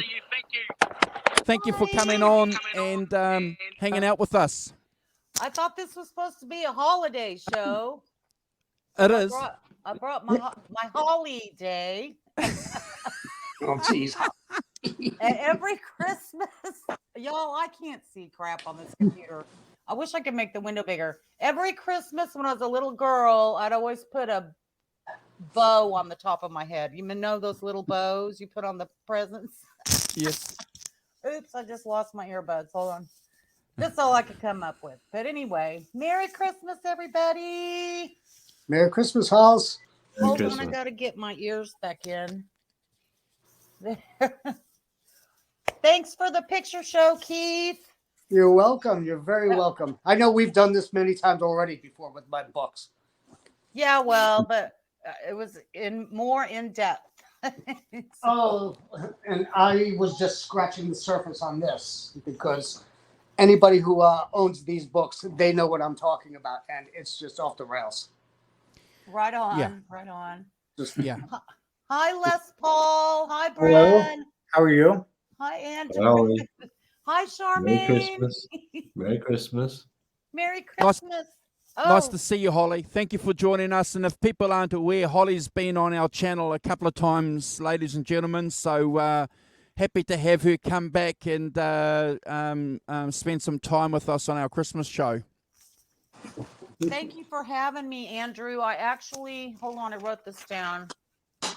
I actually wanted to say thank you for having me and KJ on your show. Yep. Talking about Jimi Hendrix a while back. And then you had me on for Tinkerman. And I just want to thank you for all of your hard work. Because, boy, especially today, I wanted to thank Brad. I'm so grateful for your good health coming along. It's a long Thank you. year. Mm-hmm. Thank you. And Thank you so always, Brad, thank you. And always for your in-depth descriptions on ranking the tracks. Oh, thank you I'm so always much. like, oh my God, he just said that so perfectly. Oh, thank you. Thank And you. I love those shows. I know that takes a lot of research and listening and work and, for you guys to do all that. So really appreciate that. Thank you, Holly. That's very nice, very kind. Thank you. Oh, thank you, Brad. And then Simon, the rock professor, is he going to be coming? Yeah, he's going to be popping on anytime now at 6 o'clock here, and we normally go about an hour. He's about an hour away. He's about an hour away. Yeah. Try and wake him up, Andrew. Send him a wake up message. Get up, you bastard. Simon, wake up. Yeah. Wake up, Simon. Everybody, bomb his phone now. I That's it. wanted to say thank you to the rock professor. Oh, he's not here though, but I'll say it anyway. For his expertise, his experience, and his earbuds that he put in his eye that became iBuds. If you guys remember that. Yes. That made me laugh so hard. And then Hoss left too. Is he coming back or? Hoss is coming back. Yes. Okay. I wanted to say thank you to Hoss for all of his kind. Yes, that. Oh my God. I love that. Yep, so there much. it is. The iBuds. Oh my God, the iBuds. I laughed so hard. Like I'm still laughing. That was the EVH con, I think, right, on that day? Yep. Yes. Okay. And so then I wanted to say thank you to Hoss for his kindness, for his talents that he shares with all of us, and for his dedication to Eddie Van Halen, and for his happy birthday song to me. That meant so much to me, Hoss. Thank you so much. Yes. So And those are my thank wait, you forgot one. We got to give Oh. a shout out to Adam Roach. Oh, Adam. He's in Thailand right now. Hi, Adam. Oh my God, Adam. Yes. No, I'll start crying. I mean, it's making me cry. He's a spectacular person. Yes. He's talented. He's so giving. He's so kind. He puts up with me.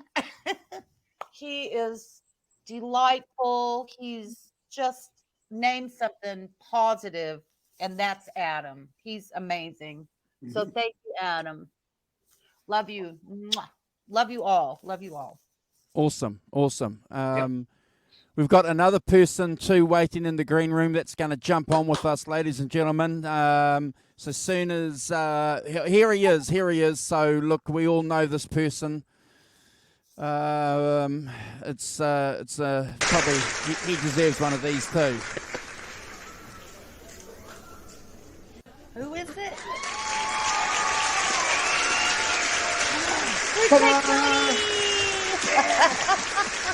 Yay! Oh my God! Hey now. Merry Christmas. Merry Christmas. Merry Christmas. Good to see you guys. Merry Christmas, Tony. Yeah. Merry thanks for Christmas. having Love your me. t-shirt, brother. Love your t-shirt. Right on. Yeah, man. Love your t-shirt. Right on. Good to see you, brother. Thanks for coming on and hanging out with us. I know you had your show earlier, and thank you for sending some people over, giving us a raid. We appreciate that, brother. Yeah, man. Merry Christmas. Good to see you guys. Hey guys, I hate to cut out of here, but I got to sign off, so I got to get going. But nice to meet everybody. Keith, great seeing you again. Brad, Andrew, So good to see you as Holly, well. thank you. I'll be in touch soon, guys. Les Paul, come back. We'll see you next year. Come back. Definitely. You promise? I promise. I'll be here. Keep All right, thank you, brother. Merry Christmas. You too. Merry Christmas. Keith, thanks again for the Love you, picks. bro.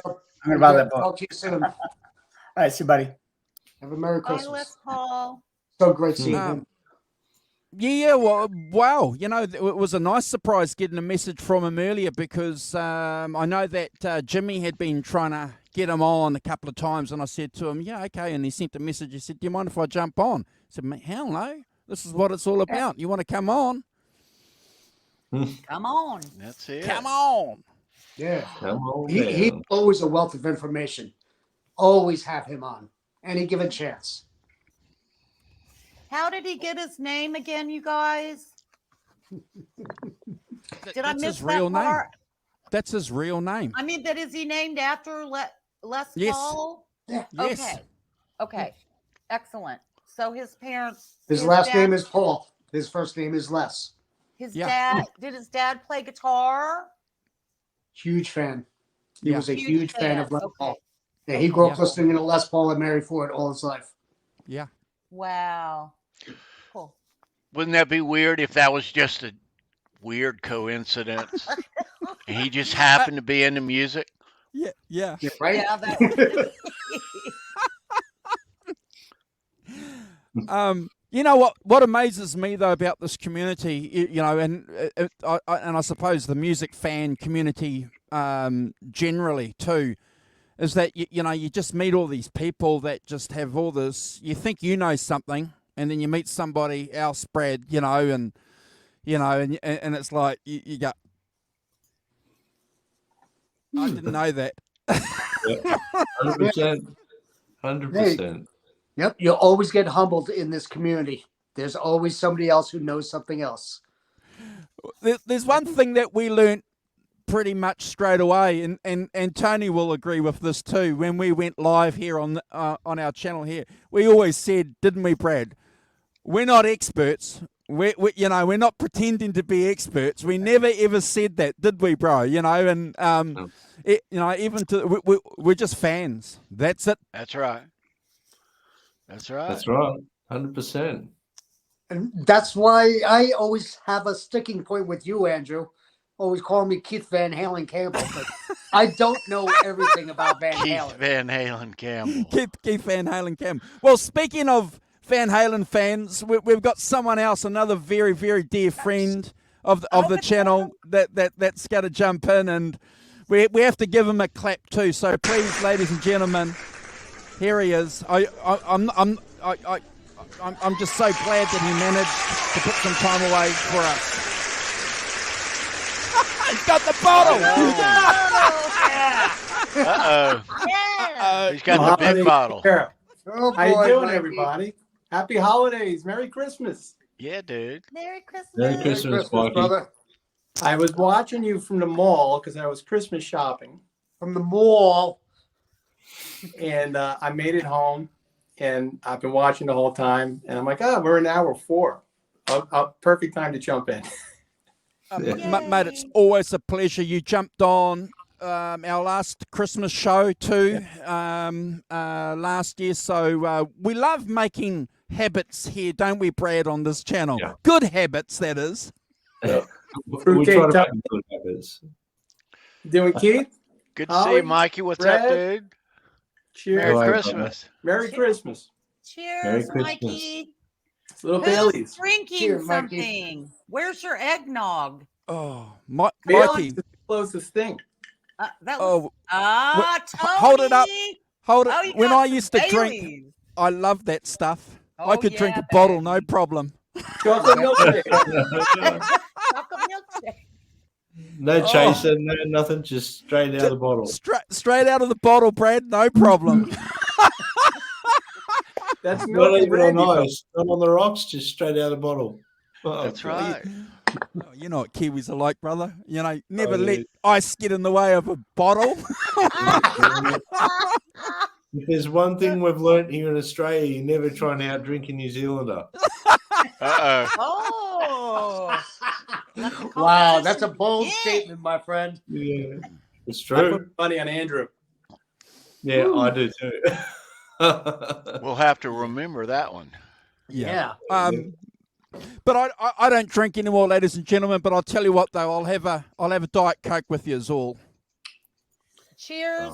Cheers. Good man. You drank them dry. Andrew. No- I no problem. rarely drink anymore. So cheers. Here's somebody else. We found somebody else loitering in the around by the back door stage. We better let him in before he starts setting fire to let things. this scallywag in. Hoss, how are you? There he is. Good, good. Yay. So Sorry, kids. I had a couple of things to do. Holly, Merry Christmas. How you doing, Holly? Merry Christmas, Hoss. I'm Merry so glad Christmas, you're Hoss. back on with your hat. Mikey Mojo, how you doing, brother? Fruitcake Tony in the house. Look at this. I go away for a minute and all these people turn up. Lovely to see you all. Merry Christmas. Good to see you, dude. Merry Christmas. Yeah. Lovely to see you guys too. How did you show me your pick go show, Tony? It was fun. It was Great. fun. Always a blast. Yeah. Who's the man. big winner this week? Who won tonight? Let's see. Who? Jay Turner. Nice. Jay Turner. Good for Jay him. Turner killed it. Awesome. Yeah, he Yeah. did. I'm going to have to watch the replay. I had to pick. I'm like, should I go to Tony's show? Should I stop, go to Tony's show, come back? And I'm just going to watch the replay, Tony. But That's what I'm going to do. Can I interrupt for 1 second, Tony? Because I found this program from when I went to see George Harrison. Oh, nice. Oh, Look nice. at that. And that was your subject tonight, right? It was. And look, I kept hold on a second, guys. Which kept tour is that these- from? I kept these newspaper clippings. 74. Nice. How do you do this? That's good. You're doing it perfectly. Okay, wait. Here's something else from the newspaper. Wait. So anyway, yeah, I got this cool looking, program, which I haven't even looked at it. Beautiful. But isn't that cool? Do me a favor, sweetheart. Smell it. How does it smell? Well, it probably smells like some sort of virus.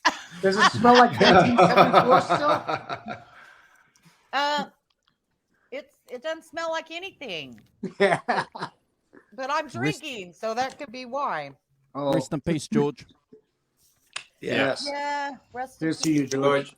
Sir George. Hey, can I show y'all one more thing I found? Sure. Yes. Ooh. Oh, wow. Nice.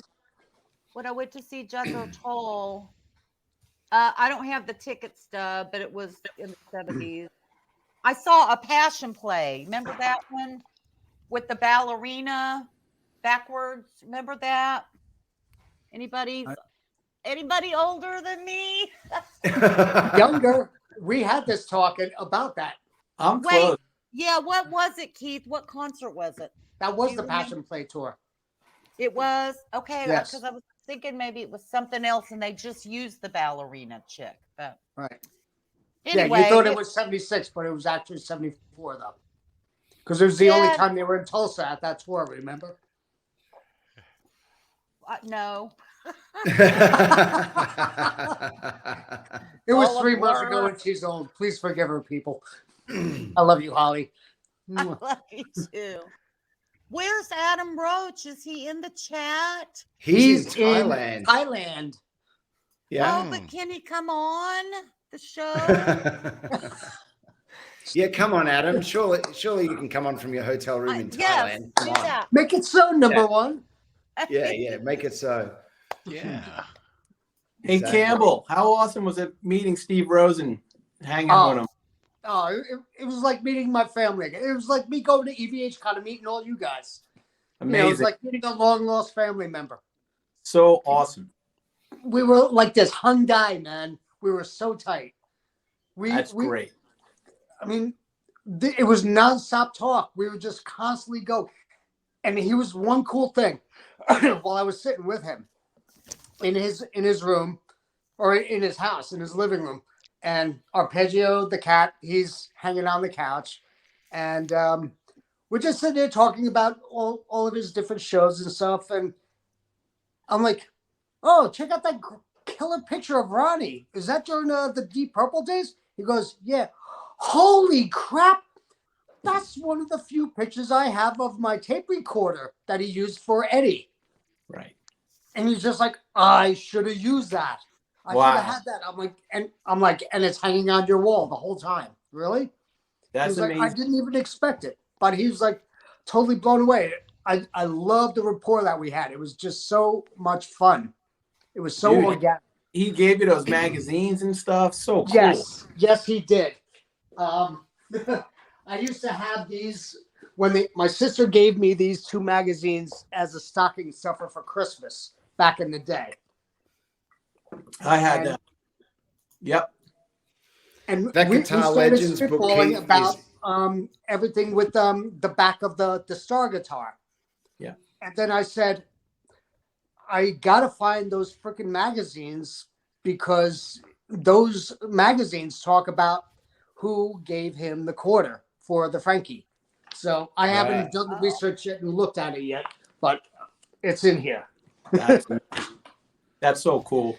Yeah, The book's I can't believe he January. gave them to me. He's like, I said, no, you can't. These are your collection. He's like, I got duplicates. I got triplicates. I'm like, no, I can't. And then on top of that, he gave me a ton of cool picks too. I tell you, these guys are really also cool because Rosen seems like the coolest guy. I mean, when I got my book from him, autographed like you all did, he put a bunch of book candy in there, cards and pictures, and he signed everything. And then I watched Zlaz, Neil Zlozauer did. Zloz. Zlaz did Zloz, an yeah. interview. Zloz did an interview a few weeks ago on, Forever Unchained, Jeff Goebel's channel, and the guy is just so candid and friendly and giving information. They just seem like that inner circle is just a really cool bunch of guys. And we all met Chris Gill, and he's awesome. Mm-hmm. Yeah, And Steve breaking news for enjoys. anybody in the LA area. Okay. Anybody who's going to go see the book soup signing or go to see Rosen up there, Zloz is going to be there signing books as well. So bonus, bring your Zloz books as well. 2 for 1. Yep. If you ordered a Zloz book from VanHalenStore.com, you could have it signed by Zloz at Book Soup down on the Sunset Strip. That's amazing. Yeah. They're such good Is Low selling any books there, or do you have to take he'll them? be selling as well. Yes, absolutely. Okay, cool. Yeah. I mean, they've known each other since 1972. 50 years Okay. they've known each other. Right, because That's how tight they are. brought They've been Gary working in, right? That long. Zloz brought Gary in for his first interview. Exactly. Yeah. It's deep. 78. Wow. Wow. Day on the How long- green. how- Zloz met him.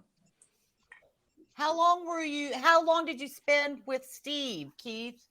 Not as long as I wanted to. It was only about 3 hours, 3.5 hours. Yeah. That's a long time. Well, he had an appointment, an engagement that he had to attend, and he had to keep to his commitment. So I would have loved to have gotten up there. I texted him in the morning yesterday, and I said, "We still out for today?" He goes, "Yeah. How about we meet up like maybe 10 o'clock or so?" I'm like, "I wish I could, but I have a 10 o'clock to an 11 o'clock appointment." And I said, after that, I'm gone. I'm off the rails and I'm heading up. So I got up there at 12, and it was just such a blast hanging with him. Wow. cool. I mean, that's cool, man. That's Yeah. so Yeah. fucking cool. One more thing off the bucket list. Yeah. Steve is so accommodating too. He loves to talk Van Halen anytime. I mean, We didn't talk just Van Halen though. We talked everything. And we're going to talk about that on Wednesday too, Tony.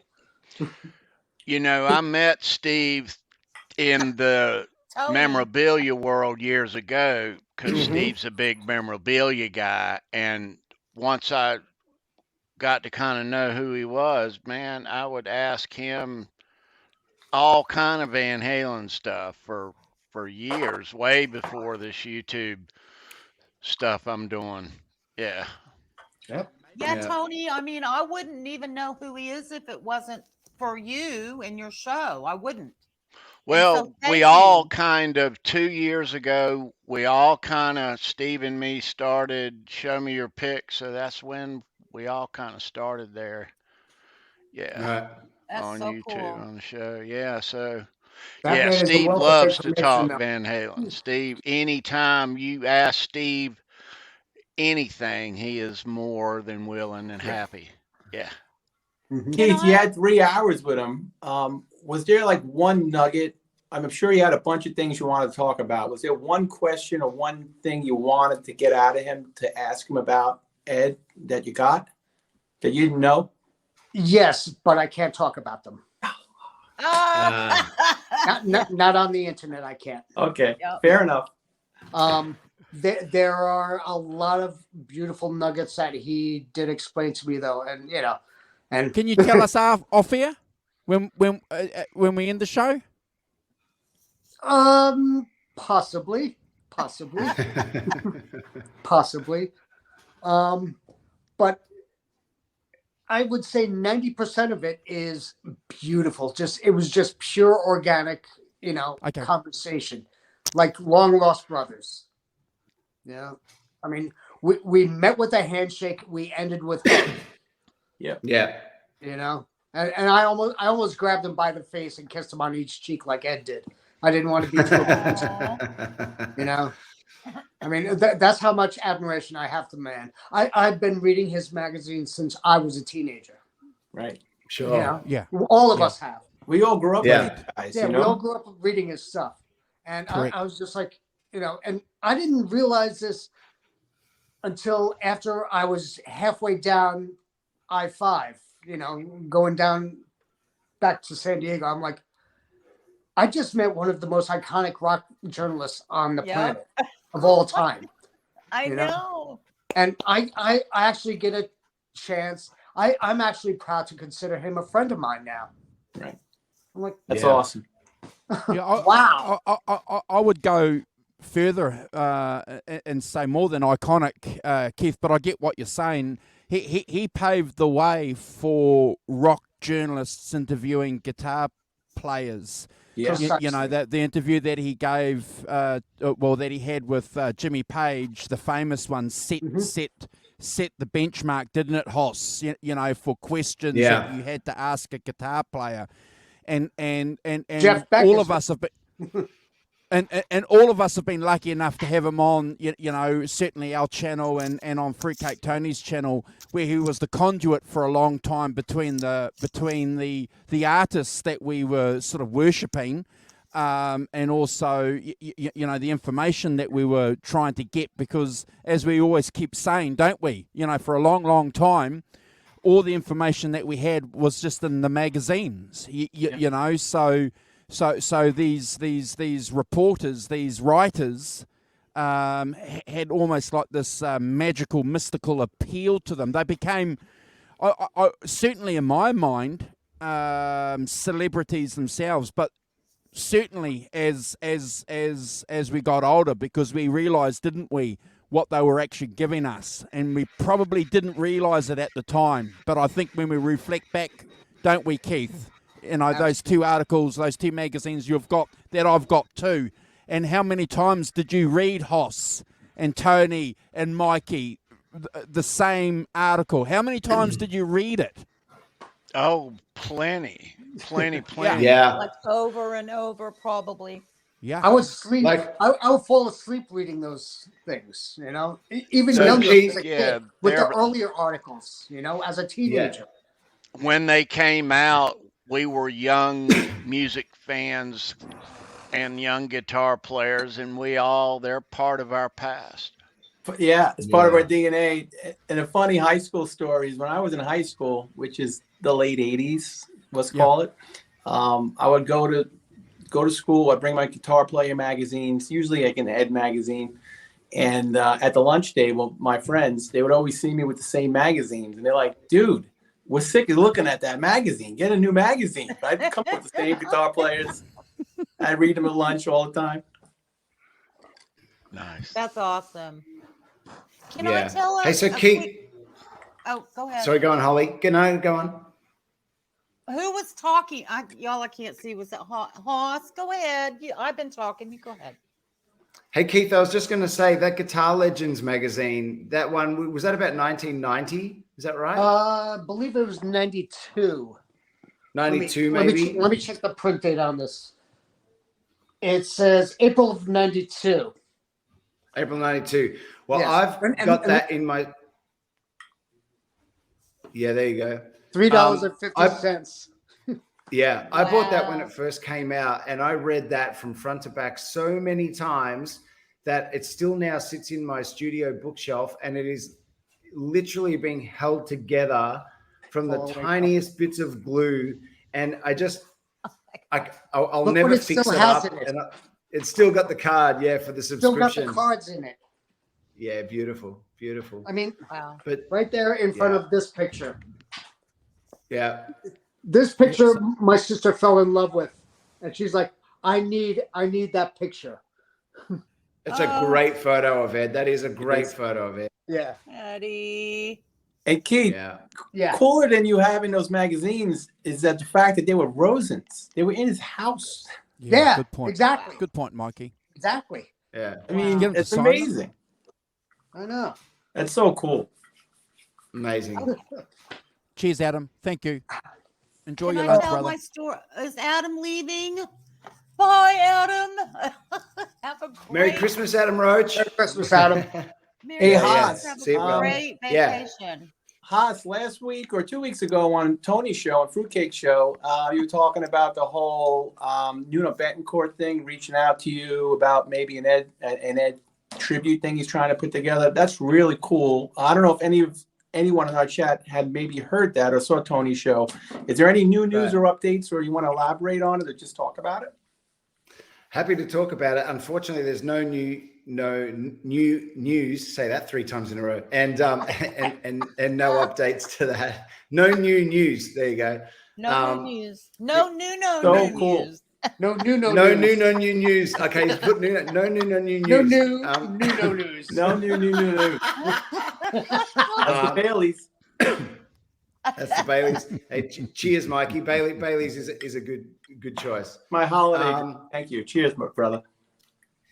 Yeah. Look, obviously, for anyone that didn't catch that story, he reached out to me and he was really just trying to do some research on the different guitar players around the world that I guess that he feels has captured Eddie's tone like reasonably well. He's trying to sort of get a sense of how everybody's been doing it so that when he does a tribute concert, if that's what ends up happening, then he's sort of got some, an A plan, a B plan, and a C plan in terms of how to tackle the guitar sounds, maybe not even just for him, but maybe for the other guitarists on the stage, because maybe it's a situation where you just can't have every different guitar. Say if it was the way we imagine where you'd have different guest guitarists getting up, you can't have everyone with a full double stack because they just won't fit on the stage. So some people are going to have to use a quad Cortex or a Kemper or whatever, So I really gather that he was just on a sort of a fact-finding mission and just trying to figure out, like, okay, what are the ways of doing this where it sounds pretty authentic, but also is manageable on a huge scale, right? Versatile enough to be the back line for everybody. Yeah, that kind of a thing. Like, okay, so if I had to do this for like 3 different guitarists and they'd be happy, like, what would it be? What would it look like? Or he could very well have been fishing for himself. But I mean, look, we all know Nuno. I can't imagine he'd need any more information than he'd already know. But nevertheless, it was beautiful that he reached out, and Nuno's been a big influence of mine since I was 16 years old when that first Extreme record came out. And I was saying this on Tony's show, but I'll say it again. He was one of what I would consider the last guard of those 80s and early 90s rock guitarists that had a truly unique sound, because really after Satriani and Vai and Paul Gilbert and Malmsteen and Eddie Van Halen and Slash, and like, how do you come out with a unique sound? It's very, very hard to do, but Nuno is identifiable straight away. And so he was one of the last guys to me of that era that had his own stamp, and you could hear his influences, and he freely tells how he was influenced by Eddie and a bunch of other people, and you can hear it, but he never ever sounded like Eddie. He sounded like himself, and I think that's a wonderful and magical thing to be able to achieve. That's a great point, Haas. And you know what? I remember when I was in high school when Porno Graffiti came out, and I was blown away I mean, I knew of Yeah. Nuno. That album blew me away, and lucky enough for all of us, it was so popular that it crossed over to MTV, and it got huge airplay because of the 2 ballad singles, more than Yeah. one. But I mean, you're right. For that time period in 90, 92, whenever it was, for something fresh like that, you could hear, the derivative of Ed and that kind of playing, but it was a totally new thing. I mean, I had tremendous Was it respect for him. 90? I thought it was in the late 80s. No, it was Photo it was like Graffiti, a- 89, 90, maybe? I don't know. Yeah. Anybody can Google that? Porno while I Graffiti go- I Yeah. think was 92. And I'm then, pretty sure that the first Extreme record was 89. Right. But Thank you. 89. I'm pretty sure, but I'll double check that. Yeah. Yeah, and then The Three Sides reason to I Every say- Story came out 94, I believe. Yeah, that's the a great reason album, I say too. that is because I was playing in a band here in Tulsa, and we were playing at this. It was like this giant bar that was attached to a giant skating rink, and I can't remember the name of it. But and I was fronting the band with my ex-husband. Won't go into that. And our drummer was Rocky and Rambo. Our drummer and bass player were Rocky and Rambo. But anyway, so I swear. But anyway, so it's dead. There's like us and the bartender in this giant bar. And all of a sudden, these guys with really long hair walk in, right? About 2, 3 of them, I guess. And so we're just playing along, and then we go on a break, and we go out and start talking to them. Well, guess who it was? Nuno. It was Nuno. It Gary. was not Gary, but it was Pat. the drummer. Pat Badger, yeah. Because he had the big flowing flocks, too. Yeah. Okay, He did. so then the drummer, he goes, "Can I get up and jam with you guys?" And so Rocky, the drummer, said yes. Rocky was a really good drummer. Listen, I auditioned Rocky and Rambo to Barracuda because that's a hard song to play. Mhm. And I'm like, if they can play Barracuda, then they can play the They're rest in. of the Yeah, they're in. Yeah. So, Yeah. So the drummer guy from Extreme got up and played Barracuda. Now, I don't have a lot of memory of it, but Rocky, the drummer, told me that he kind of messed it up a little. Right. Right. So, but how cool is that? And I've got to talk to Nuno for a short minute. So, super cool guy, man. Holly, That's here's what a was great like segue. today. Cool story. Here's a great segue. You mentioned Tulsa. That's where you're from? Well, it's where I grew up. Right. Grew up. And you mentioned Rambo and Rocky. Yes. I'm watching a phenomenal series on Paramount called The Tulsa King, which is Sylvester Oh, Stallone. yeah. Oh, it's outstanding. I love it, bro. Yep. I So love it. good. So That good. guy Sheridan can write some good stuff, can't he? It's Fantastic. Yeah, not he true. really It's can. not true, though, right, guys? It's not a true story. It's true. No, I don't think so. Oh, it is? Yes, it is. Listen to Andrew. It's great. Listen to him. It's great. You know, It's true. the other show that Sheridan wrote that I really loved with Yellowstone? Jared. I like that too, but Mayor of Kingstown with Jeremy Renner. Unbelievable. That's a I good gotta show. check that out. Yeah, Mikey, you got to if you like Yellowstone and Tulsa and the King. Stallone one, the Tulsa one, then you got to check out Mayor of Yeah. Kingstown. It's Mayor of really Kingstown. good. Second season, And, right? and, Yeah. and also the 1923 series, which is the Dutton Ranch with Harrison That's Ford. just starting, that, right? Yeah, that looks really good Yep. too. Yep. Oh my, in amongst all the crap that's on television and on streaming services, 90% of it's crap. You can get 10% good stuff, can't you? You got to go digging Yeah. for it though. I mean, it's got You do have Harrison to Ford, dig. so you can't go wrong. Andrew, they get you because Yeah. I got like 5 monthly subscriptions, and every time I want to cancel one, a damn show comes on. I'm like, Ah, That's exactly what happens to me. That's When- exactly what when happens. When you Right think that you're way. gone, they just grab you back in again. I'm like, I haven't watched Paramount in years, and this comes out. I'm like, I gotta friggin' pay for it. That's exactly what they know it too. That's how they do it. Hey, y'all, Yeah. look for one more. This is totally off the subject. Look for one more movie to come out called Killers of the Flower Moon. That Okay. was filmed near Tulsa in a town called Pahuska. which my cousin Johnny was a judge in that town years ago. But it's got Leonardo DiCaprio and Nice. I I think heard of De him. Niro. Yeah. So Yeah, and it's wasn't he on like Family Ties or something? Growing Pains. Growing Pains. That's what it was. Yeah. Yep. Fantastic. That's why. Oh, Brendan Fraser's in it. Brendan Fraser's in remember it as that name well. from somewhere. Yeah. Right. in Killers of the Flower Moon. Okay. Yeah, Brendan Fraser's in it. Oh, okay. I didn't know Nice. that.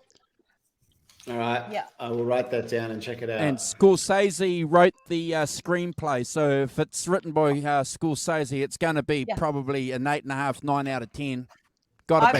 I've read the book. Never and skip.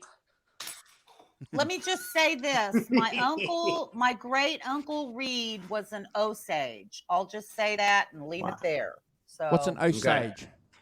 Native American. Yeah. Oh. Yeah. They were indigenous to Oklahoma. Oh, Yeah. so they were so like Apaches and Comanches and Osages. Yes, a tribe. okay. Yes. Oh, yeah. okay. Yeah. Ah. That's what Oklahoma is. We in our history classes in junior high and stuff, it was all about the 5 civilized tribes, and you know, they just happened to leave out the part about the Tulsa riots. They left that completely out. But anyway, I don't want to go down that rabbit hole. So Yeah. That's a I couple grew up of in a bottles of community the Bailey's. same as you, Holly. That's right, baby. Native American. say that again. I grew up in a similar community as you. The town was named after the indigenous tribe, Nyack, Naya, you're from New Jersey, right? New York. New York. Okay, sorry. Yeah, right along the Hudson River, just north of the city. Yeah. The Iroquois tribe Right. is from that area. And did you guys know this? That the Iroquois actually had a constitution, and the United States Constitution is actually based off their constitution. And Based I off of, Okay. yes, and it was Yeah. all based off of the French and Indian Wars on what everything was learned during the treaties, and what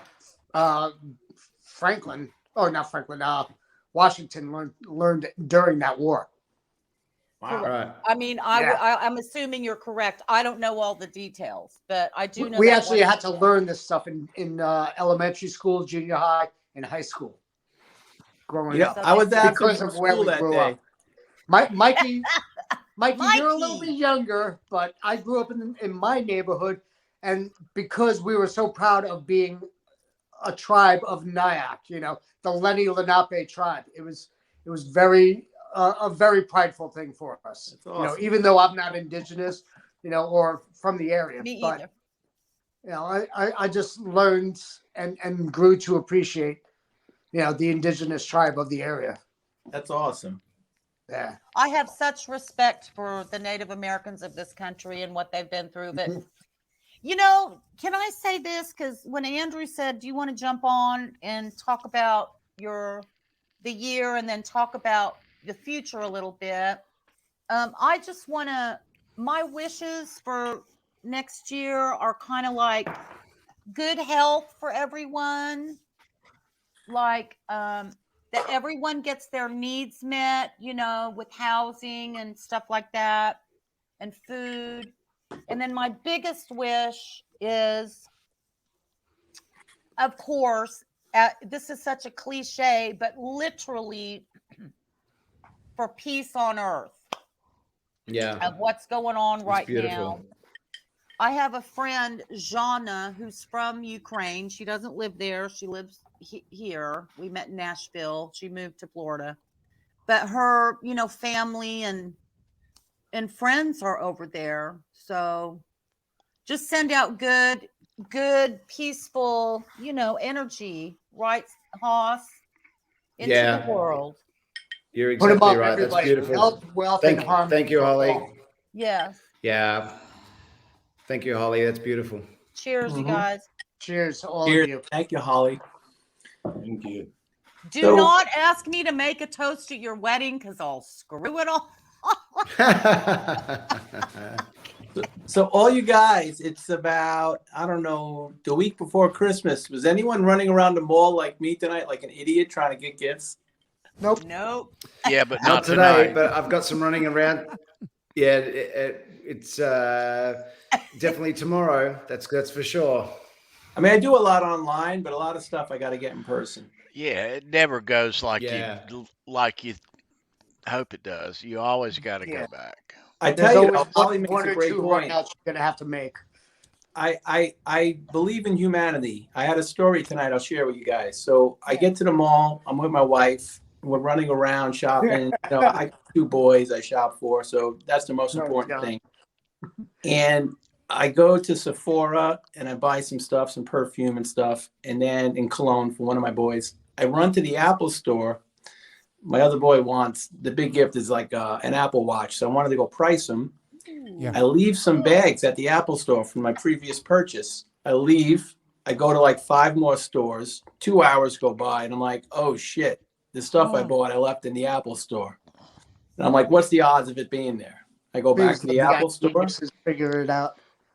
And somebody turned them in, and they were in the lost and found. Oh, God bless that person for turning that in. Here's Absolutely. it's still alive, and whoever that person was, I thank you, and I Wow. have faith that there is still good in the world for you. There all. is still good in the world. Hope And on that earth and guy's goodwill got towards men. good- Yes. Good. I wanted to karma, share man. that. Yeah. That's a good Christmas story, Mikey, for sure. And there Yeah, are well, genuine. I mean, there are beautiful people still. At the end of the day, a couple $100 in gifts, not the end of the world. I would have lost, but the fact that there's still good people out there. Yeah, that's the Yeah. story. Just do the next right thing in your day. Pay it That's forward. Pay it forward. That's right. That's right. Oh, can I tell a pay it forward story that has to do with Van Halen? No, you can't. No, you can't. Because Stop Holly, dominating the me, reason, Keith. here's the reason I'm telling you not to. Okay. The way to show gratitude is to do a good deed and then not tell anybody. True. You know, that's Okay, humility. but I'm still going to tell the story. I get what you're saying. Go pray in the closet. Okay, understood. Yeah. Okay. Anyway, okay, so Unnamed John. person. Don't name it. Keith, please, I'm going to say my story. Thank you so much. So, Mr. Rosen, I ordered my book right out of the gate, like with everybody else, and he was going to sign the first 500. Remember? Yeah. Well, I moved across the country, so my address got mixed up, and so I didn't get an autographed copy. So we were emailing, and anyway, I was helping him do a little stuff on the computer with his book, help him push it out there, right? And so he said he'd send me another book in a thank you that was signed, okay? And so I got it. And I sent him an email and I said, thank you so much. And I will take my first book and pay it forward, right? And so yesterday, well, I was trying to think who in Tulsa would want a copy of it, right? And so a couple of days ago, I had spoken with Greg Renoff, and I took my Van Halen Rising to sign, he signed that for me. And so I texted him and said, do you want to have Steve Rosen's book? And he said, I would love to, because I said I have an extra copy. And so I drove it. We couldn't meet up last night, but I drove it down to the Starbucks. I called him. I said, can I leave this in your office? And the little manager lady said yes. And so when I got there, there was a younger man helping me. I'm like, I need to leave this in the office, blah, blah, blah. And I pulled the book out and he goes, oh, is that Eddie Van Halen? And I went, why, yes, it is. So I pulled the book out. He wanted to touch it. And, I'm like, no, I can't get it dirty. Because the cover is kind of bumpy.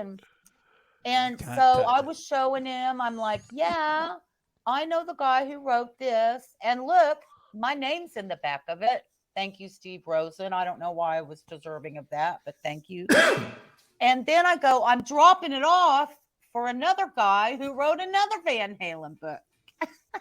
That's awesome. And so, anyway, so they put it in the office. And so Greg messaged me today, and he said he went and picked it up, and he actually talked to the young man who was like, "Is that Eddie Van Halen?" So maybe we found another fan. That's wonderful. Awesome. So that's, Keith, that's my story, and I'm sticking to it. All right. And if I said something wrong, I'm sorry. No, you didn't, and my apologies. Apology. But if he already knew who Eddie Van Halen was, he was already a fan. Well, I know. Well, right. maybe he might buy a book or two. Precisely. The good thing is, he's a rabid fan because he's like, oh, "Is that Eddie Van Halen?" Because he said it to you like that, so he must be a big fan. He was young. I would say in his 20s. So that's good. Always good news. You know what awesome. I mean? Always. There's hope for the future then. So Andrew, paying it forward, let's continue with the theme. I wore a shirt special tonight. I don't know if you want to put it on, maybe focus it. So this shirt was made for me by Louis Costa at Fairfield. No way. Yes, it So was. this is my Christmas gift. Stand up, bro. Yeah. Stand up, bro. I recognize that shirt looks from awesome. AVH Con. Oh, yes. Looks good on you, bro. Looks Nice. good on you, mate. Lewis made a bunch of these. I brought a couple to VH Con. He gave this to me there. It's kind of a Christmas gift. And that's the great thing about this community. Lewis sent me this Christmas and a bottle of Kramer wine. Paulie Walnuts gave me some Halenville picks when I was out there at VH Con and EVH Con. And, like Andy Carson sends me, Oklahoma, or no, he's in Tennessee, I believe. Chattanooga. You got them, Keith. Chattanooga. We got the fire shirts and the picks. Everyone in this community is so awesome that everyone pays it forward. Absolutely. Yeah, it's just a great thing. I have to agree with you. Tony Fruitcake Tony sent me a pic and a T-shirt. Lewis sent me a message and said, I want to send you a guitar strap. And I said, no, you don't have to. And he said, no, you're not reading my message properly. I said, I want to. I'm going to send you a guitar strap. And I said, no, you don't. I'll pay freight for it. And he goes, no, I want, stop having this conversation. Just send me your address. So, thank you, Lewis. Really appreciate that, because that was his way of saying thank you to our channel for helping. Him and what he's trying to do. And that's all we ever wanted to do here, Brad, didn't we? All we ever wanted to do here was just to get together, hang out with some cool people, and help people do, whatever they want to do. If it's a channel, if it's a project, if it's a band, if it's a book, we'll do it. I met so many cool people through your channel, Andrew and Brad and Haas. Yeah. Thanks, man. No, Recognize this, bro. Yes. Oh yeah, there it is. I Fairfield love it. Guitar Company. Yeah, beautiful. Out of nowhere, they just decided, we're going to do trivia, which I guess they did every year. And they decided they were going to hand me this because I came from San Diego. Wow, look at that. And, if anybody knows what this is the belt pack that The utility belt. Yeah, Yeah. the 86 5150 belts, and I think he also used it in on the 88 tour. And he would use it to hold his battery packs and everything for his wireless. Unreal. Yeah. Right. Talk about paying it forward, Yeah. So Mikey, is Lewis going to have those T-shirts available, those shirts on his website? Is he going to sell I them? don't know. I think he should because his other business is the garment business, and that's why he made these. Okay. Well, tell him he should so we can put orders in. They're awesome. I want one. Dude. I know. That shirt. Lewis is a tailor, right, Mikey? Okay, I'm going to present you he's guys. in the garment industry, and Hold on. can't forget I'll our present buddy you, Holly. Caleb. Hold that This guy is up from there. Fruitcake Tony because I won trivia, you guys. I mean, isn't that the coolest? I want to cry. Well, Adam's not here. I can't cry. No. But thank you, Tony. Thank you so much. You are welcome. Mikey, yours? Yeah, here's a shout out to Caleb, our buddy over at Nerd Halen. He sent me a bunch of pics. Caleb, yeah. And then, here's my biggest prize possession. What is that one? The Oh, the 5150 5150 show. Dude, I'm so jealous right now. And do you realize, Mikey, I don't actually have one of those pics? Mate, it's my fault. I've got 50 of them. Yeah, okay. Andrew, I've actually got this one. I've got one of these ones, Andrew. Yeah, I'm sorry. Okay, Dude. you've got me. You've got me, bro. I'm a lazy bastard, I know. Tony, okay? Oh my God, I would like one, Andrew, please. Okay, I promise I'll get them out in the new year. I These are promise. great. I love them. Yay! See, Good on you, Brad brother. has a Halenville, but he doesn't have his own show. Yeah, No. I don't even got one for my own bloody show. I got to give a shout out to Jay Turner though for Tony. these Mean Which one Street is that, guitar Keith? picks. Which one is that? Mean Street, Jay Turner's guitar picks. It's Oh, that's a blue. Halenville. Very Mom's getting nice. tired, mate. Tony, my arm's getting tired. Nice. Look. There it is, right on. Yeah. Right on. That's awesome, Brad. Awesome. Keith, I'm can trying you to see find those your again? pick. Yeah, we've got Tony here with all the picks, and the rest of us are.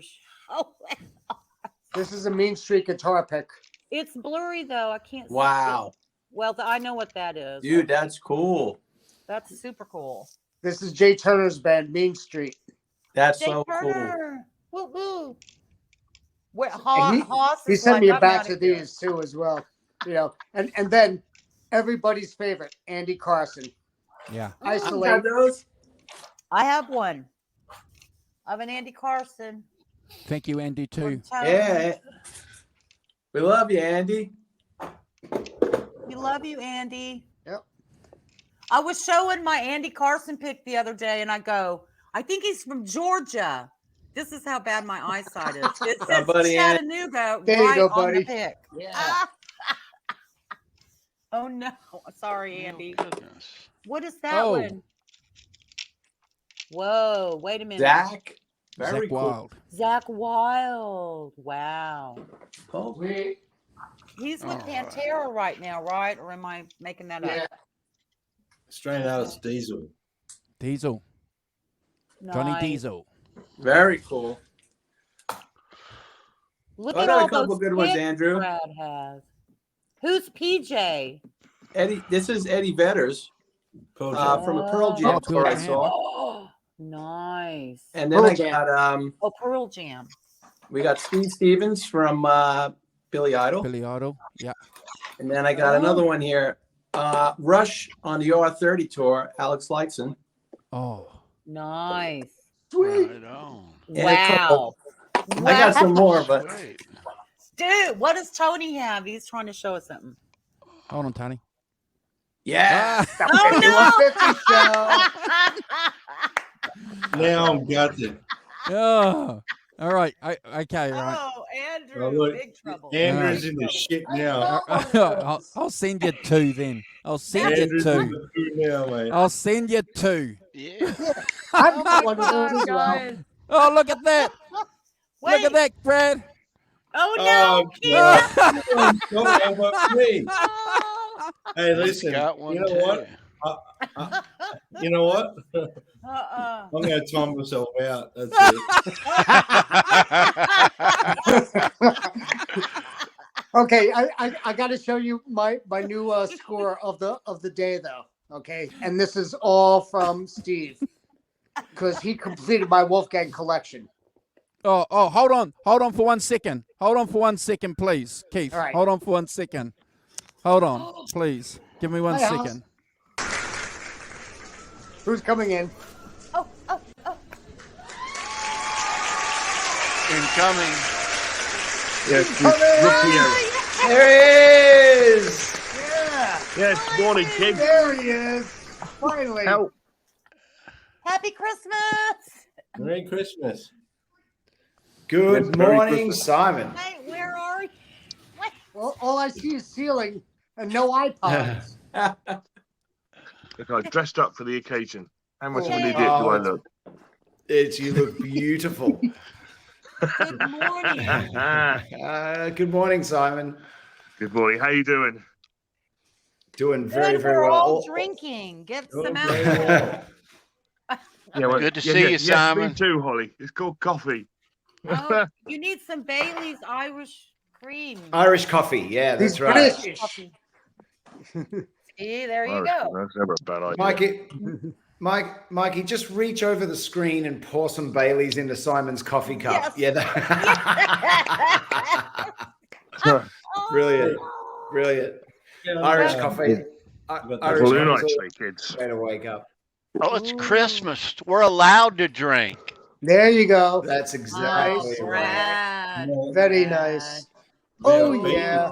Wow, Brad, big time, Brad. Dude. So Jelly. I've turned up just in time, have I, to embarrass Mr. Walton, who hasn't sent any of us any of his pics.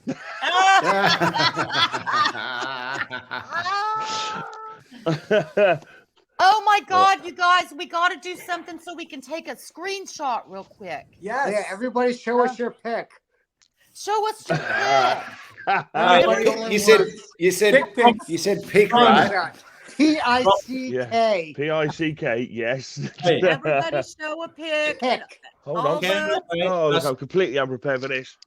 Especially if you have an Andrew can't do pic that one. and you're on Rock, the Professor. show regularly. Hold on. Simon, don't can't- hide your face. Rock, Professor. Sorry, I'm trying to find a pic. Do you have a Come on, TK, get your pic up here. You can pick your nose and you With the can New pick York your joint. friends. Oh no, that's pick your teeth. No, don't do that. Pick your teeth, Andrew. Pick your teeth. I've seen what happens when that happens. Okay, so I don't know how to take a screenshot. Anybody? It's okay. It's 5:07.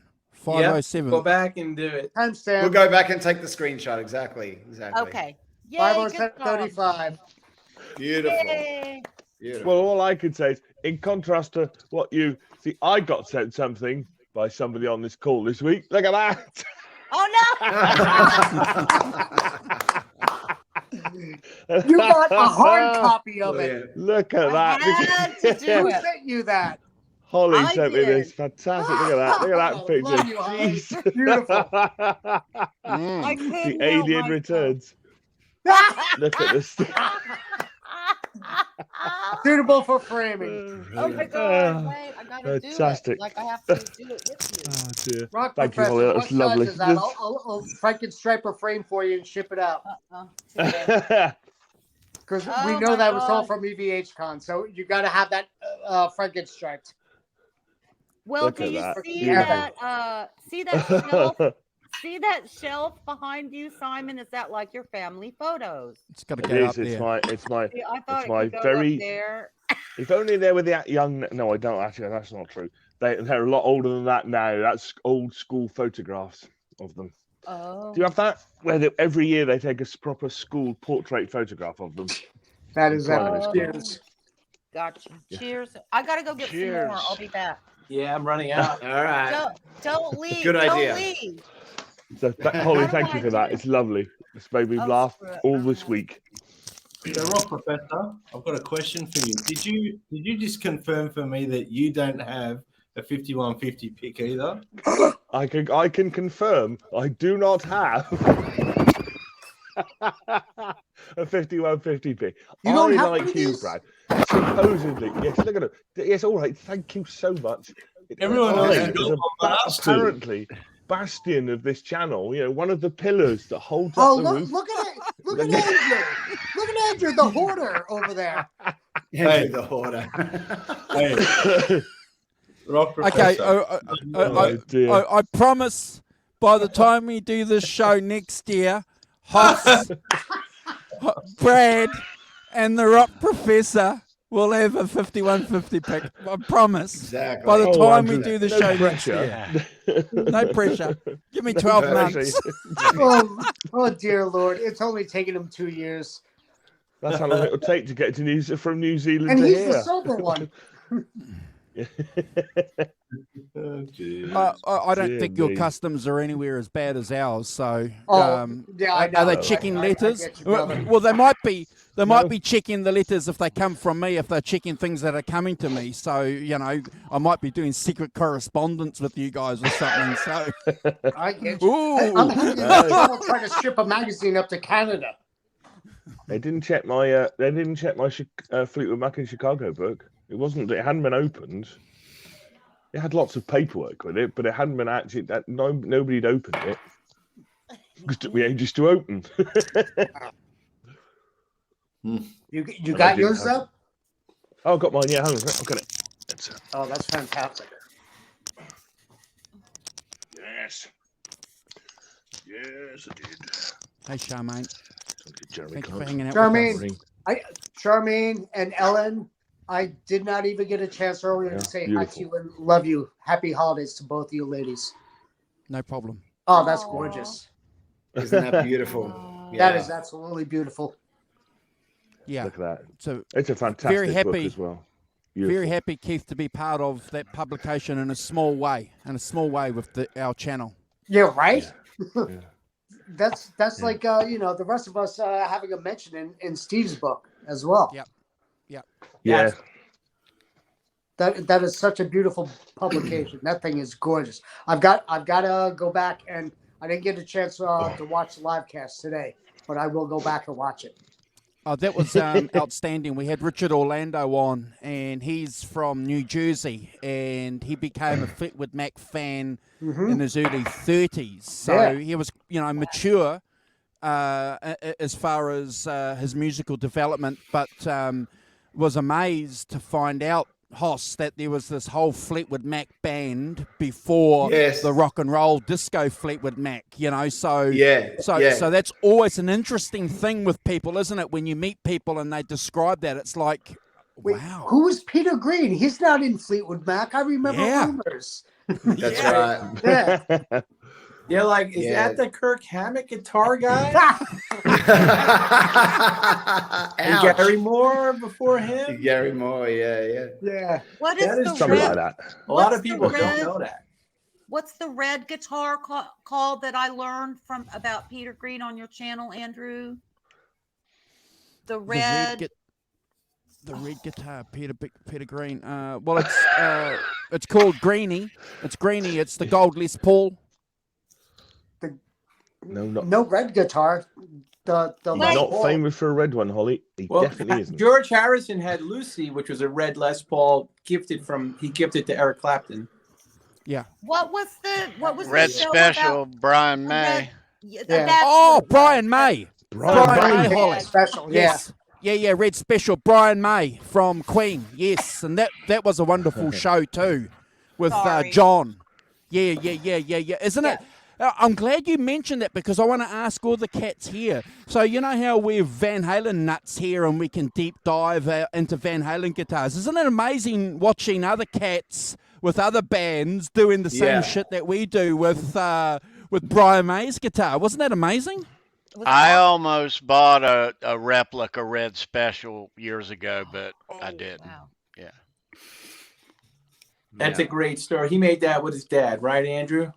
Yeah. That's right. Look, I'm not pretending to be a Brian May nut. I bought the book that they recommended, and I'm going to read that during my Christmas break. But what's really interesting, and we spoke about this, I think you were even on that show, Mikey, that we were talking about, but I do know it was the Rock Professor Brad, and I think you were there too, when we just watched the video that was released, and Brian was talking about his Red Special, and he said something that blew us all away, that he's been playing that guitar for over 30 years, and it's never been refretted. Yes.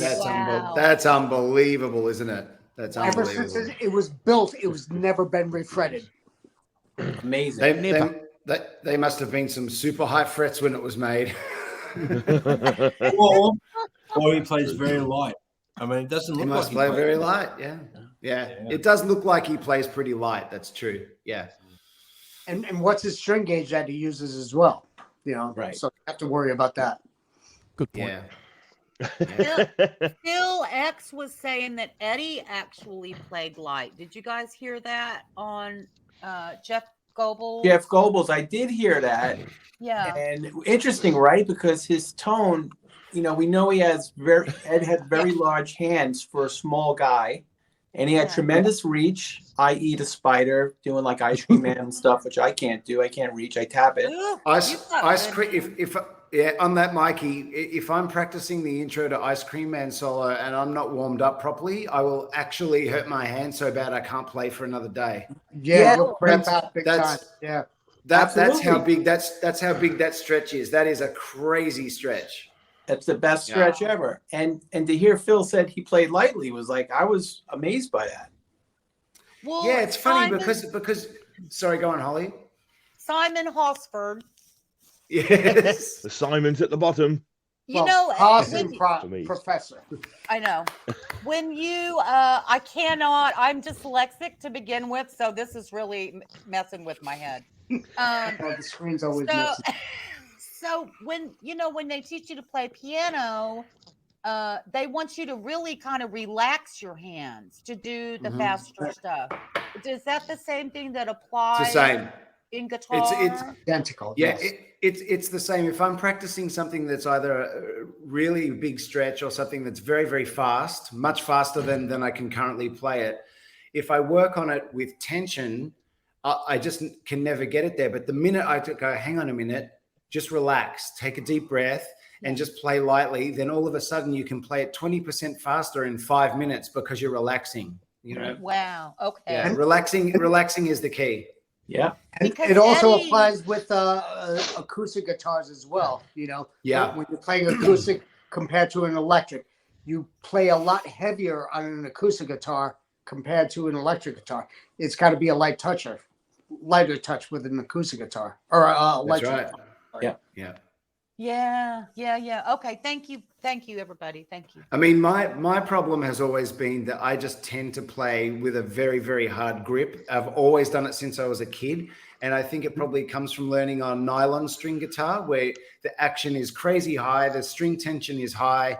And because I grew up that way, even though I've played electric guitar since I was 12 years old, I still tend to subconsciously grip it harder than I need to. And I've got to sometimes remind myself during a concert, just relax your grip, because with an electric guitar, of course, you just don't need that much strength. But I still forget and I grip it hard, But I tell you something, Simon, and you're 100% accurate with that. But like Ed, who had very strong hands, I feel when I, not doing fast runs, but if I'm doing bluesy stuff and double stops, if I grip the shit out of it, I get such great tone, kind of like a Stevie Ray.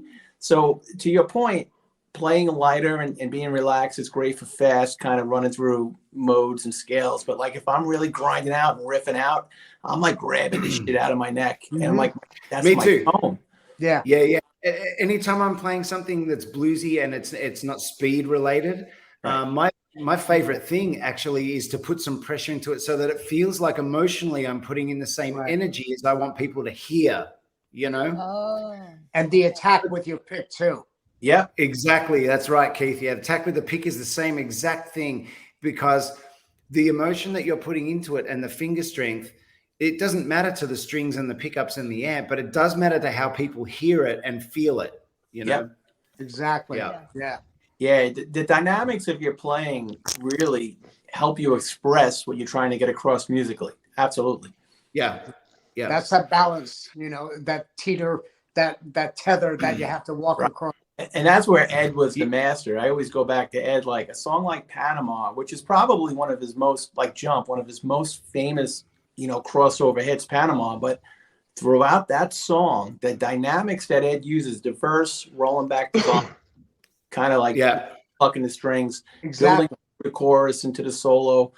That's Ed in a nutshell, his playing, how he just totally controlled the dynamic of a song just with his fingers and the volume knob. But the attack like he had with Angus, because he wanted it to be like an AC/DC song. Right. So he do heart attack, and then the solo was all Ed, and then bluesy at right. the I love during the verses when he rolls out the volume and just lightly like plugs exactly. the string.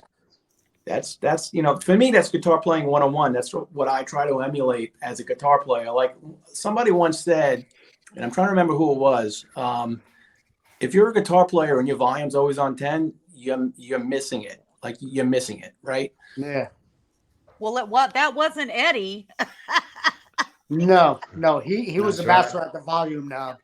But he did That's dynamics one in his overlooked thing playing. about Edward. Yeah. Yeah, I'd agree with that, Keith. That's very true. People talk about how Ed was such a great rhythm player, and when they're just listening to the solos, they're missing the point. But I think you're right that they're also missing the point if you're not thinking about Ed as a dynamic player. Yeah. Right. Exactly. If you listen to Top Jimmy, I mean, that's it for me. Top Jimmy, or you listen to even like sections of Girl Gone Bad where it goes real quiet, And that's That's a- done on a that's flying another beat. Yeah. So that's another classic example. But I mean, you listen to the start of Bottoms Up where he's just in the volumes down, he's barely plucking the strings. I mean, that's what people forget. I mean, not we don't. This community doesn't forget about any of that with Ed. But I think that the general public that just see Ed as a finger tappy guy, they've missed all those other nuances. I mean, Absolutely. if you want the epitome of his volume composure, it's Somebody Get Me a Doctor, period. During the solo. Yeah. Enough said. Yeah. Right. Just the way he pulls it off and then swells it back up immediately. Right. During And that obviously solo. Cathedral. Insane. It's Cathedral. Perfect. Honestly, even you listen to the first verse of You're No Good. I mean, that is very tasteful, dynamic playing. I mean, you the that's he's really rolled it back, Yes. Yeah, all that stuff. Yeah. And It's then funny, those I- stabs. Wow. I can't sing that high, but you and that. No, I know what you're saying, Holly. We were talking earlier about Dive It Down and how people don't connect with the covers as much as they do with Van Halen's original stuff. But I have love to that tell you, album. for me, their version of You're No Good is unbelievable, and I couldn't imagine it anyway. In fact, when I went back and listened to the Linda Ronstadt version, I was like, really? Yeah, ew. Well, it's interesting. Now I wait, agree. now wait. Linda's a queen. I know she's the queen, and I'm not taking anything away from Linda herself as an artist, but I'm just saying that because I grew up with the Van Halen version of You're No Good, when I finally heard the original version, Oh, it lacked afterwards. Yeah. So it totally lacked that what Van Halen. I actually think their version is the best version of that I've heard of that song. Right. Yeah. And guess who produced both of them? Ted. Templeman. Yeah. You can't discount Ted's influence in a band. We talk about it all the time, but really he was almost like the sixth member of the Beatles. Fifth member of the Beatles. What am I talking about? Too much Christmas string. But, Well, mess with, member Sir of George the there. Beatles. and then unquestionably, then Don Landee was the sixth member. So it's like we were talking about it before, but it's the soup of all these elements brought together. That makes the whole thing complete. Right. Yeah. It kills me that Dive It Down is so, what's the word? Like people don't get it. I mean, we get it. The Van Halen community gets it. But even some people in the Van Halen community kind of discount that album. No way. Yeah, I don't. Caleb from Nerd Halen, that's one of his favorite albums. Yeah. Yes. There's so many things. The guitar tone on that album is monstrous. The covers on that album are way better than all the originals. Absolutely. Yeah. Dancing in the Street, the Dancing Moog in the intro is Street. one Off of the the greatest rails. things he ever written. Off- That yeah, solo is one of his best solos ever written, and the original tunes on that album are phenomenal. Yeah. I mean, They are. Dive It Down for me is like top 4. It's like Fair Warning, Van Halen 2, Women and Children, like Dive It Down, boom. And what cracks me up the most about that is Eddie hated that album so much, but it was probably some of his best work.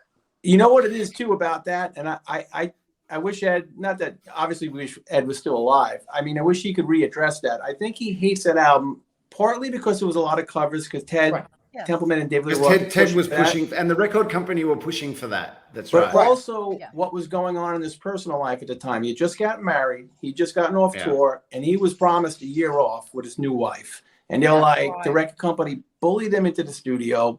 They put out Pretty Woman, and it was a hit. So he did the single. You know, he was told they were going to leave him alone. He has time off. And then the single was a hit, and they bullied him And back they into had the to do the studio. video. So I think he And was then bitter shoot it. because he didn't want to work at that time either. Yeah. So I think he had that memory in his head about it being a bad time personally. So he relates it to that album. But that album's great. I love that album. It is. I agree with Mike? you, Mikey. Yeah, Mikey, I couldn't have said it better myself because I was just about to say everything word for word, verbatim, the way you said it. I think that it's well documented that Ed didn't like that album very much, but I think it's way more to do with what was happening in his life and the record company, and it's not to do with the music, because the music, as we all know, I mean, what would their catalog be if there was no Diver Down? You know, it's The got its little own guitar place. intro. Great, fantastic.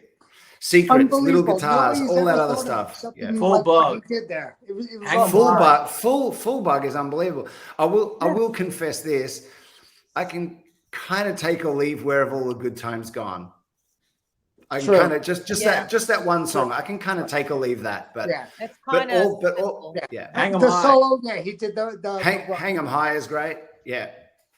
Hang 'em, what a groove, what a right hand on Hang 'em High. Holy You shit. know? One of the That's hardest. probably my favorite song on the album. And that's really hard to play. That's really hard to play. And To Shreddy get just did a documentary on it this week too. Dude, I put Hang 'em All right. High as number 2 behind I'm the One for hardest groove to play. Rhythm. Yeah.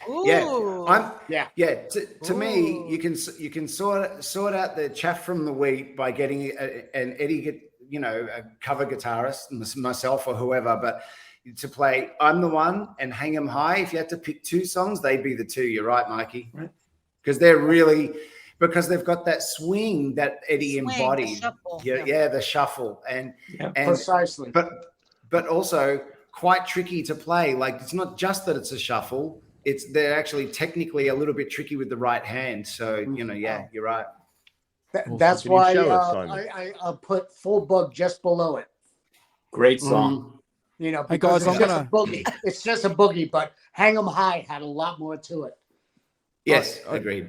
I'm just going to play a video, guys, of Brad playing last night, if that's okay.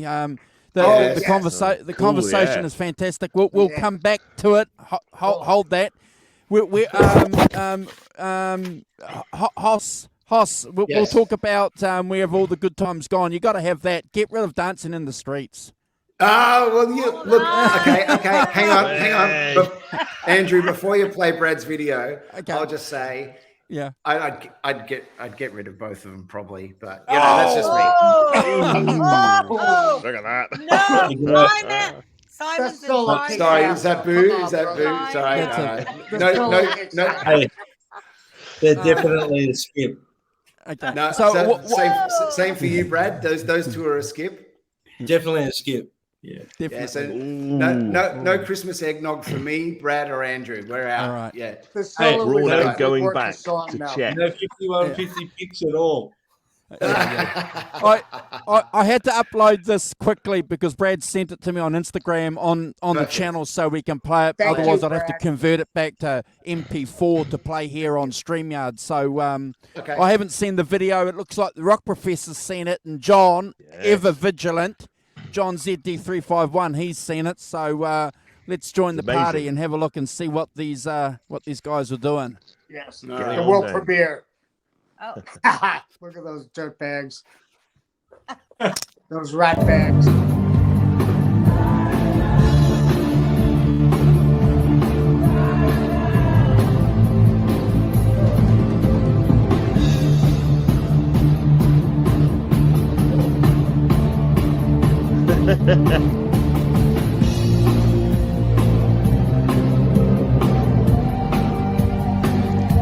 There he is. There he goes.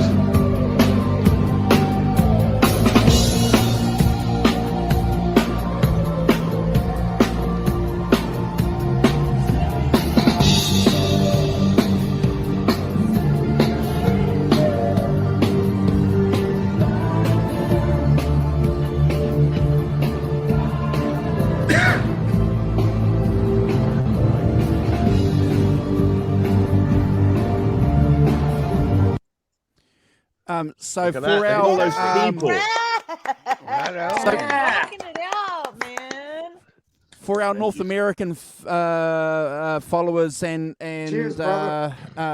hosts here, that's a classic Australian song. It's a classic song. It is. It is. Real Yeah. life. Yeah, Real yeah. life. You got it, brother. Real life. Yeah. Thanks. Nice one, Brad. Beautiful. Good job, Brad. Thank you. Yeah. No, it was good to have some gigs under my belt again after all the health stuff I've been through this year. So yeah, man, absolutely, bro. Yeah. Bro, Yeah. Actually,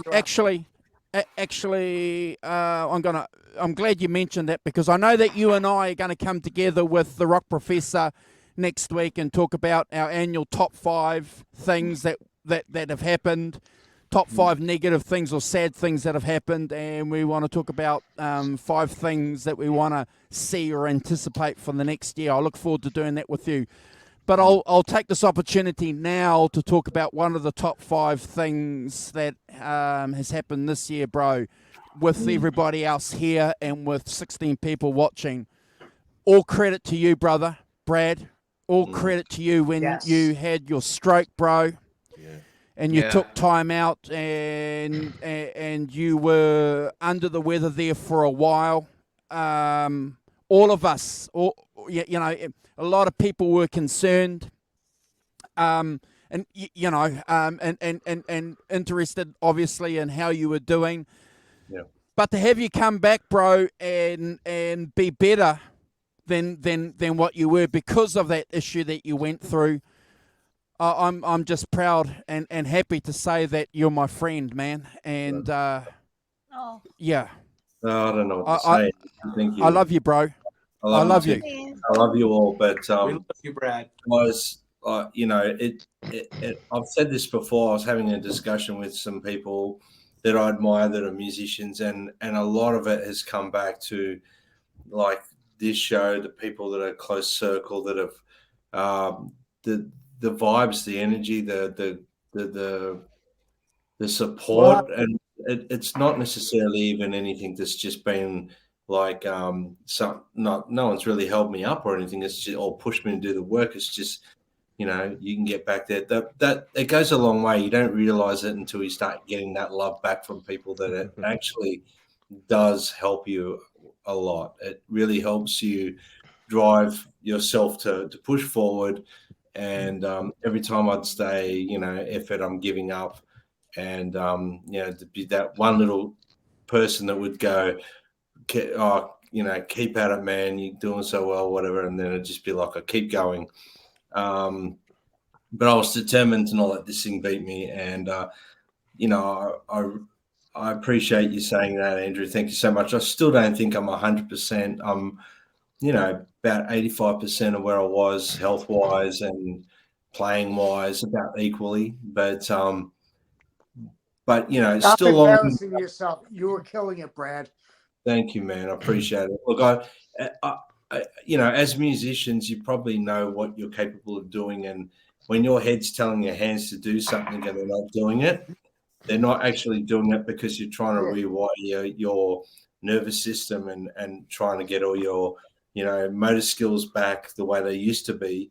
It's a challenge, and for anyone that goes through it, it's just persistence. It's doing I think I spoke to Andrew, Simon, the Rock Professor, and Hoss. I told them that I'd sit there for like all night just picking up and down the strings, muting the strings, just alternate picking, just my right hand going, and things that I haven't done for many, many years. So on a positive note, it's actually helped me become a little bit more accurate as a player when my body wants to allow me to be.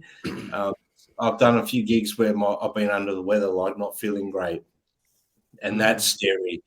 That's a scary thing. Yeah. My first gig back was very scary, but other than that, I appreciate all the support I've had. Everyone, the community's been amazing, and that's sort of without going on too much about it and stuff like that. There was a few moments there of when I first came home from hospital and I couldn't play guitar, I broke down, like I had a meltdown.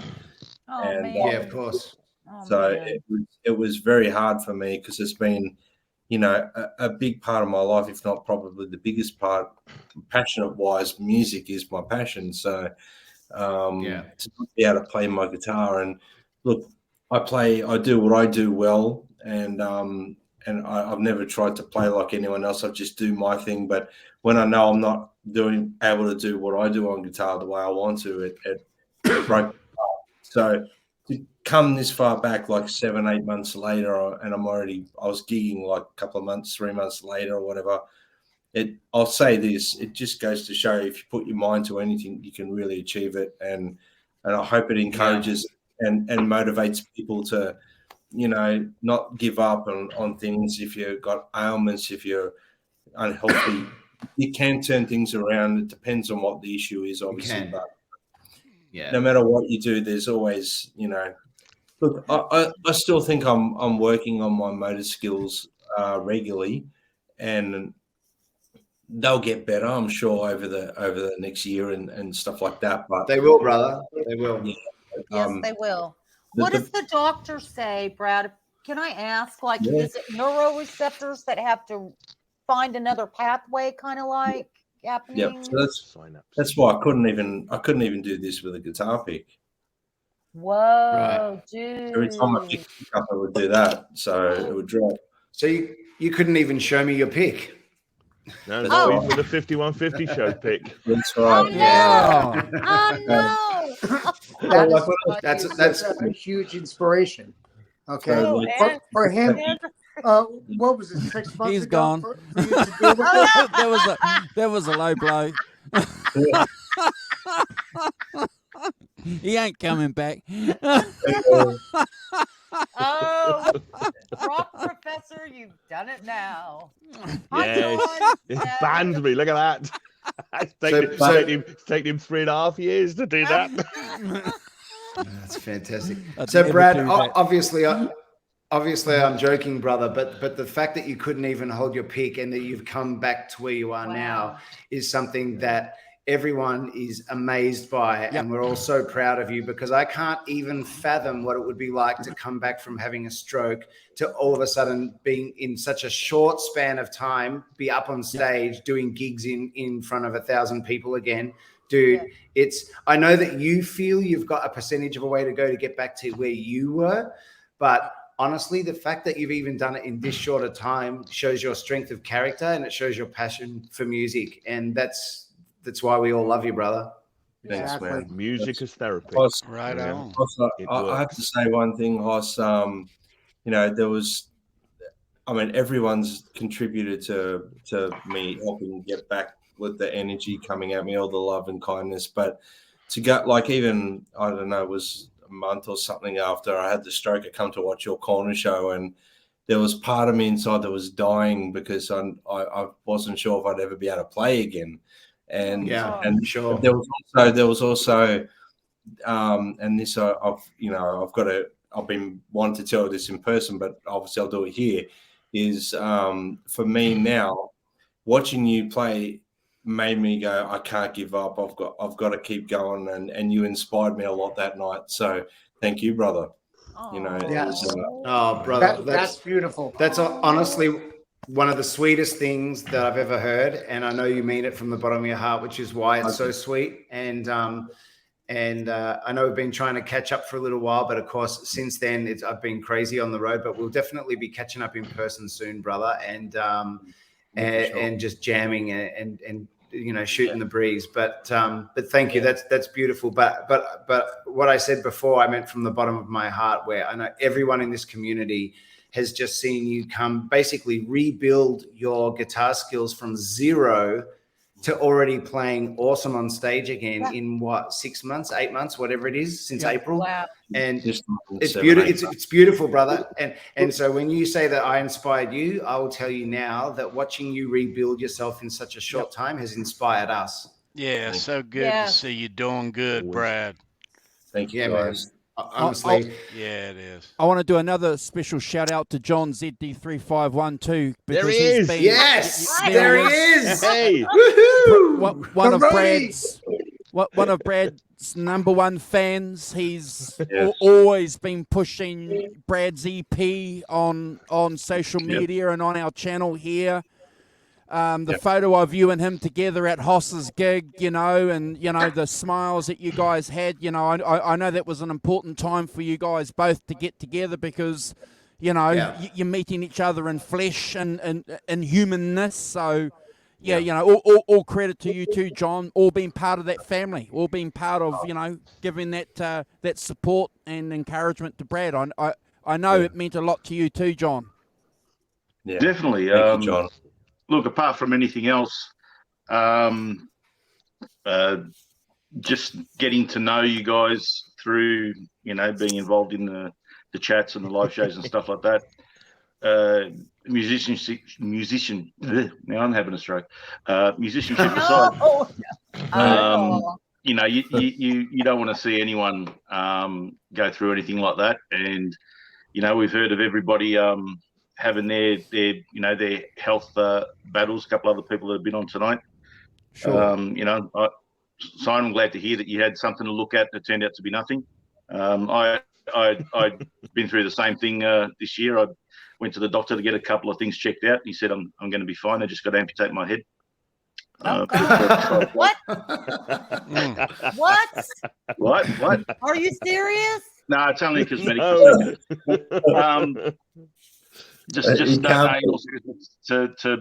Just know that you're better, and because the music is an important thing to you, that you were able to get that back, and that obviously keeps you going. Is all we could have wished for you, mate. So keep going. The weekly, 1 week after my stroke, 2 weeks after my stroke, little playing videos that you put up on Instagram made me very happy until about the third week when you already got better than what I'm doing. But no, man. As everyone else said, we're all happy that you kicked its ass and you're back into it. Thanks, man. And Spoon, I didn't know that you're playing the forum because I would have come and seen you. Well, unfortunately, it was a private function for two companies, David Jones and Country Road. So it was an amalgamated thing. But no, John, that means a lot. I mean, you included in all what I was saying before, the wonderful kindness and love and caring comments I've had from people, the support, everyone, that included you too, John, there. And I saw you sitting there. I was going to announce you, but Andrew beat me to it. But you just came on the screen at the wrong time. You just came on in the DNN. But Andrew, at the right time. Andrew, I'm gonna wish you guys a Merry Christmas, and I'm gonna jump off. It's been quite a long day for me here. Yeah, he's East Coast. Yeah. You look. Thanks for inviting me. Thank you, Tony. I wouldn't miss it for the world. Merry Christmas to all of you guys. Take care, mate. Yeah, Simon and John and Haas and Brad, always good to see you guys. Keith, Holly, always good to see you guys too. Merry Pleasure, Christmas. Tony. Merry Christmas, brother. We'll see you guys soon, and a happy new year. Have a good one. Andrew, Thanks, thank Tony. you, sir. See you guys. Cheers. Bye, Tony. Take care. Take care. Love you. Cheers. Cheers. See you, Tony. Happy holidays. And I'll talk to you this week. He looks exhausted. Oh my God. He did look tired. He had a long day. Hey, you guys, before we go any farther, before I forget, do y'all have your car keys laying around anywhere close? Anybody? No. Me. Car Can you keys? go No. get them? Why? Because I want us to sing Jingle Bell, and you could jingle your Oh, car keys. Oh, no. Look, is it Holly. the holiday thing or not? Hey, Holly, I've got a question. Holly, I've got a question for you. Yes, sir. What does Santa have to pay every month? I don't know. Jingle bills. Oh, sorry. We need a drummer. Oh, Okay, who's got keys? Ready? Let's go. You guys have Okay, you need a drummer? jingle bells, jingle bells, jingle all the way. Oh, what fun it is to ride on a one-horse open sleigh. Hey, jingle bells, jingle all the way. Oh, what fun it is to ride on a one-horse open sleigh. Lovely. Yay! See, Because I that keep wasn't hitting too my painful. head here. I'm gonna keep losing picks. Oh, now we've lost all the viewers except us, who are all. Well, there's 17 watching, including us. Oh no! So, yeah. Well, including all of I know. us. Yes. I know how to lose the. I know how to lose the other 17, Andrew. I've got one more Yeah, tell Christmas another joke joke. for you guys. You're not gonna Okay. show What your is it? fun, are you? What is it, brother? What does Santa Claus get when he gets stuck in the chimney? Santa Claustrophobia. Oh. Sorry. Oh, Ouch. All right, and now it's down to 2 viewers, so leave it to me. Now we're No, breaking that's out it. the dad joke Santa Claus mode. Oh, my Lord. Sorry, I promise no more until I leave, and then I'll give them all to you at once and then bail. Oh God, the alcohol is kicking in heavily already. Simon, Jeez, I thought you couldn't get any funnier when you put on that hat. Exactly. And by the way, was speaking right. of, before you talk, Holly, I just want to say, well, we've got John Newley in the chat. Yes. And as much as we were talking about all those beautiful things before, if I may be so bold, John, the wittiest comments in the chat all Ever. show. Ever. So you. you get the I believe prize. the word you're looking for is best one- smartass. What was the one you said about the sound guy before? Someone went up to the sound guy and what's that? Oh, one? yeah, the sign on the sound desk says, please do not speak to the sound engineer, he is deaf. one of my friends' bands had that. That's a good one. It's good. I like it. I like it. Should be a T-shirt for my sound engineer friends. Oh God, that should be. Yeah. Speak to the sound man in sign language. Johnny Heartbreaker has a good one going. Oh, what's this? What's Santa's favorite rap? I like it, Johnny Heartbreaker. Very good. Yo, Very good. what up? All right, come on, people. Give us your best ones. Come on. Oh, they got to be. Sorry, Give us the worst ones. They got to be what we're telling out here. Family show. Of course, let's Yeah, keep in family mind it's a show, family remember. show. Yeah. That's right. Hey, Simon Very Rock good. Professor, tell us a funny Christmas story that happened to you. I haven't got any Christmas funny stories. Oh, come Well, they're all- on. Sure they're you all do. funny. When you were little. I'll be right back. When I was little, He bails out during the good Christmas As- stories. yeah, that's He a long must have a time real ago. good one then. God, yes. God, blimey, well, my Christmas had all been great. You Well- know, as we used to Well, have. do you remember going to see Santa Claus when you were little? Like, were you No, scared? I don't think my mum took us to Santa Claus much. Oh. when She we were was a when we were realist. little. She was the best, my mum. But yeah, I don't remember us ever going to see Santa Claus and stuff like that. But we did have riotous Christmas when I was in my teenage years. We had, because all my friends would have Christmas lunch, and then they would get bored by their families by 6 o'clock, and so Yeah. they would come round to our house because we had a big house and a big sitting room. So all my school Oh, friends would turn up, and we would Easy play, led by my mum, who I might say, bottle in one hand, glass in the other, playing stupid parlor games till the early hours with all my school friends and stuff, and kind of larking about in a general crazy manner, which I remember with great fondness. They were great, and also because my mum has recently died, so it's kind of to think about those things. We play this card game called Racing Demon, right? And it's very complicated. We play it, and the only other person I know who plays it is the Archbishop of Canterbury. Oh. So we're in good company. But it's called Racing Demon, and you have a pack of cards each, and you have to kind of build suits in the middle of the table. And if you get a dozen of you playing, it could get in our household. It gets very sweary. Oh and no! very insulting. And my mum, could I say my mum, 80 in her 80s, leading the way with calling everyone effing bastards for getting in there first. There you go. That's the way it should beating be. into it. Absolutely.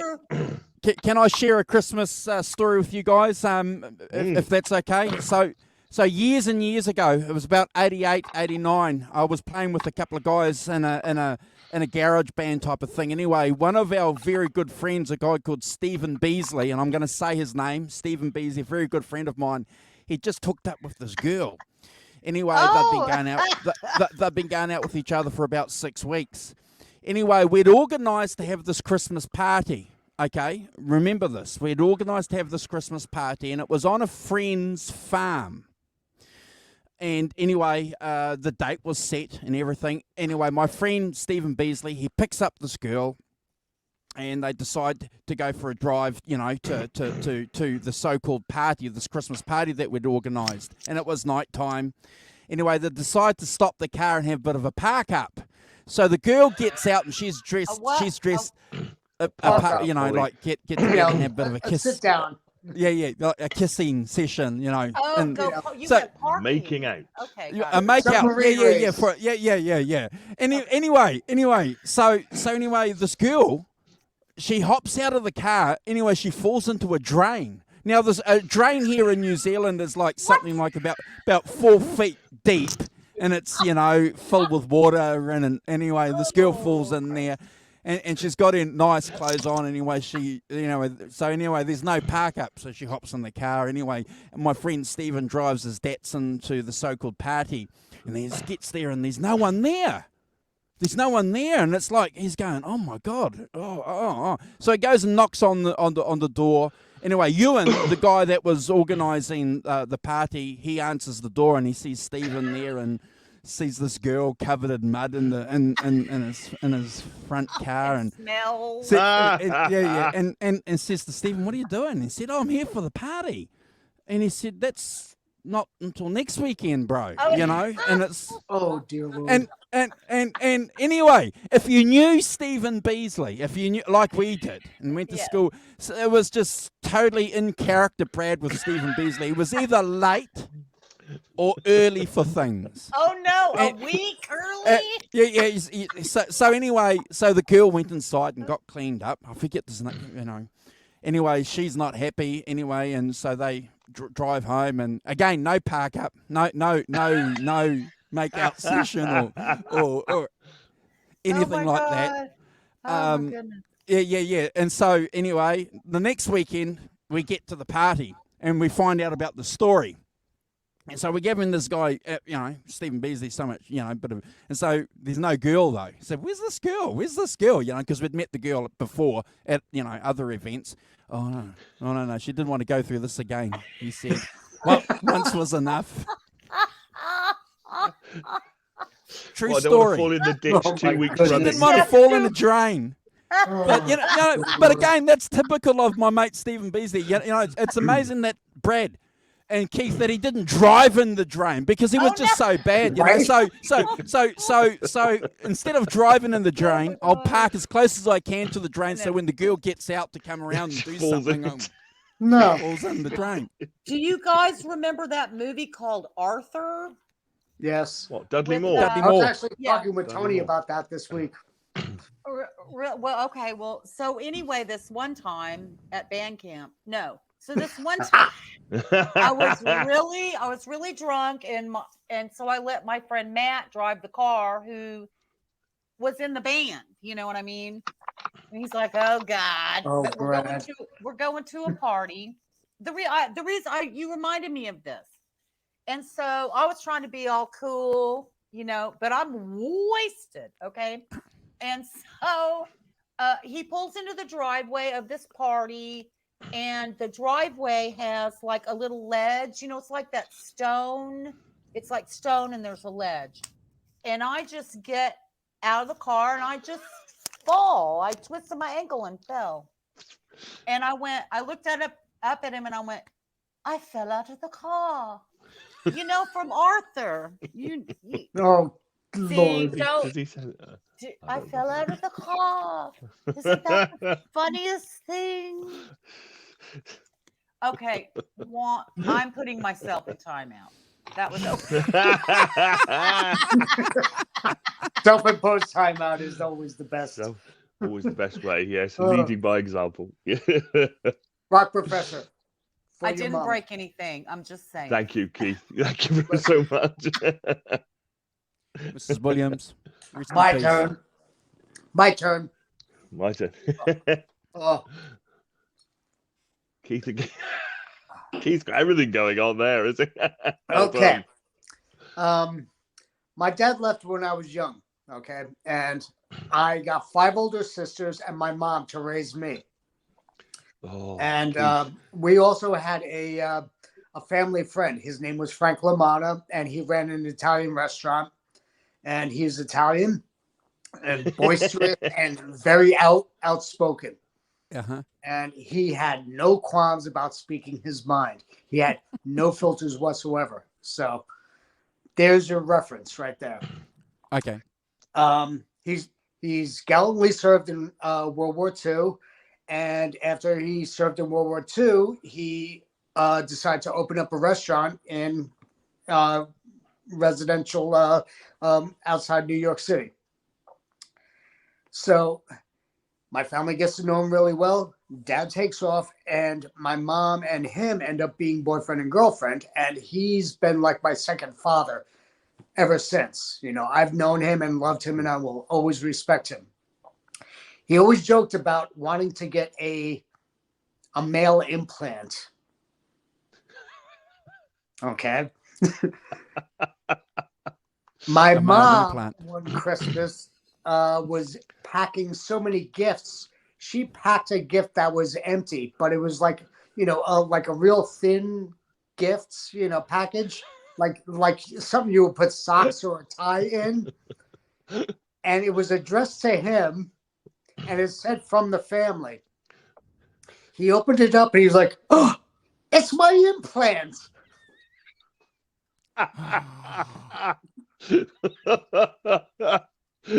There's my Christmas story. Lovely. Yeah. I'm sorry, that's as family oriented as I could get. It's very good. As I family just got a message. channel as I could get. I just got a message, guys, from Mikey Mojo. His phone ran out. It's 2 a.m. where he is, but he does wish everybody a Merry Christmas and Happy New Year too. And to you, Mikey. Yeah, happy Mikey. Yeah. Merry Christmas, Mikey. Fantastic. Yeah. I remember once I did a Christmas gig once in a band I was in, and was in this hall. They had a big stage on it, kind of like about 4 or 5 feet off the ground. So we get there, we set up on the stage, and I know that this guy. There's also going to be a disco as well, so somebody plays some records and things. So he turns up after we've all set up and sound checked and everything. He turns up and he sets up across the front of the stage, which would have been all right, except he had a lighting rig that went right. So when you stood on the floor and looked up at us, we just had this kind of lighting rig in front of us, like Pink Floyd's The Wall. It's like we played this entire gig behind this massive disco lighting rig. With it's like having headless people playing. It was very weird. All you could see, all our heads were in the sort of just across the line of the lighting rig. So it looked like these headless people playing. We carried on regardless. You'll be pleased to know. Yeah, crazy. Oh, dear Lord. And the name of the band was the Headless. Oh, what was the Headless Horseman? Yes, 3 more from them later. Yes. Oh, and for those of you in the chat, get well, Cindy. You know who I'm talking to. QFJ. Who's They in did, the John. chat? Yeah, only a half of one though. You see, that's amateurs. Oh, Lord. Y'all, I'm getting drunk. Who else is? Who's in the chat?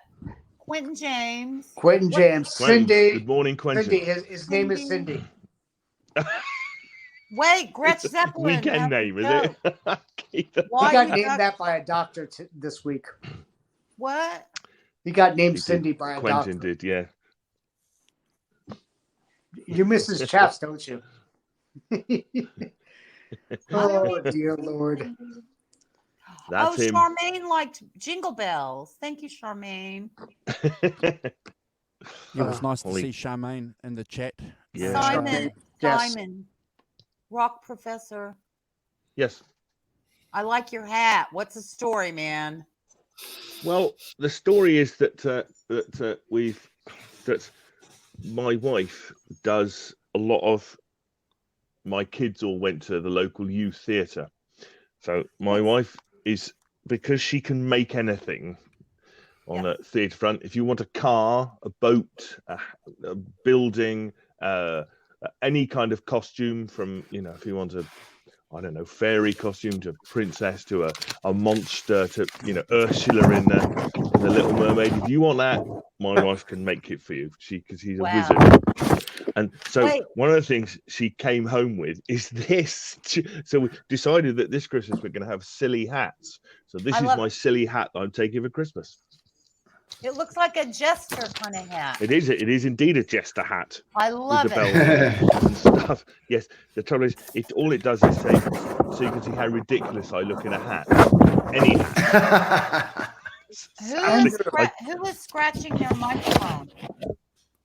Anybody? Oh, that's Simon. Simon's throwing it around there. That's all the Rock Professor. Andrew, I'm watching the live cast and it just went off on my TV. Did we stop? No, we're fine. I still got it on my iPad, Keith. Okay, we're good. All right. Yeah. It's only 6 hours. Only 6 hours. So it timed out. at Only 6 hours. only 6 hours. Okay. Simon, one more Beautiful. question. What happens on Boxing Day? Oh, how do you mean? Answer that. We don't have Well, that in America. What do you do? That's true. Well, we get up in the morning and we have some ham and eggs for breakfast, and we hang out and do the things we did on Christmas Day. Have a glass of champagne at lunchtime, and it's another day off. It's fabulous. It is fabulous. We have that down here in Australia too. Do you want to know how it originates, though?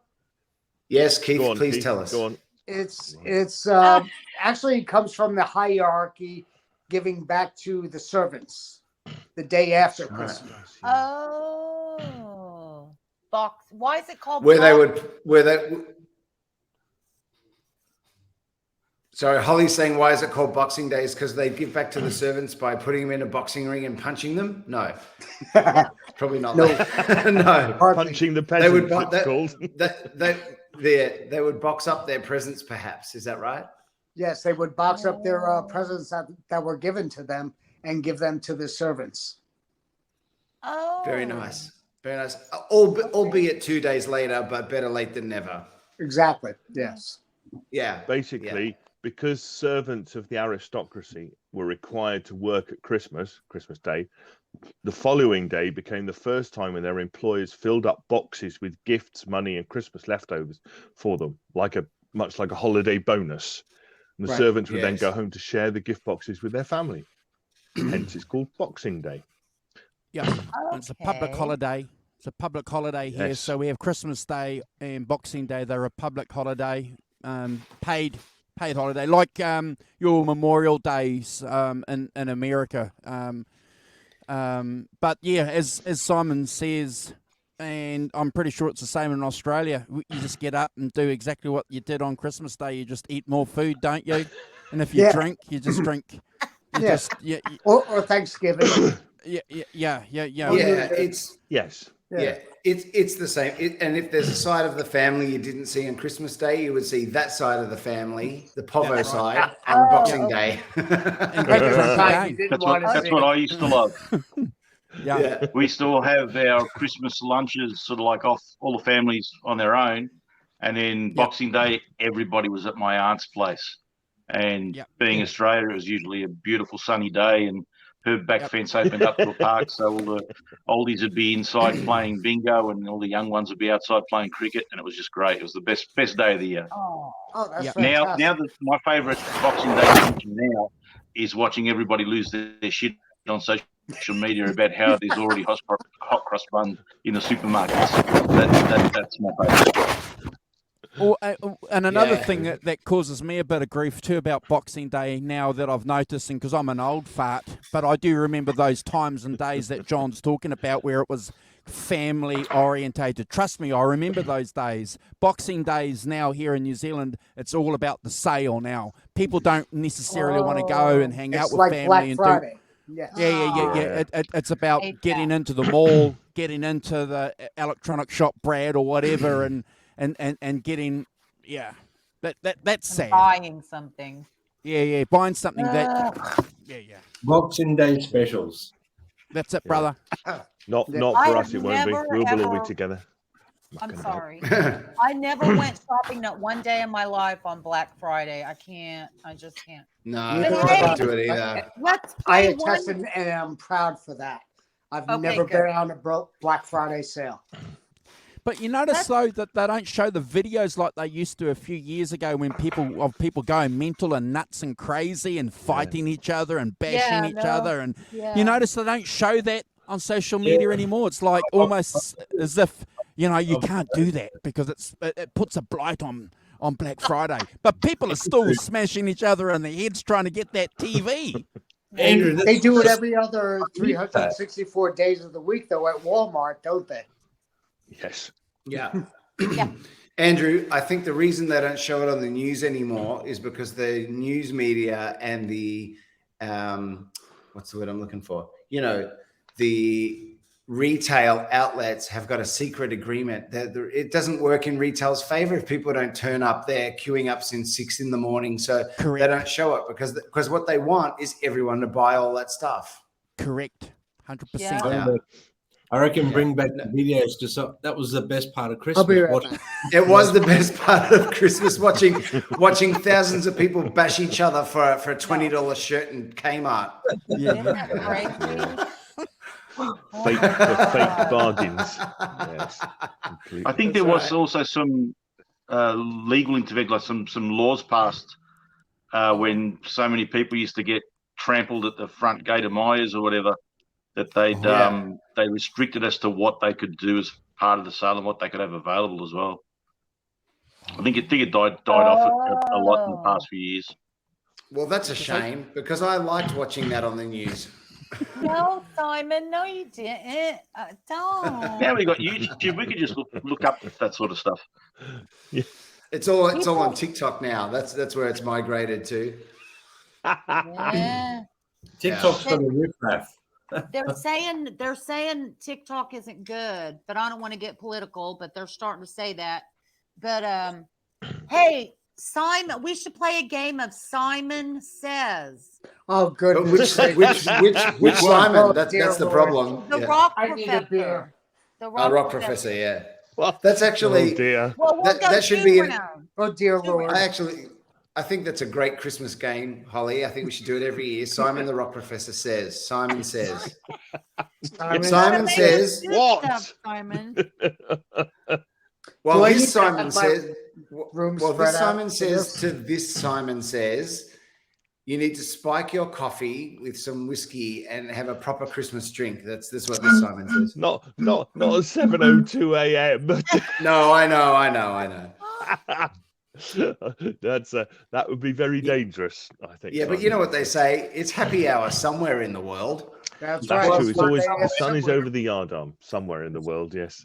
And actually, according to my watch, it's happy hour here in Melbourne. So Simon, come Perfect. Yeah, there you go. It's 5 o'clock somewhere. on. It's actually 6 p.m. here, so we're still halfway through happy hour. Oh, you're late then. Yeah, we're actually late. Perfect. We're actually late. Perfect. Yeah, you're I, on actually- the other hand, have just Yeah, but what been day drinking is my it? morning coffee. What day? does it matter? We're in the future compared to you, Holly. So we know all the news that you're not going to get for another 18 hours. I know. I want to know I want the lottery numbers. That's the key. Well, we know that too, but we have a secret pact with all the governments that we don't give you guys the lottery numbers ahead of time. Illuminati. That's not cool, man. That's not cool. Do they really? I mean, how did they deal with that issue? Is that a thing? I did not just hear that, did I? Oh my God!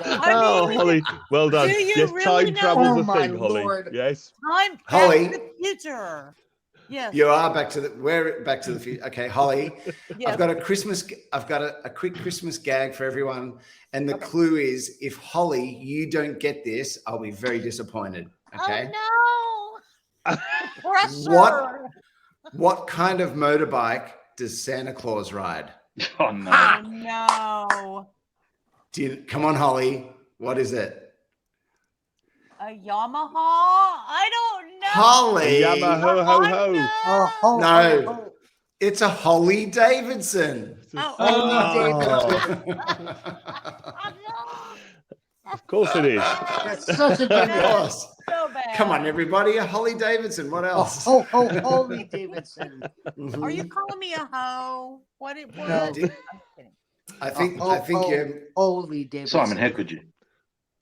Simon. I said, hang on. I didn't say ho ho ho. I said Holly. Holly I Davidson. He said ho ho ho. Holy Davidson. A holly, like a holly.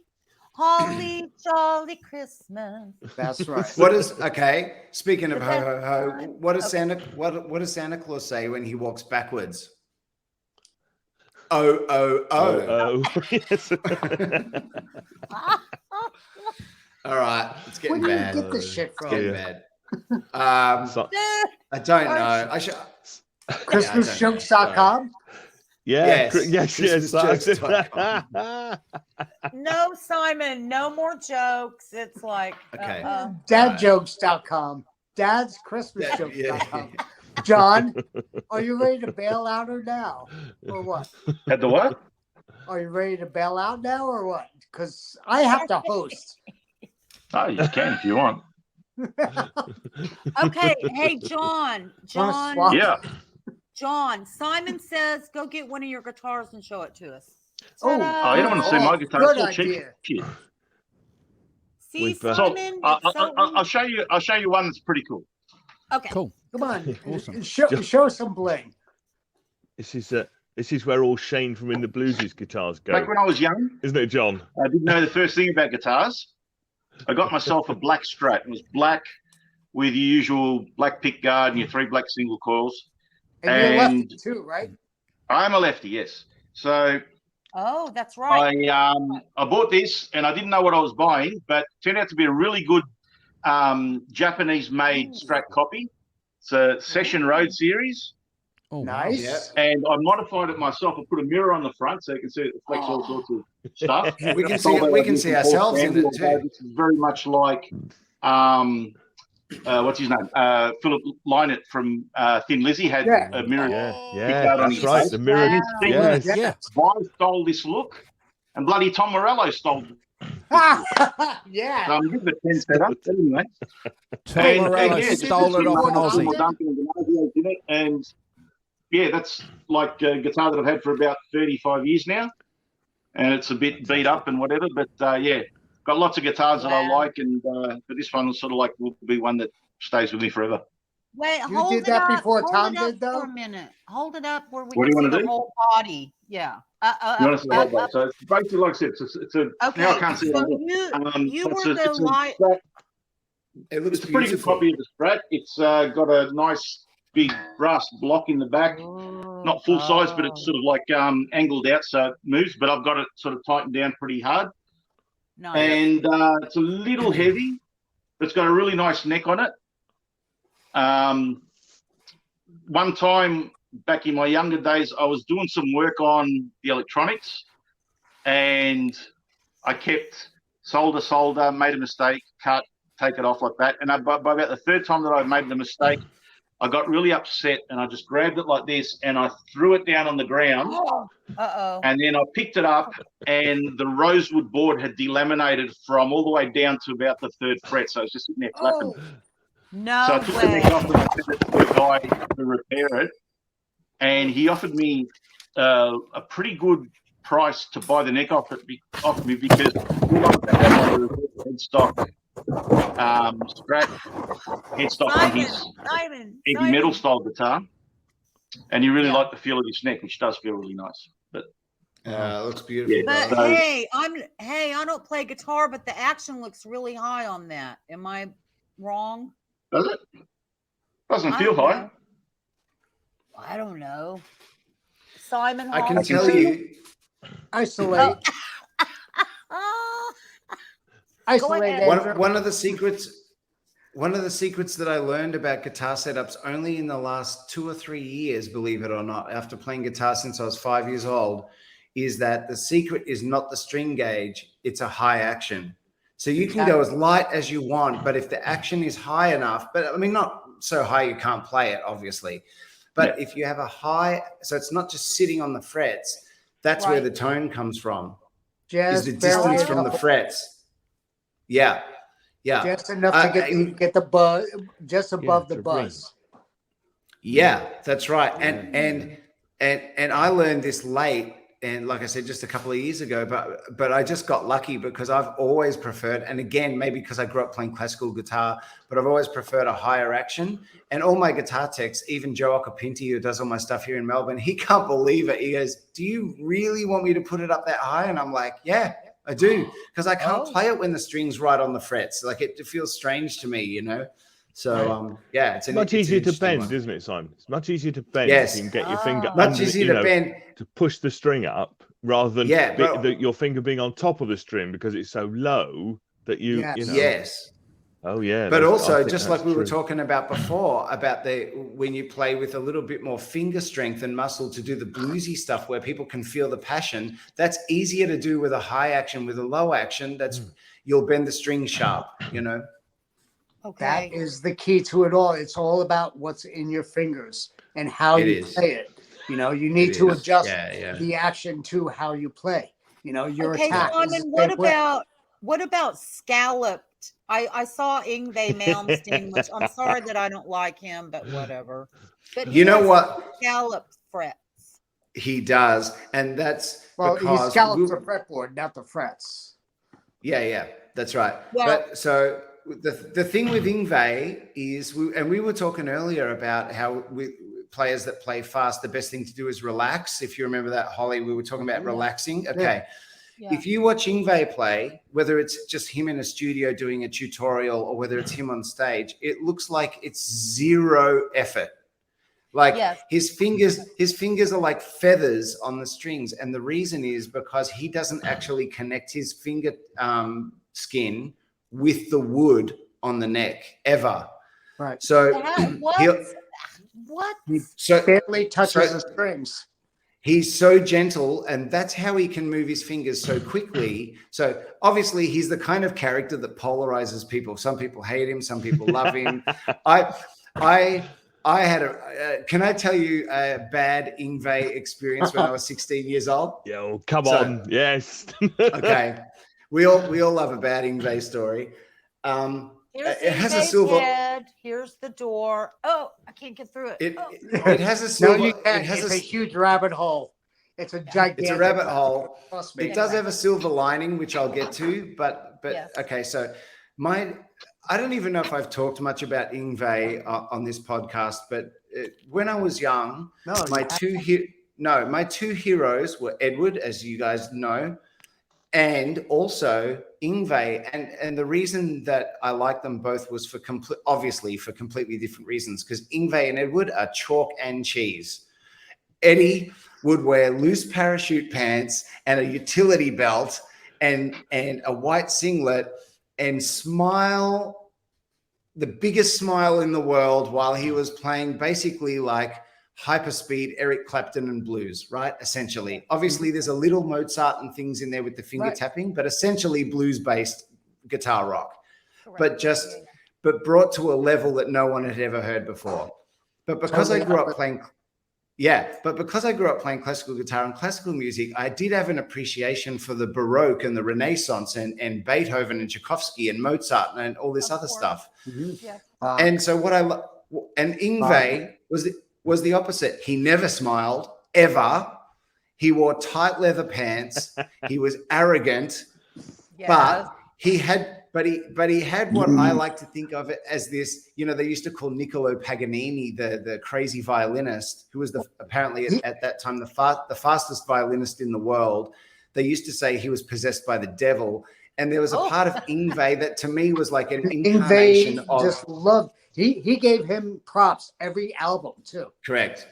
Okay, So great. I have to let me interject, Simon, please, sir. yes. Okay.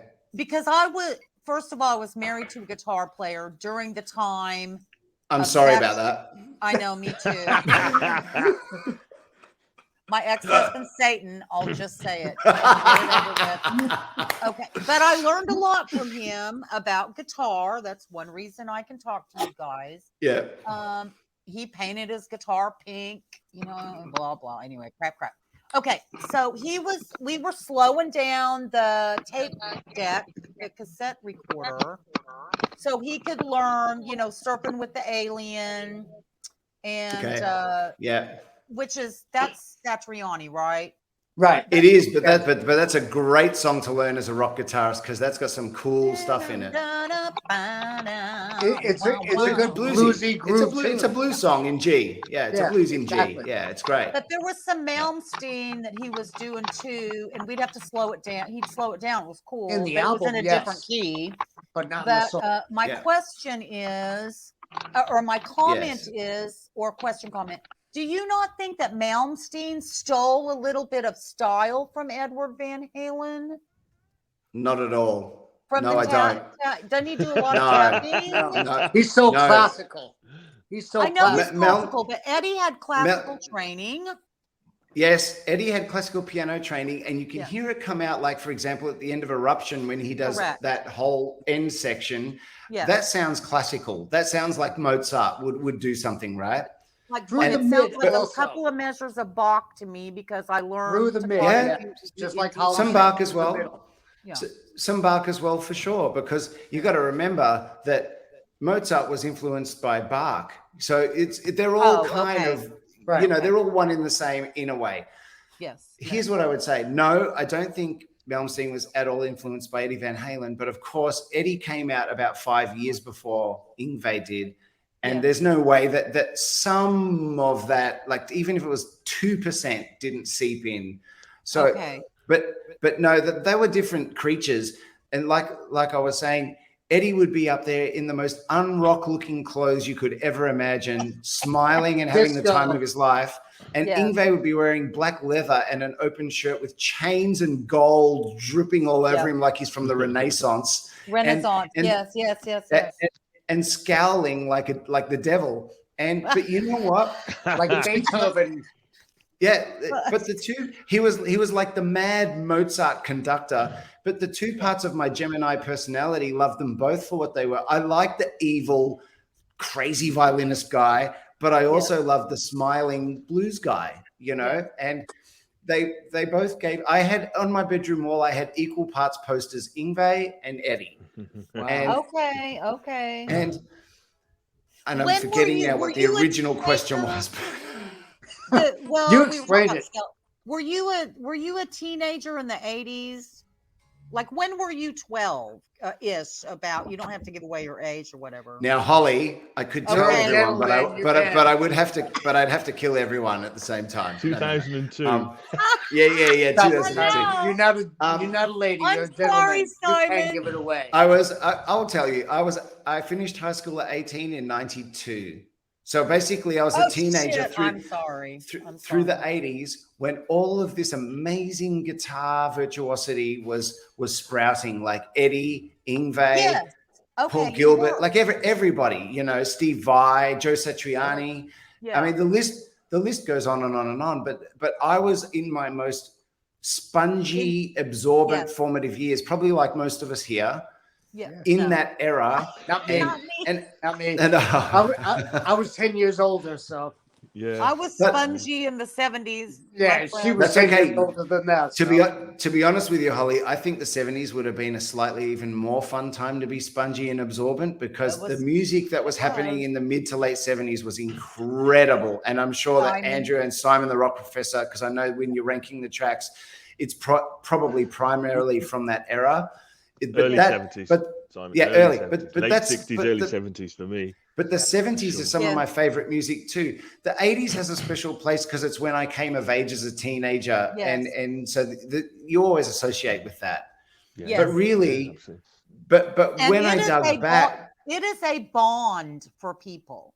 Because I'm going to say this, and it is a gonna bond. upset- It is. I'm going to say this. It's going to upset you. But the majority you of know. the 80s music I didn't like in the 80s when it was the 80s. I was like, Yeah. geez, God, another hair band, you know. But in retrospect, Yes.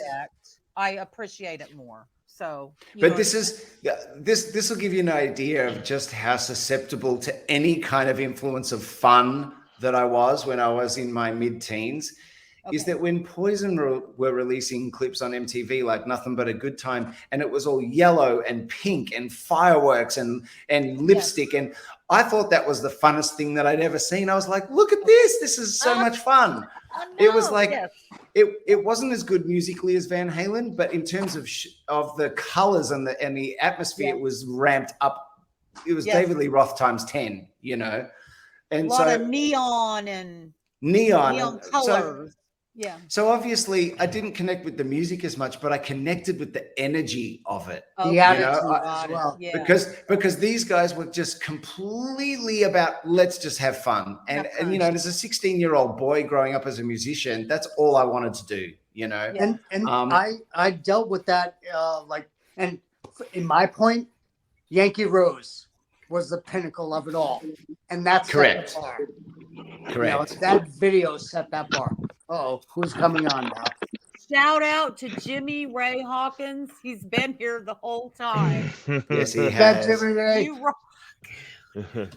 Just But so, Simon, just okay. going back to Ingve, really his Yes, ad please. season is Richie Blackmore, isn't it? Absolutely. He is a Yes, it disciple is. of the Blackmore school of, He's of Blackmore looking angry as and he playing wanted classical. to be. Simon, you are 100% correct. Ingve, and I don't know if anyone's read his book from 10 years ago, but it's actually quite fascinating because he talks about his influences, and it's really interesting to put what we see as the crazy, arrogant, leather-clad Ingve Malmsteen, but into a context of how that came to be. And yes, Richie Blackmore was one of his heroes.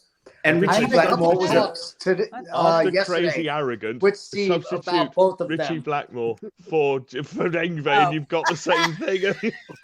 Oh, wait, you guys, I have a story. Don't let me forget Simon. But Sorry, go Keith, ahead. I'm talking over you. Yeah. Richie Blackmore, Ingve. Yeah, okay, get it. Yep. But you can see it because conversation yesterday about both of them. Yeah, right, With really. Steve. And he was like, and they so are what did both Steve the say? same person, but they are like second generation, you know, like older generation, next generation, and more attitude with Ingve. Yes, and so what Ingve did was he basically took the soup of Richie Blackmore and added acid and LSD to it and amped it up and turbocharged it, you know, because I don't, my impression Same with the attitude though, and the personality. Yes. But my impression of Richie Blackmore, and Simon, you probably can direct me a bit more here. I don't think he was anywhere near as sort of scowling and arrogant as Ingve was. I don't feel that from Richie Blackmore. Am I wrong? Is that wrong? I think so. I think all that stuff in Deep Purple and why they was dear old rich, old single-minded, single-visioned Mr. Blackmore. You know, him and Ian Gillan famously coming to blows. And not speaking to each other all the time. I think most of that is Mr. Blackmore, to be honest. Oh, okay. I see. I don't know this stuff as well as you. That's wonderful to hear. Yeah. Oh no, he's quite the singular character as Mr. Blackmore. See, I've Just always ask listened to his anybody, playing, they'll of course, tell but I've never known about his personality, so that's very interesting to hear. Oh, what Read Stephen's book. His Come on, boredom he'll on tell you. stage is famous. You know, boredom on stage. Okay. You know. But wait, The Dio documentary. His Who's vitamins seen are it? good. I haven't seen it yet. Has Oh, anyone no. seen it? Yeah. You can get it on. You can get a free. Apparently, it's 30 excellent. I've heard it's excellent. Yes. You can get a free 30-day trial. I want to say, is it on Showtime? Somebody help me out. Right. Okay. And- Showtime. Dudes, you got to see it because they talk about Richie Blackmore, right? With Dio, right? Yeah. Okay. And so, Yeah, he but they were was working with wild. Rainbow. Yeah. Yeah, yeah. But anyway, Well, you know, So, Like- Holly, but before we leave this whole conversation of Eddie and Ingve, let me actually address the question that you asked, that how this whole thing started. Okay. And it was about scalloped frets. I'm Yeah. muting. Sorry, scalloped fretboard, Keith. Sorry, scalloped Yes. fretboard. Scalloped fretboards. Yes. Now, So fret. the answer to the question of why is because Ingve, to play his neoclassical Baroque thing, plays super light like a feather, whereas Edward doesn't. Edward digs into the strings, and you can hear it in the way he makes it scream, and those harmonics, and the way he pulls up and down on the bar. Edward is treating the strings like, I won't say it on this channel, but he's treating them badly, very badly. He's attacking. He's raping those frets. Okay, thank you, Keith. Raping the fretboard. He's just Thank you, Keith. So, whereas Ingve, on the other hand, even though he doesn't have a smile and he's wearing the tight leather and he's kind of a caricature of himself, is actually touching the strings like a feather. Mm-hmm. He is picking and touching with his left hand like a feather, whereas Eddie is pulling on everything like with passion, like Yes. it's it's his girl that he wants to kiss. Whereas Yeah. Ingve is, and you can look at it from his frilly puffy shirt, he's more it's technical. But it's you can also dainty. tell by Eddie's fretboard how he attacks it. Yes. Okay, so and let me ask you a question. Maybe I'm just stupid. I mean, so when you're playing no, guitar, it's a good question. I Yeah. thought the string touches. Hold on a minute. Just so if you're The playing string, you think the string has to touch the wood, right? that's my question. No, Does it touching only has the to No. touch the fret. no. Okay. The there's string no- just only has to touch the frets. Oh no, the guitar just went boing. Of course. See, I'll do because that. you're treating it like Eddie Van Halen. That's why. Yeah, hard attack. Yeah. Holly, Heavy Holly, fretting. when I've had a Stratocaster for a long time, yeah, and it's got pretty low frets, it's got vintage frets on it, so not very high. So I got used to playing it, and then I got another guitar which had much higher frets, and then I had to adjust to the fact that if I pressed it hard enough so that the strings hit the fretboard, it was out of tune. Don't do that, Simon. Lighter. You just need to just rest it so that You have to lighten up. it took me a while to And- figure that and- out because I'm an idiot. and- but No, it's not idiocy at all, because a lot of us as guitarists don't realize it for decades. But what Ingve realized early, so credit to him for this, is that I only need to push the string onto the frets, which means what do I need all this wood underneath for? And that's why he scalloped it. Yeah. That's why he scooped it out. If somebody had done it before him, or yes or no? No, Richie well, did because it. He scalloped his fretboard, didn't he? Who? I heard Richie did. Yeah, I heard Richie did. Okay. But also because Ingve is a studier of classical and Baroque and all those other musics, some of the lutes that they used to build back then had scalloped fretboards. And I think he got the idea from that. Okay. Yeah. Exactly. Yeah. Yeah. And he So thought if related it's good question. enough for... Yes. Oh no, sorry. Keep going with what you're saying, and then I'll come in. No, John, I promise I've talked enough. What's the What is question? it, brother? Bring the questions. Oh, so just well, we're talking about obviously frets and the fact that you scallop your boards because you only need to press so hard enough for much, it to break over Touch the frets. the fret. Yes. So the difference between say like your vintage frets and your big high jumbo frets. If your frets are high enough, It's a good do question. you need to scallop? Oh. No. Good No. question. You don't. And that's why when you do any research on Yngwie, it turns out that the Strats that he grew up with had super high frets. So as a teenager, he learned on guitars where he never needed to go down and press onto the wood. And so that's why when he started playing newer Strats, he was like, what's all this wood under my fingers? So he scooped it out. Oh, wow. Plus it was a good marketing thing too. And it was a good marketing from thing from too. him and Fender to get Yes, out there and it was. sell these guitars that all of a sudden had course. bits of wood chiseled out of the fretboard. You know, it was a clever. No, Andrew, I totally agree with you. And the other thing is, if you're not Eddie Van Halen, who's completely revolutionized how people play electric guitar, you'll use anything you can. And Yngwie used the scallop frets thing as this is my thing. Sure. Yeah. So and Andrew's right. He's 100% correct. Yeah. I mean, can you I had the imagine if mirror pick Eddie out thing. decided to scallop his fret? Sorry, Everybody Holly, what would was be that? going, or scallop the wood, not the frets. I know the difference. I'm just saying it wrong. No. But, Everybody but would Holly, be trying to research. Oh my God, what kind of tool?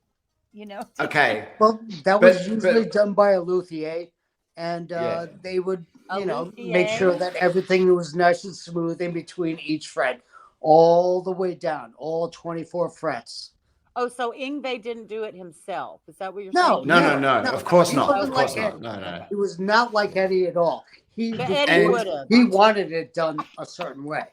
And can I just say, just so that we sort of don't miss the forest for the trees a bit, and no, because this is important. And Holly, I know you'll like this as well. Yngwie wasn't the only person to do it. Steve Vai used to scallop his frets from the 12th fret up. On his So Mhm. yeah. On the So top he end. wouldn't to the top end. So he wouldn't do all the low notes. He would just do it from the high notes so that he could press lighter. So once, I mean, it was a thing Billy Sheehan did it too. Billy on, Sheehan, one Billy of his Sheehan. basses On a as well. bass guitar. That's exactly correct, Andrew.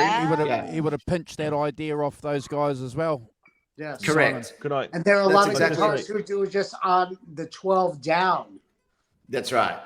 So it's existed since the 1600s with lutes and things like that. It's just that when electric guitars were built, they didn't do it. But Yngwie started it. Steve Vai thought, great idea, because Yngwie and Steve were friends. And then Billy Sheehan obviously got the idea from Steve.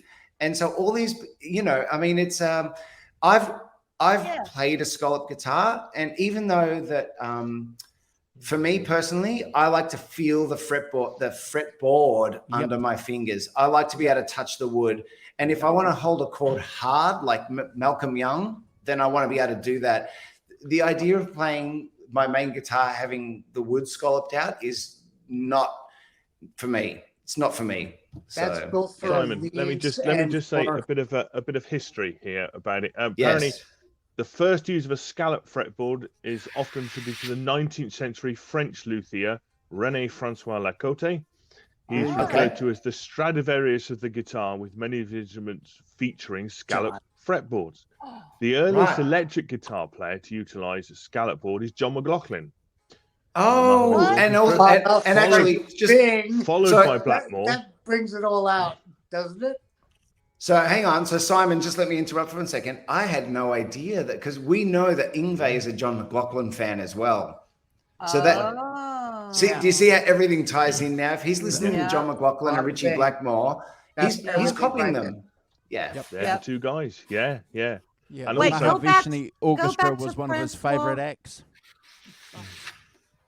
Sorry, Andrew. I was going Yeah, I to was say, just saying Holly, that the Mahavishnu Orchestra was one of Yngwie's favorite acts.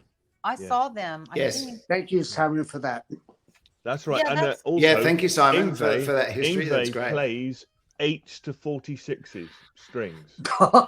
Yes, he does. So Holly, going back to your point, what Simon was making about 8. So the top That's E string small. is Small, an right? 8. Is an 8. So very, very you small. can- Very small. Very small, and you're skimming your fingers across that with hardly any.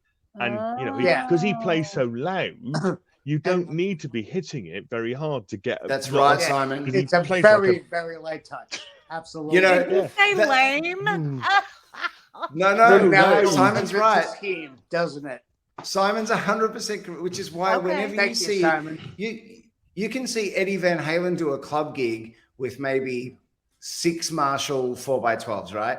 But even if you see Yngwie do a club gig, the whole back wall is Marshalls, and the reason why is because he plays 8s and he needs them to actually get some volume. Right. Oh my God. No, I'm sort of kidding, but I it's don't kind know. of true too. Simon's right. You know, Oh, it's dear Lord. that But wall of he's Marshalls is because he absolutely plays so correct, yeah. light. You know. Okay. Yeah. And it I'm makes so learning much. so much. It makes so much. It's true. It's absolutely true. Well, can Okay. I give you guys all a scoop here on the 5150 Christmas show? Can I give you a scoop? Oh, Yeah. please. do. Oh, please. You need one. Okay. Wait, I'll let you chocolate. doing Because- it now? This Yeah, late in because- the show, you because doing it's it now? Well, because anyone that Clickbait. hasn't waited 6 hours doesn't deserve the scoop. But Six anyone plus. that's still here. 6+. Get So- it right. Sorry. Go ahead. Okay. Go on, Simon. It is over 6, you're right. And for all the people in the UK just waking up and turning it on, because we're a British Morning. colony, they deserve the scoop as well. Sorry, Holly. Sorry, Keith. But so the Melbourne Guitar Show in March have asked me to headline again, and they want me to play. They like the idea of me keeping a theme of the album in track order thing. So obviously what they said initially was, would you do another Van Halen album? The obvious answer would have been yes. But I thought, why don't I do something that I don't even know if I can do yet? Like something that will give me a 3-month deadline to recreate my guitar playing. So what I've done, which is probably the stupidest thing that I've ever done, because I can't play anything like him really. Oh no. I've said to him, What are you I'm gonna gonna play an Yngwie Malmsteen album note for note in track Oh order. no. Which one? Which one? Trilogy. Oh my Are you God. serious? So this conversation Oh, which, I'm which so Nice one. Jeez. has led Now, very the thing I'm nicely worried into, about, yes. the thing I'm worried about is you did I Van was worried Halen about very it too. authentically with 6 Marshall cabinets. How many freaking Marshall cabinets do I have to lift this time? Don't worry, they'll all be stone fakes. Yeah, that's right. They're all going to be One. dummy cabinets. Don't worry, except for one. So don't worry about Yeah. that. Okay, then. So That's all the, right. the, prob- Good the for you, problem for John. me, Good question. the problem, I love yeah, you, it's a man. great question.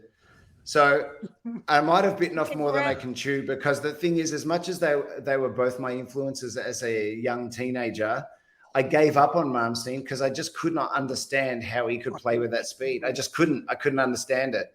Whereas with Eddie, for some reason, it just by fluke, by happenstance, by just divine Simon. intervention. Yeah. Holy So- shit, this is gonna Simon, be it's not too late to change your mind and just pick 50 on 50. Dude, do you realize how many minds you just fucking blown? Yeah. Well, Deep you're Purple No, in I'm- rock. Yngwie trilogy album sweep. Yeah. You're gonna That's go what I've- just like you did Van Halen 1. You're gonna do it with trilogy.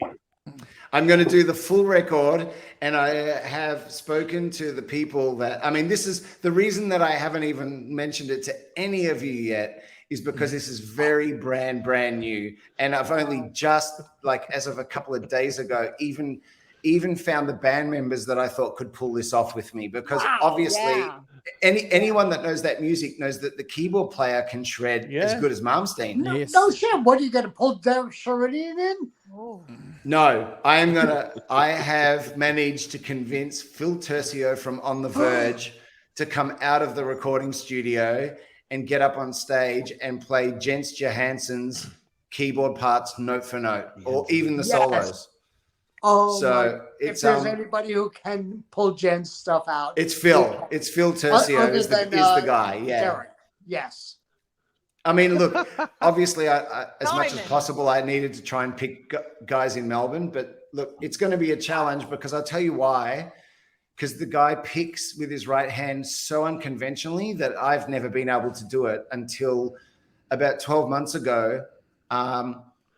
into my Final Cut Pro video software, I pulled in all the Malmsteen live footage that I could, and I slowed it down frame by frame whenever it was on his right hand. And I was like, oh, that's what he's doing. And this guy doesn't pick like anybody else in the universe. He's got his own thing. Tell us how. Tell us how. The simplest way to tell you in one sentence that would make any sense is that, because I grew up with Angus Young, Eddie Van Halen, of course, Steve Lukather, Paul Gilbert, like all alternate pickers, all big alternate pickers, Slash as well. No, I grew up listening to Yngwie, but remember, I gave up trying to play his licks because I just didn't understand how he could play them that fast. But you tried to play off of him. Yes, I did. And so my left hand developed good speed, but my right hand just couldn't keep up. It just couldn't. Okay. And so I basically at the age of 16, I went all into practicing like Eddie Van Halen, Steve Lukather, Paul Gilbert, Michael Landau, and I just gave up on Yngwie because there's something he's doing that I don't understand. But now that I have video software, I've slowed his right hand down frame by frame, and I can see all the pick strokes. And what he does is, even when he plays a scale from top to bottom, which any of these other guitarists I just mentioned would play alternate picking, right? Anytime there's a string change, he drags his pick so it's one less movement. Yep. And that's the secret to his speed. That makes sense. But for me, I can't do it intuitively. So which means I am literally bringing myself back to the way I felt when I was 13 learning Eddie Van Halen licks, and I've started it from half speed. So every single lick on this album at this point, like now, and I'm playing in about 2.5 months, I can play at about 60% of the speed. So I've got 2.5 months to build it up to 100%. So hopefully, wish me the best. Yeah, collective consciousness. We need to send it all to us. So, you should not be talking with us right now and practicing your Yngwie. Okay, I have a question. Don't worry, my guitar's in the other room. Yeah. All right. And will you be working a scallop guitar? A scallop string? No. I can't do the scallop fretboard. I can't do it. Here's a big blowout. Really? There's a way around it. Eat lots of scalloped potatoes. Hey! And scallops. Yeah. And scallops. Yeah. Did Yngwie play piano? I want to know the answer. Sorry, what? Did Yngwie play piano? He plays the piano well enough to write songs, but he never plays it live. Right. But he was trained He can't a little scallop bit. the keyboard. No, he was not trained as a pianist like Edward was. He transferred backwards. He actually played guitar Okay, and because then when you're on learned the to transfer keyboard, to the piano. less movement, you want your fingers to make the least expend. Well, the I least can tell amount of energy. I can tell you from reading all about Yngwie's book, pivoting. which is what gave me the idea to slow his footage down frame by frame. Yeah.